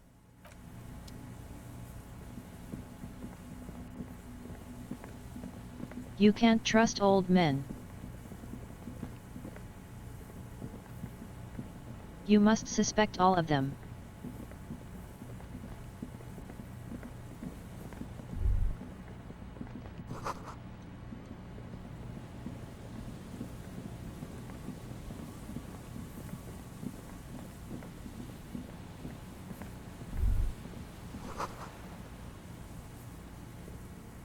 An old door, worn by elements, guards the depot. The wind has blown a sand dune in front of it. The door hasn't been opened in a long while. From here to the whirling, I can't see how. The church is in the way.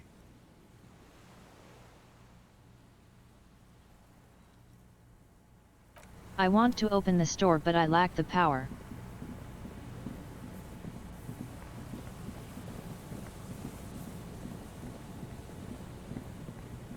I would have to cheat hard for that.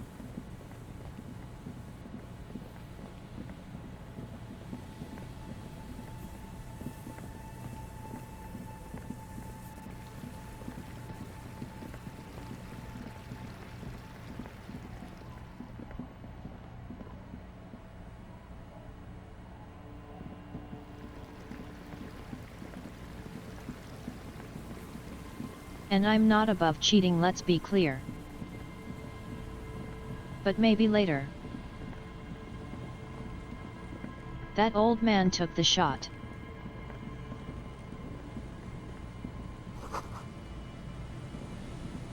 A metal and plastic contraption bobs up and down amidst the trembling reeds. At first, it just looks like trash, but if you look closer... That over there. Must be the boy Klaas you told us about. The one she hid her passport in. We should take a look. You lift the boy out of the water without much effort. It's not tied to anything. The cords dangling from the bottom appear to have been cut. The number 11 has been written on the yellow plastic. It hasn't been in the water for very long, but it's already discolored and slimy with silt. A latch holds it close, but only just barely. The brittle metal of the latch has cracked. Simple construction. Very... A shot glass's worth of seawater pours out, some algae, and nothing else. Well, damn. I have no idea. Or Shame. think we do. This is a small loose end, either way. Not important, I hope. Could be. We should keep an eye out. Nothing more for us to do here. Let's go. You could ask the miss what she thinks. Later, if you have the time. Though you doubt she'll tell you much at this point. We still got here too late. There's nothing of use here anymore. Fair enough.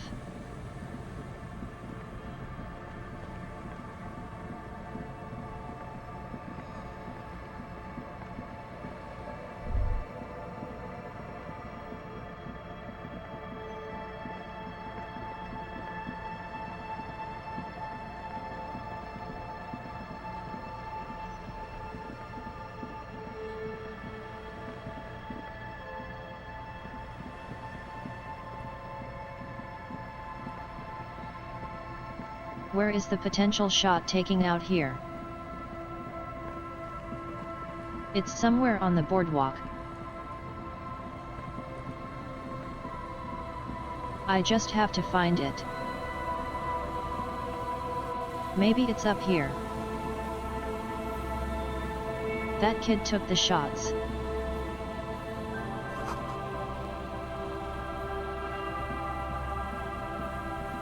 I know what you did, child.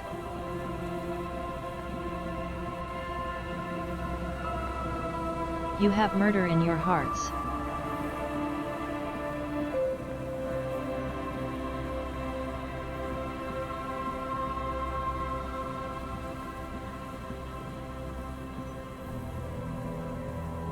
Did I just miss an interactable?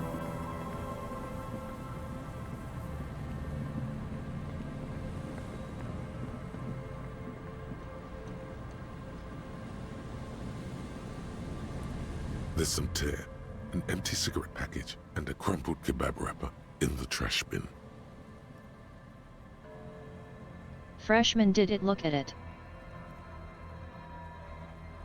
Look at this trash.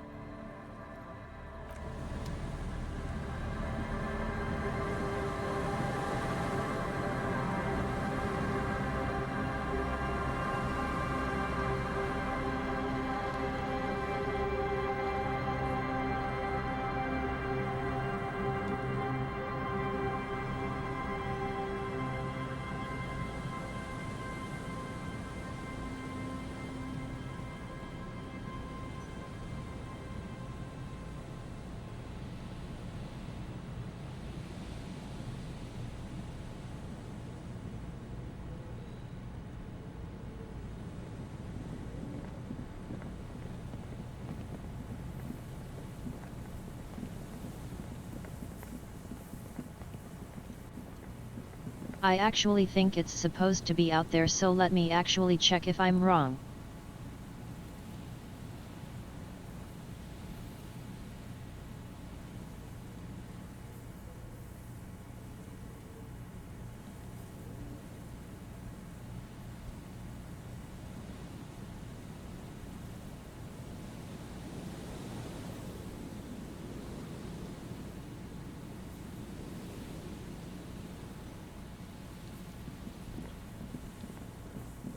Ah, it's stupid. All right. There's some weird shit you got to do.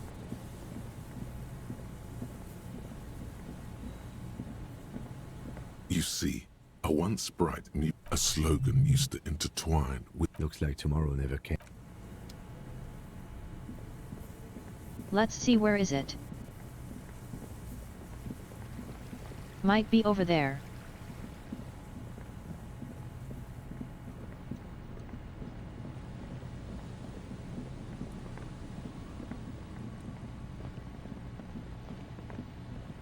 This isn't even technically essential, but I want to check it off. A row of ghostly shades facing a crumbling wall, with another 7 shades standing. I don't know. I don't know who died here, lined up beside that horrible wall. It could have been any of the parties involved in the revolution. Perhaps the ones executed here were the loyalist conservatives, killed by the communists at the start of the Civil War. Or it could have been the communists, put to death during the last stretch of the conflict by the coalition forces. Remember what Trent Heidelstein said about Veld? Another likely scenario. Yeah, it's very unlikely the coalition forces were the ones who died here. They were always the last ones against the wall. To be honest, if a coalition member was anyone in this situation, it was a commandant, the superior giving the orders. Brutal. A cold sea wind blows away the figures. I guess I'm not going to find it yet. That's fine. It's time to move on to the next objective.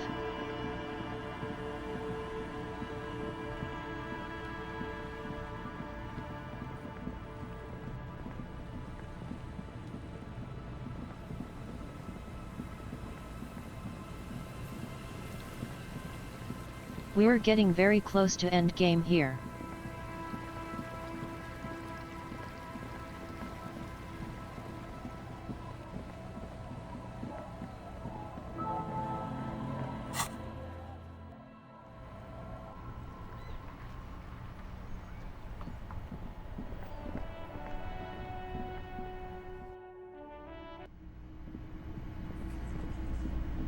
Let's first go talk to her.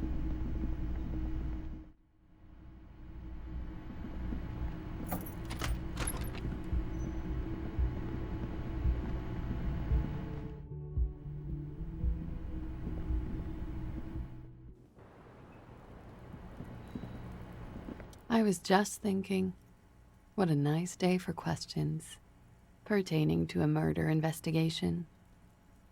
Oh. Did you take the documents? No, of course not. As I said, it would have been too risky for me to use those documents anyway. My employer gave them to me. In truth, I should have destroyed them. You may be in danger. Yes, I am. Regardless of who took the documents. It was probably just an accident. I was worried I'd been too careless with the latch. The documents were probably just washed away. The words, washed away, sound distant and strange suddenly. Somewhere far away, a dog barks. The same small, heavy door. No. Time to injure yourself.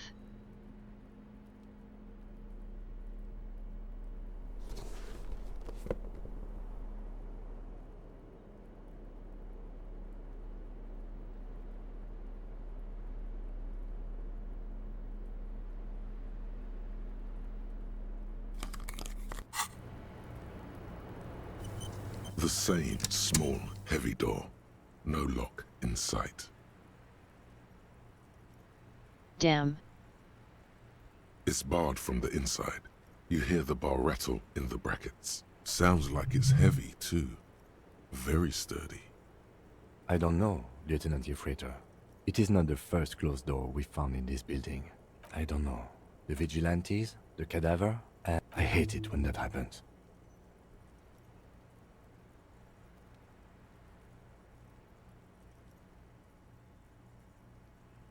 All right, sorry, I was just going through dialogue we had already seen.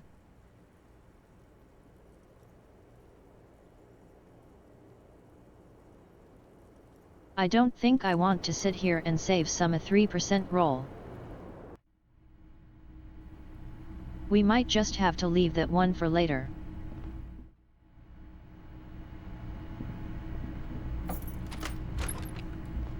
Like 10%, 15%, maybe a 20% sure. But a 3% is pretty bad.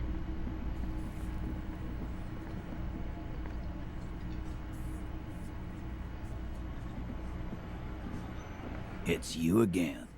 All right, we got to talk about Ruby.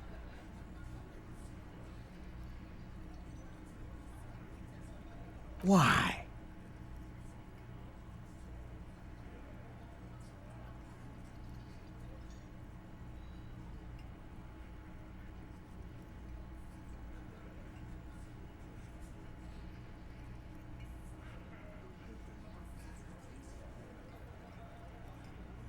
A civil war is brewing, and the only way to prevent it to solve the murder.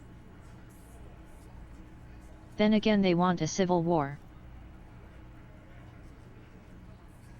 Sounds like you're making her a suspect in this. Not on my watch, you're not. Ruby's one of us. We're not gonna throw her under your moral intern steamroller. Fuck that shit. And fuck you too, moral Ruby is missing. If you hide from the police in a murder investigation, you become a suspect. You know how it works, guys. That's nothing. That's just legalese. You don't even have a sound theory. I don't want to be rude, but we're trying to get some R&R here. Think you could fuck off now? I think we'll keep sticking around, Titus. You'll be surprised at how quickly a theory presents itself if you keep looking. From the corner of your eye, you see a little bird fly into the bush, right behind the window, behind Titus's back.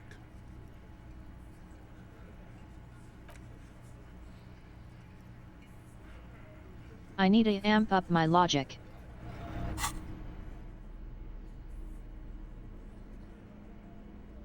Luckily, I know I have things for that. I just have to remember which. More logic.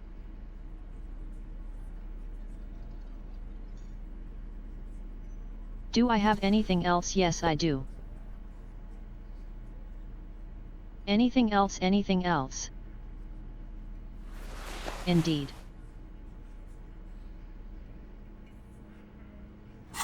Our logic is now fairly amped. It's you again. What is it? What, you don't do that? I always change into my logic clothes. A sudden flash of lightning in your neocortex. The hostel cafeteria is lit by its airy blaze. Floor plans, bullet trajectories, webs of human emotion, all channeled into a single thought. Why are you so sure she didn't offer him? Because she was here, all night, with us. He's cobbling together shit so he can put her away. It's Cop 101. Shut the fuck up, Alan. She was here all night? 11:30 to 12:15? She was here during all that time? Yeah, with us, drinking, near the stage there.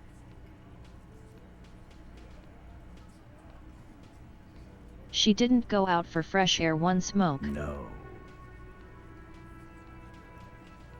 The entire time. All right. She took a fucking leak, okay? For one moment. Maybe went out too. She has an operation to run from her lorry. We're not getting into what that operation is again, Cop. That's probably for the best. Don't break your stride now. And just because she was gone for 5 minutes doesn't mean she magically got to the roof and shot him.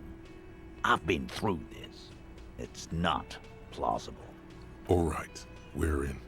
We got Ruby unaccounted for sometime during the window. This was crucial.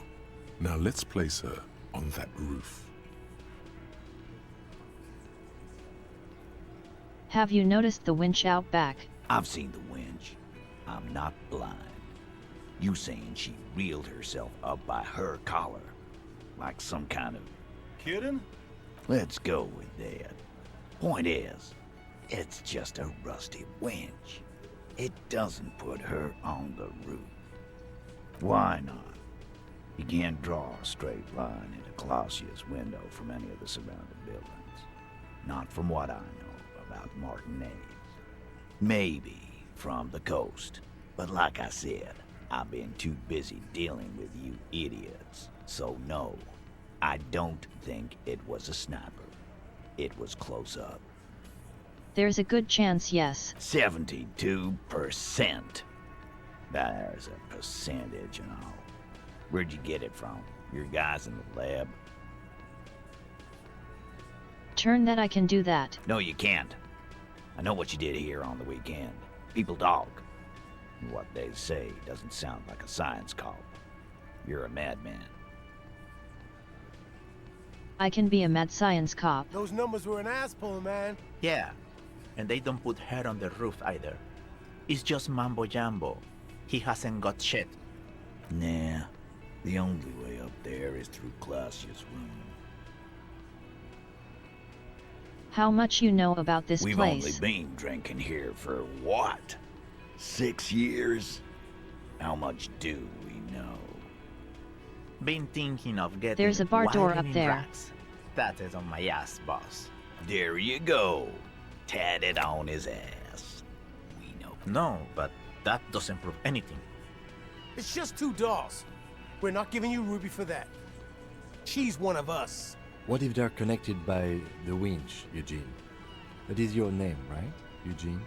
If they're connected, she could have gone to the kitchen, gone up, shot him on the roof, then come down. all in 5 minutes. How about that? Yes, she could have. This is one long shot. Tell you one thing, I liked how that goddamn winch came up again. That was nifty. She could have. Firmly. Try shit on a stick. All you've established is a possible route to the roof that you haven't found. And even then, a route doesn't put that bullet in the Burke's head. A gun does that, and Ruby doesn't carry one. Phase 2. Murder weapon. Get a gun in her hand.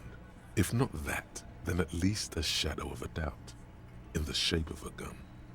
Just don't contradict yourself. If it doesn't sound like Ruby did it, maybe keep it to yourself.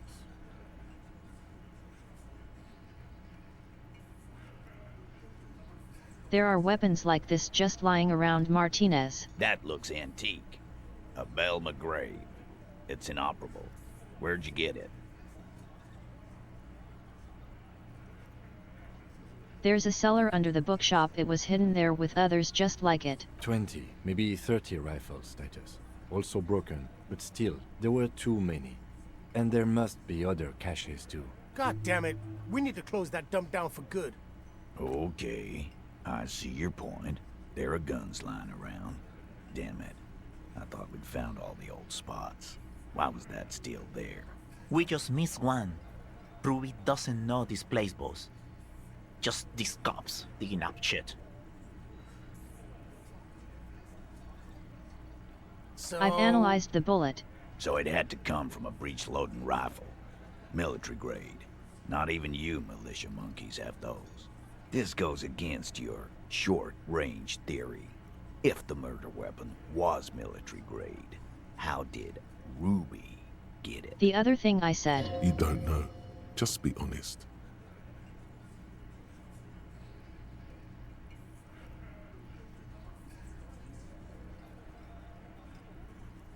I just showed you that any child could have found one. A broken old broomstick is what you showed me. But point taken. Time to really close the deal. Show them the bullet.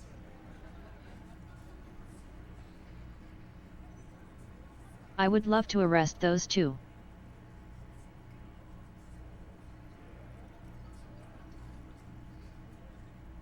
This is the bullet that did it. The Bill McGrave used the same caliber. The blonde man looks at the mushroomed Deathbringer in the evidence bag and says, Yeah, the bitch is jacketed all right. 4mm too. Whoa. Well, goddamn. It's not proof, but it's a possible murder weapon. Close to her. Too damn close. You have been thorough. I'll give you that.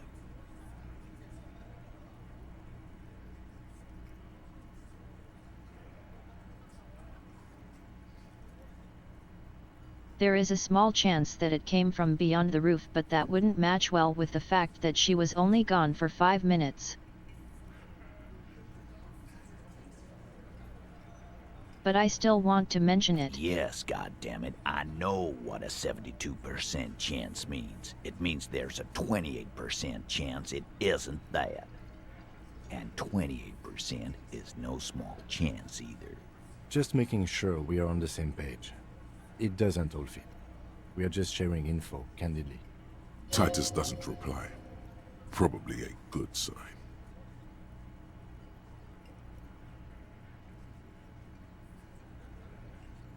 This doesn't match with the other evidence I brought up. And the fact that the smuggling and stuff he knows about. All right. Keep talking. I'm getting a bit curious about some things myself. We don't want to push things we don't need to. That would be stupid. T, we're not seriously considering it, are we? Ruby wouldn't do this. Why would she do something like this? Phase 3. Motive. The last component. The big one. Get this and they'll give her to you. Remember, don't piss him off. That never works.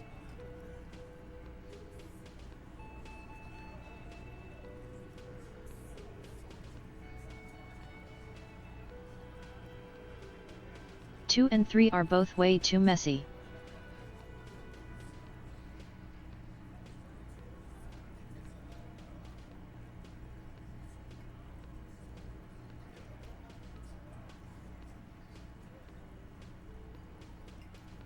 But one depends on a lot of questions too.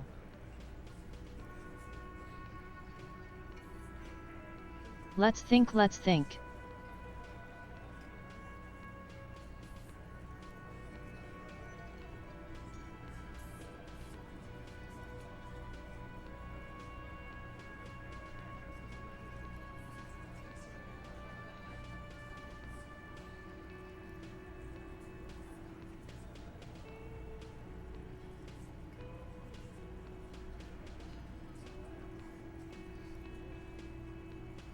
I'm thinking I'm going to go with answer 1.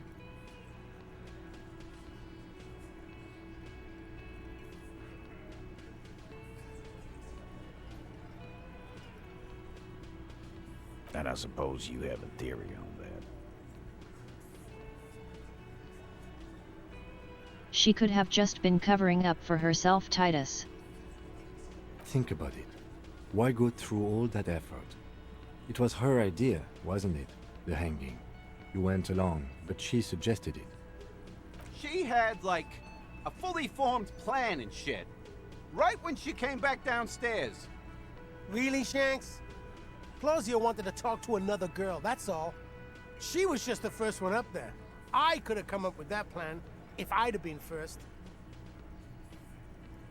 Could you have? That was a really clever plan.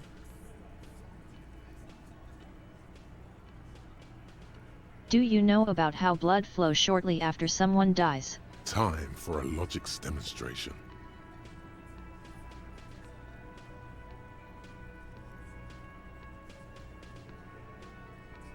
He scoffs. Think. You kill him. Get up there. Shoot him. Get down.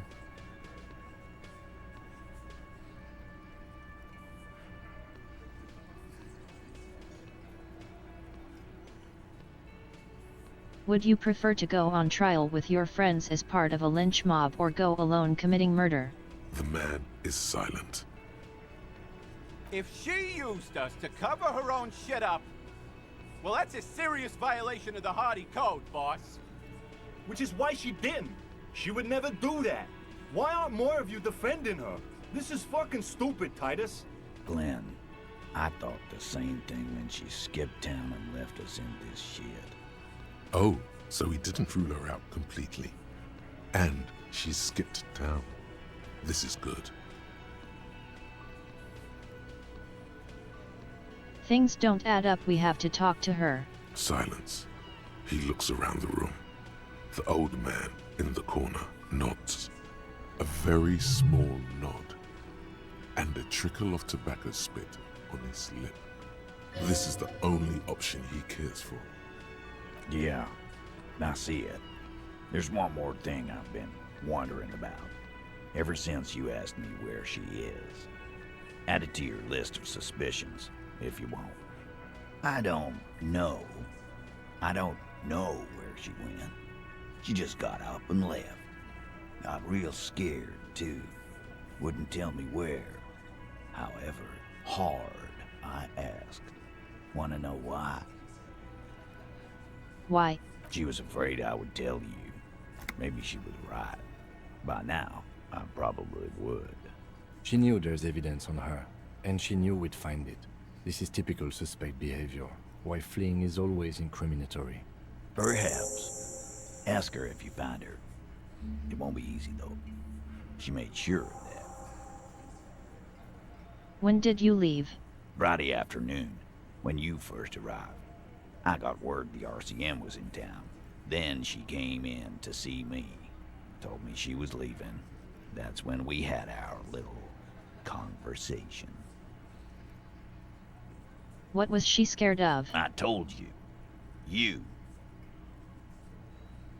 BRCM. No, you.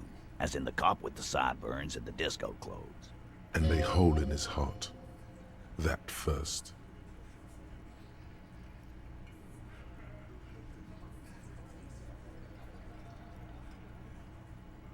Why not? You suck on that gun like someone tore you a brand new asshole.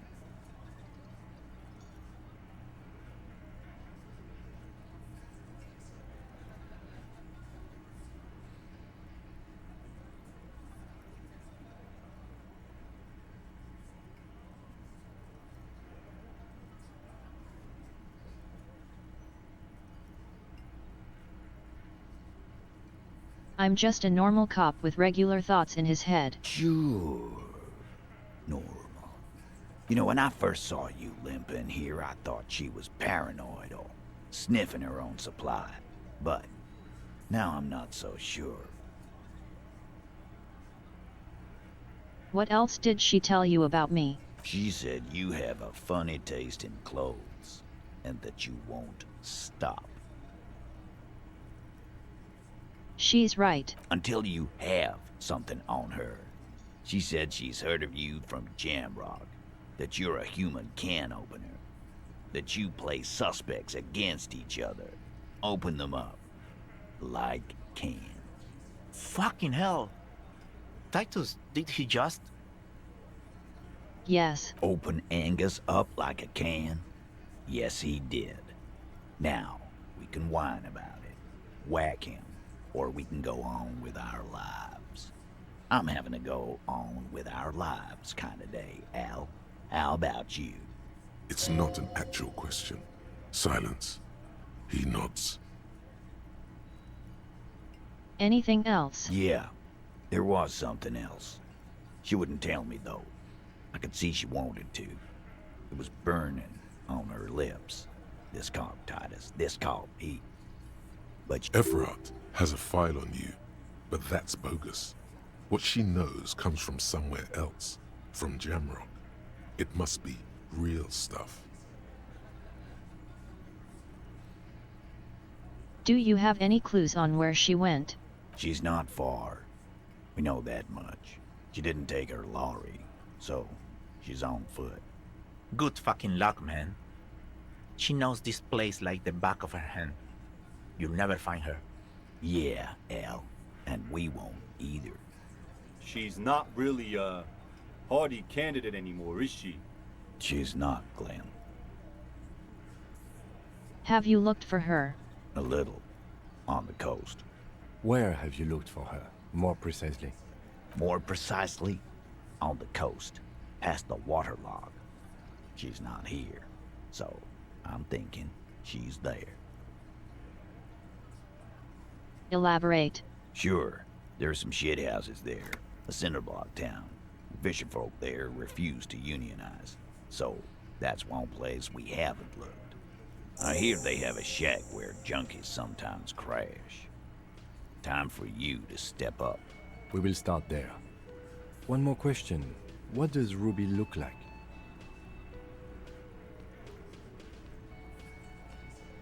Boyish. Hair's red. Dyed.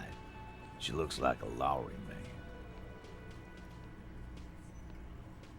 Do you know what she's doing with the frequencies? The what now? I have no idea. Boys? She said she's building a pale emitter.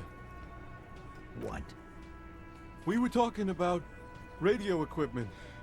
She said she's doing Ulan frequencies and a pale something. I don't know more. Well, that's ominous. This guy barely understands what he's talking about. There you have it. Pale something. It feels like you'll get to know soon enough. It'll do. It'll have to. His grip is firm and reassuring, like holding a piece of unpolished granite. Not just he finally granite, came through, so it's fun. packed RCM sergeant material. No, he already is a sergeant. That's what you're feeling. He just wasn't sure what you are.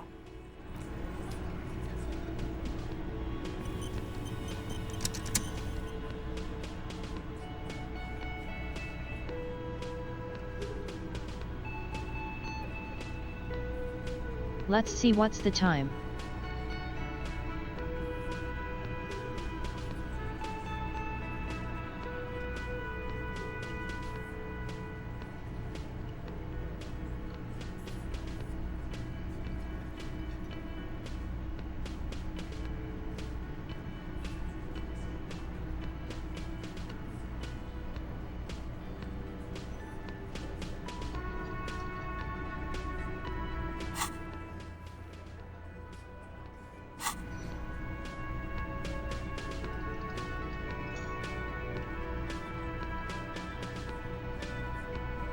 so. It's almost 11 o'clock. And I'm going to be very real here.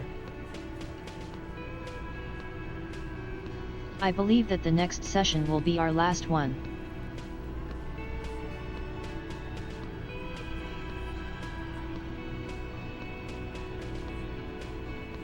So we're going to have to be there probably on time, and we're probably not going to end until it's over.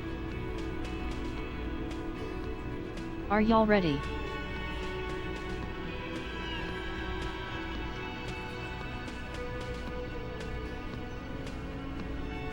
For now I'm going to do one side quest. There is one more thing I can do. Right now, don't you? That ruby of yours? Notice how it came together without casting too much suspicion on Clasia. It was nice and ruby-centric in the end. Felicia, now you're getting a little too suspicious. Anything strike you a bit off about this mishmash? Notice how this hasn't come up at all. Even Hardy and his boys didn't mention it. Neither did you. Good point. It is rather rare these days, but do continue. True. Strange how you conducted the whole advanced ballistics analysis and then hand-waved it. Absolutely. It could have come from anywhere, but you're suddenly so certain it came from the roof behind the window. I'm actually not that certain about that. But what I am certain about is it couldn't have come from a melee.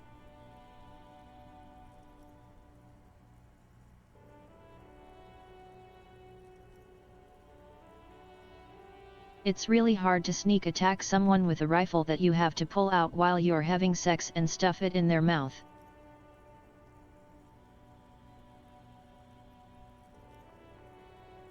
And if you manage to do that with a melee shot, you probably do a lot more damage. I'm just saying it'll be really hard for her to have done this. That's right. Finish thought. Just finish it and conveniently go on. She's watching you leave right now, you know that. Free as a bird on that roof. Lighting up Volition, you're getting a little too deep. Am I glad Ruby's in this shit and not me? Don't listen to this guy. The theory was solid. He's just jealous. Move on. It's no use harassing her further.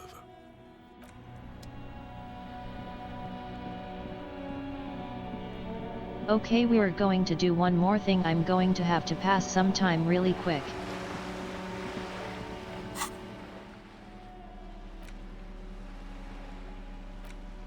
Alright guys, it's time to hear about hookah again. It's the ledger you found in the trash.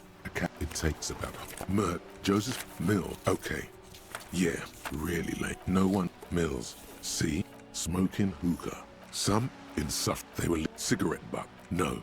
You. Some. Yes. They were leave cigarette butt. No. You. Some assholes. Yes. As you said here. Insufferable rock and roll asshole. They were leave cigarette butts. No. You didn't. Some assholes. Insufferable dicks. They were leaving cigarette butts. Coffee cup. No, you didn't have time for that. These notes show that you have what is called Oh, I forgot I had a thought. Job. Some assholes. Yes, as you said here, total assholes. They were leaving cigarette butts. No, murder. Beaten to death. Joseph Mills. Mills didn't. Okay, so the case is handed to you because, yeah. So no one in Mills. See? Smoking who? Murder. Joseph Mills. Okay. Yeah, really lame. No one Mills has. See? Smoking hookah. AKA Leslie. The only way. Threatening. Fines. It's plain to see. Good. He must. In the. He can't get. Which is. Does that sound like a Raphael something Costo? Fine then. You've earned it. This one. Cause of failure. The mural. True love. People call it. The graffito crew. The crew agree. The 9,000 people. A staggering 78%. No one cares what you believe in. Murder. Joseph Mills was on this case that he just... Mills didn't get... Okay. Some of these lines are really funny when you skip through them. No one and Mills has... See? Smoking hookah. Didn't you? Murder. Tom beaten to death. Joseph Mills didn't. Okay. Yeah, really lame. No one. Mills. See? Smoking hookah.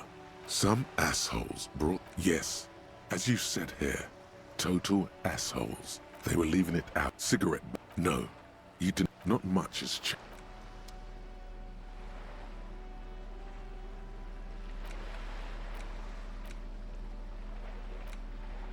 The best way to pass the time, thank you.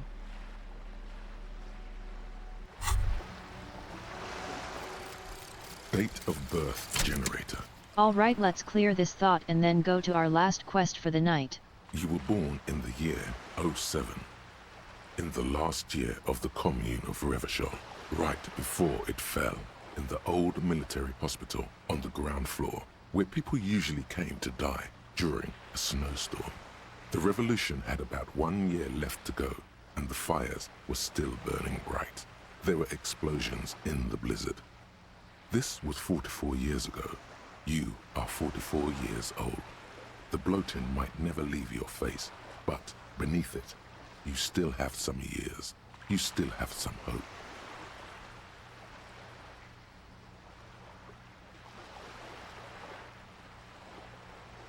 Ouch.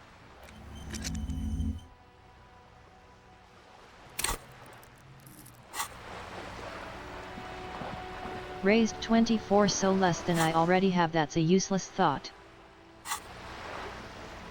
Incredible.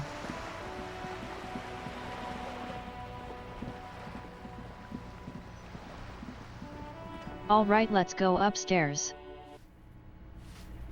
Smoking hookah.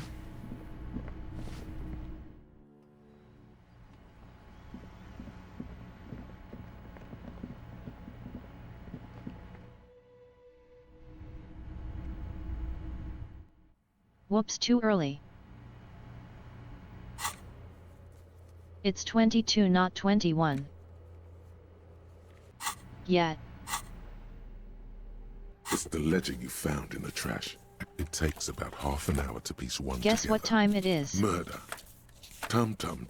Joseph Mills was on this case that Mills didn't get off the pot. Okay, so the case is handed to you because Mills isn't getting any. Yeah, really lame. No one enters. No one exits. Mills has no idea. See? You can't even read the thing without solving it. Smoking hookah. Didn't you hear? I don't know. Not much has changed. Perfect.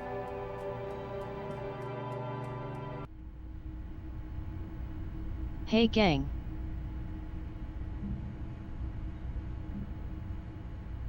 It's time to talk about my psychic communist powers. You're back. I'm ready. Let's talk. Yes. Let's get right to it. His companion leans forward, ready to jump in. They're impressed that you dove right into the most advanced parts of the theory. Half an hour evaporates and the conversation is still wending its way toward new and unexpected places. But if it's true that this individual possesses so much capital that light literally bends around him, then that must mean... The capital produces its own form of plasm. In Innocence of Capital, Puncher and Wortman argue that communists must possess as little capital as possible in order to keep their thinking undiluted by its influence. Again, he was just a regular high-net-worth individual. There was nothing extra-physical about him. Has it gotten cold in here? Your arms seem to be covered in goose flesh. Well, on that note, I think we can call it an evening. No, wait. Can this really be the end? You feel like you've just gotten to the real stuff. Yes. One of our better discussions lately, on the whole. Hang on, is that it? What do you mean, is that it? You've done the reading, we talked about it. What more do you expect from a reading group? What if I have more questions about communism?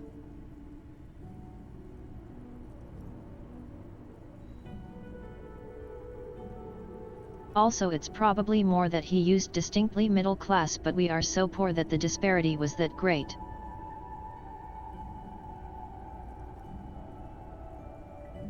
What if I want to know more? Well, you could always ask, I guess.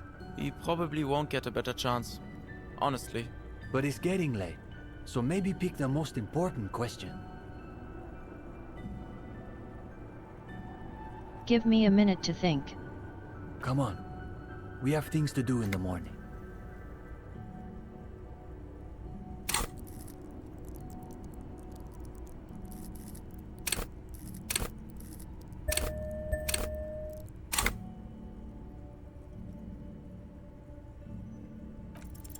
The question you mean to ask is both very complicated and incredibly simple.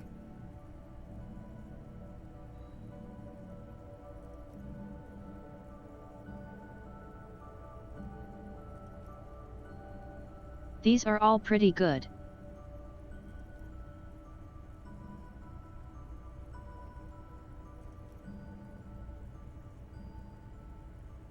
If we can't even agree about whether communism is plasm or psychology or beans. The young man waits patiently for you to finish.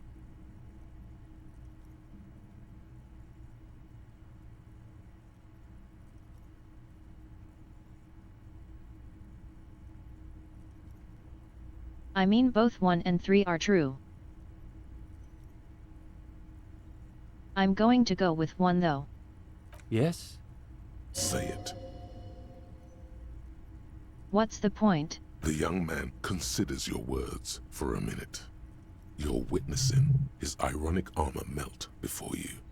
This is his true self you're seeing now. There's something going on in there, but his innermost sanctum is still beyond your reach. The theorist Puncher and Watman, not inframaterialists, but theorists nonetheless, say that communism is a secular version of Pericanasian theology, that it replaces faith in the divine with faith in humanity's future. I have to say, I've never entirely understood what they mean, but I think maybe the answer is in there, somewhere.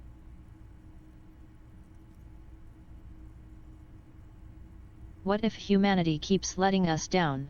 Nobody said fulfilling the proletariat's historic role would be easy.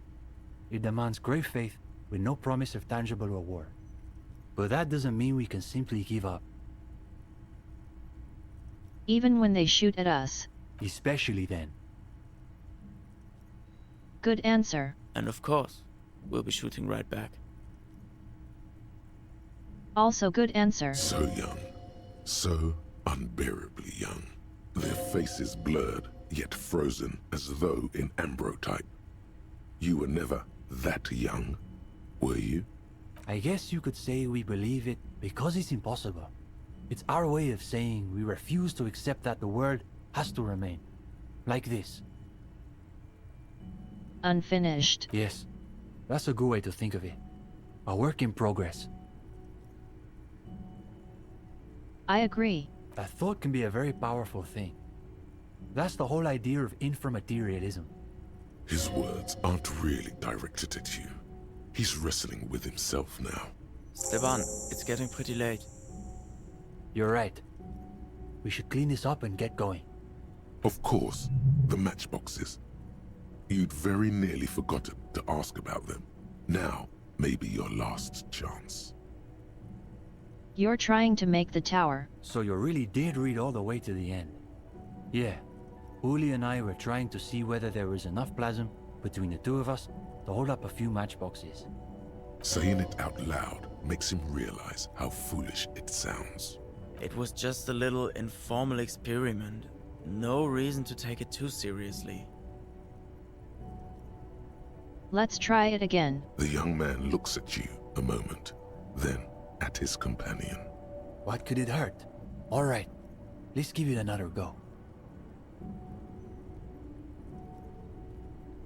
You know what? I'll sit this one out. I don't think you want my skeptical materialism interfering. Fair enough. Before long, a modest tower begins to rise from the pile of matchboxes. Easy, Uli. It's holding. It's holding. For the moment, the higher the tower goes, the quieter the room seems to become. Aside from the occasional comment, the three of you are completely absorbed by the task. All right. You go next, Stepan. The young man pushes back his shirt sleeves, revealing the pale flesh of his forearms. I think this is really cute. Is it? He's holding. He's holding. Yes. This is the closest we've ever gotten. It's almost exactly as Nielsen's sketch imagined, a physical manifestation of the dialectical spiral of history. I really like this. All right, gendarme. Your turn. You've got this. Theories aside, they're only matchboxes. Even the lieutenant is watching intently now.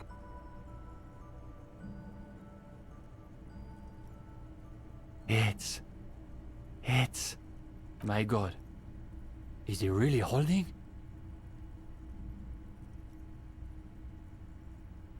That's adorable. It is. It is. There, in the middle of the floor, the winding spire quivers with an improbable energy. This is impossible, right? There's no way it's really staying up like that. But it is. It is. For a long moment, no one says a word. Even the lieutenant is transfixed.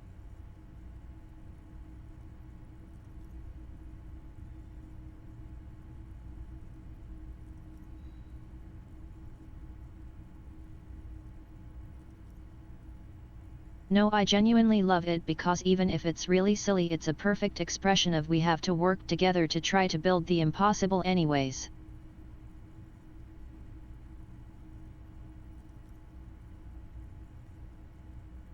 This silly expression gets the concept behind socialism's way better than most things.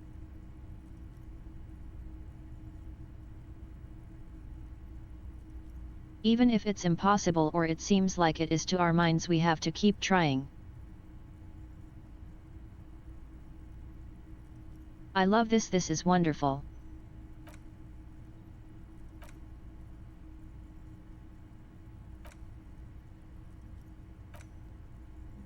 And there it goes.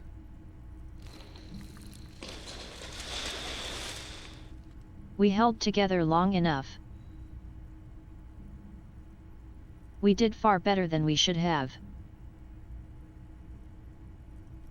That was rad. No. It was exactly what's supposed to happen. We should treat it that way. We should probably clean up.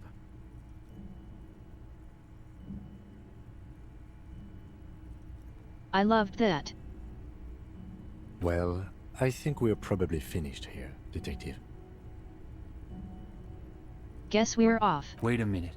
If you don't mind, we wanted to get your opinion on something. A few little changes we've been thinking about. I'm listening. Nothing too major, I think. We were talking potentially about relaxing some parts of our admissions process.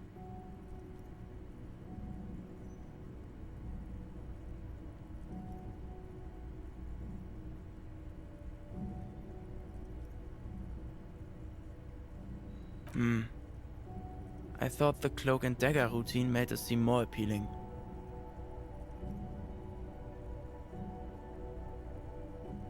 It's kind of cool, but not something people are going to go through. I thought so too, but perhaps we overdid it, just a little.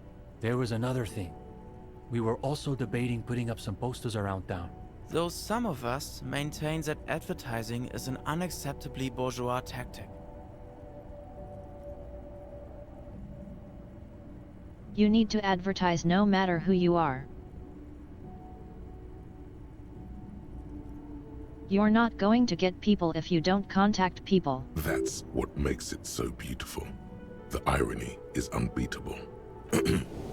As a noted art cop, you definitely have an opinion on this.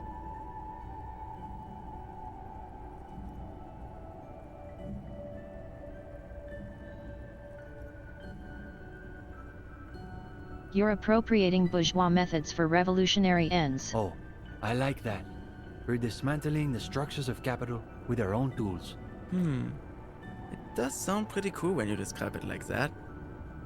Doesn't it? Plus, I've got the perfect place in mind. Put some more coffee on, Uli. We've got a long night ahead of us. We should probably get Cindy in here too. Oh, and Gendarme. One last thing.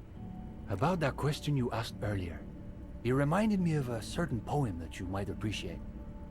Ah, so he has read something besides his books of abstruse theory. It was written by a young communard who was killed on the barricades during the Coalition landings. The story goes that he wrote it on the last night of his life, keeping watch from the barricades in the middle of the night. I don't have the whole thing committed to memory, but there's a line in it I think about sometimes. Tell me. In dark times, should the stars also go out?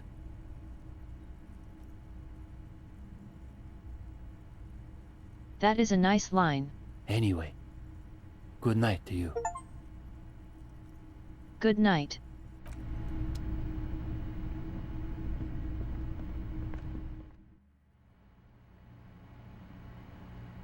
And that's what went on for tonight.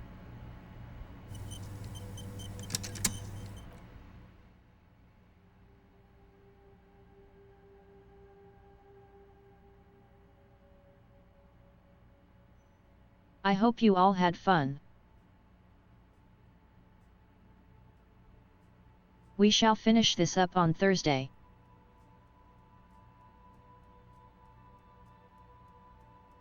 I love this game a lot.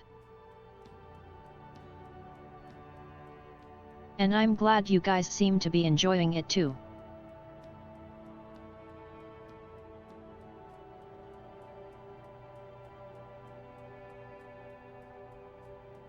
Remember, like, comment, subscribe.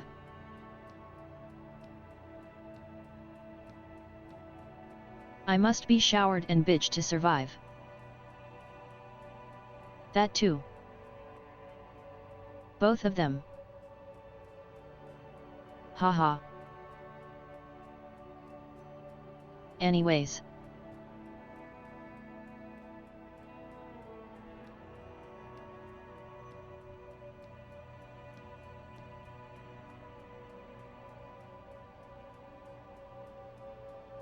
I'll see you guys next time. Bye bye.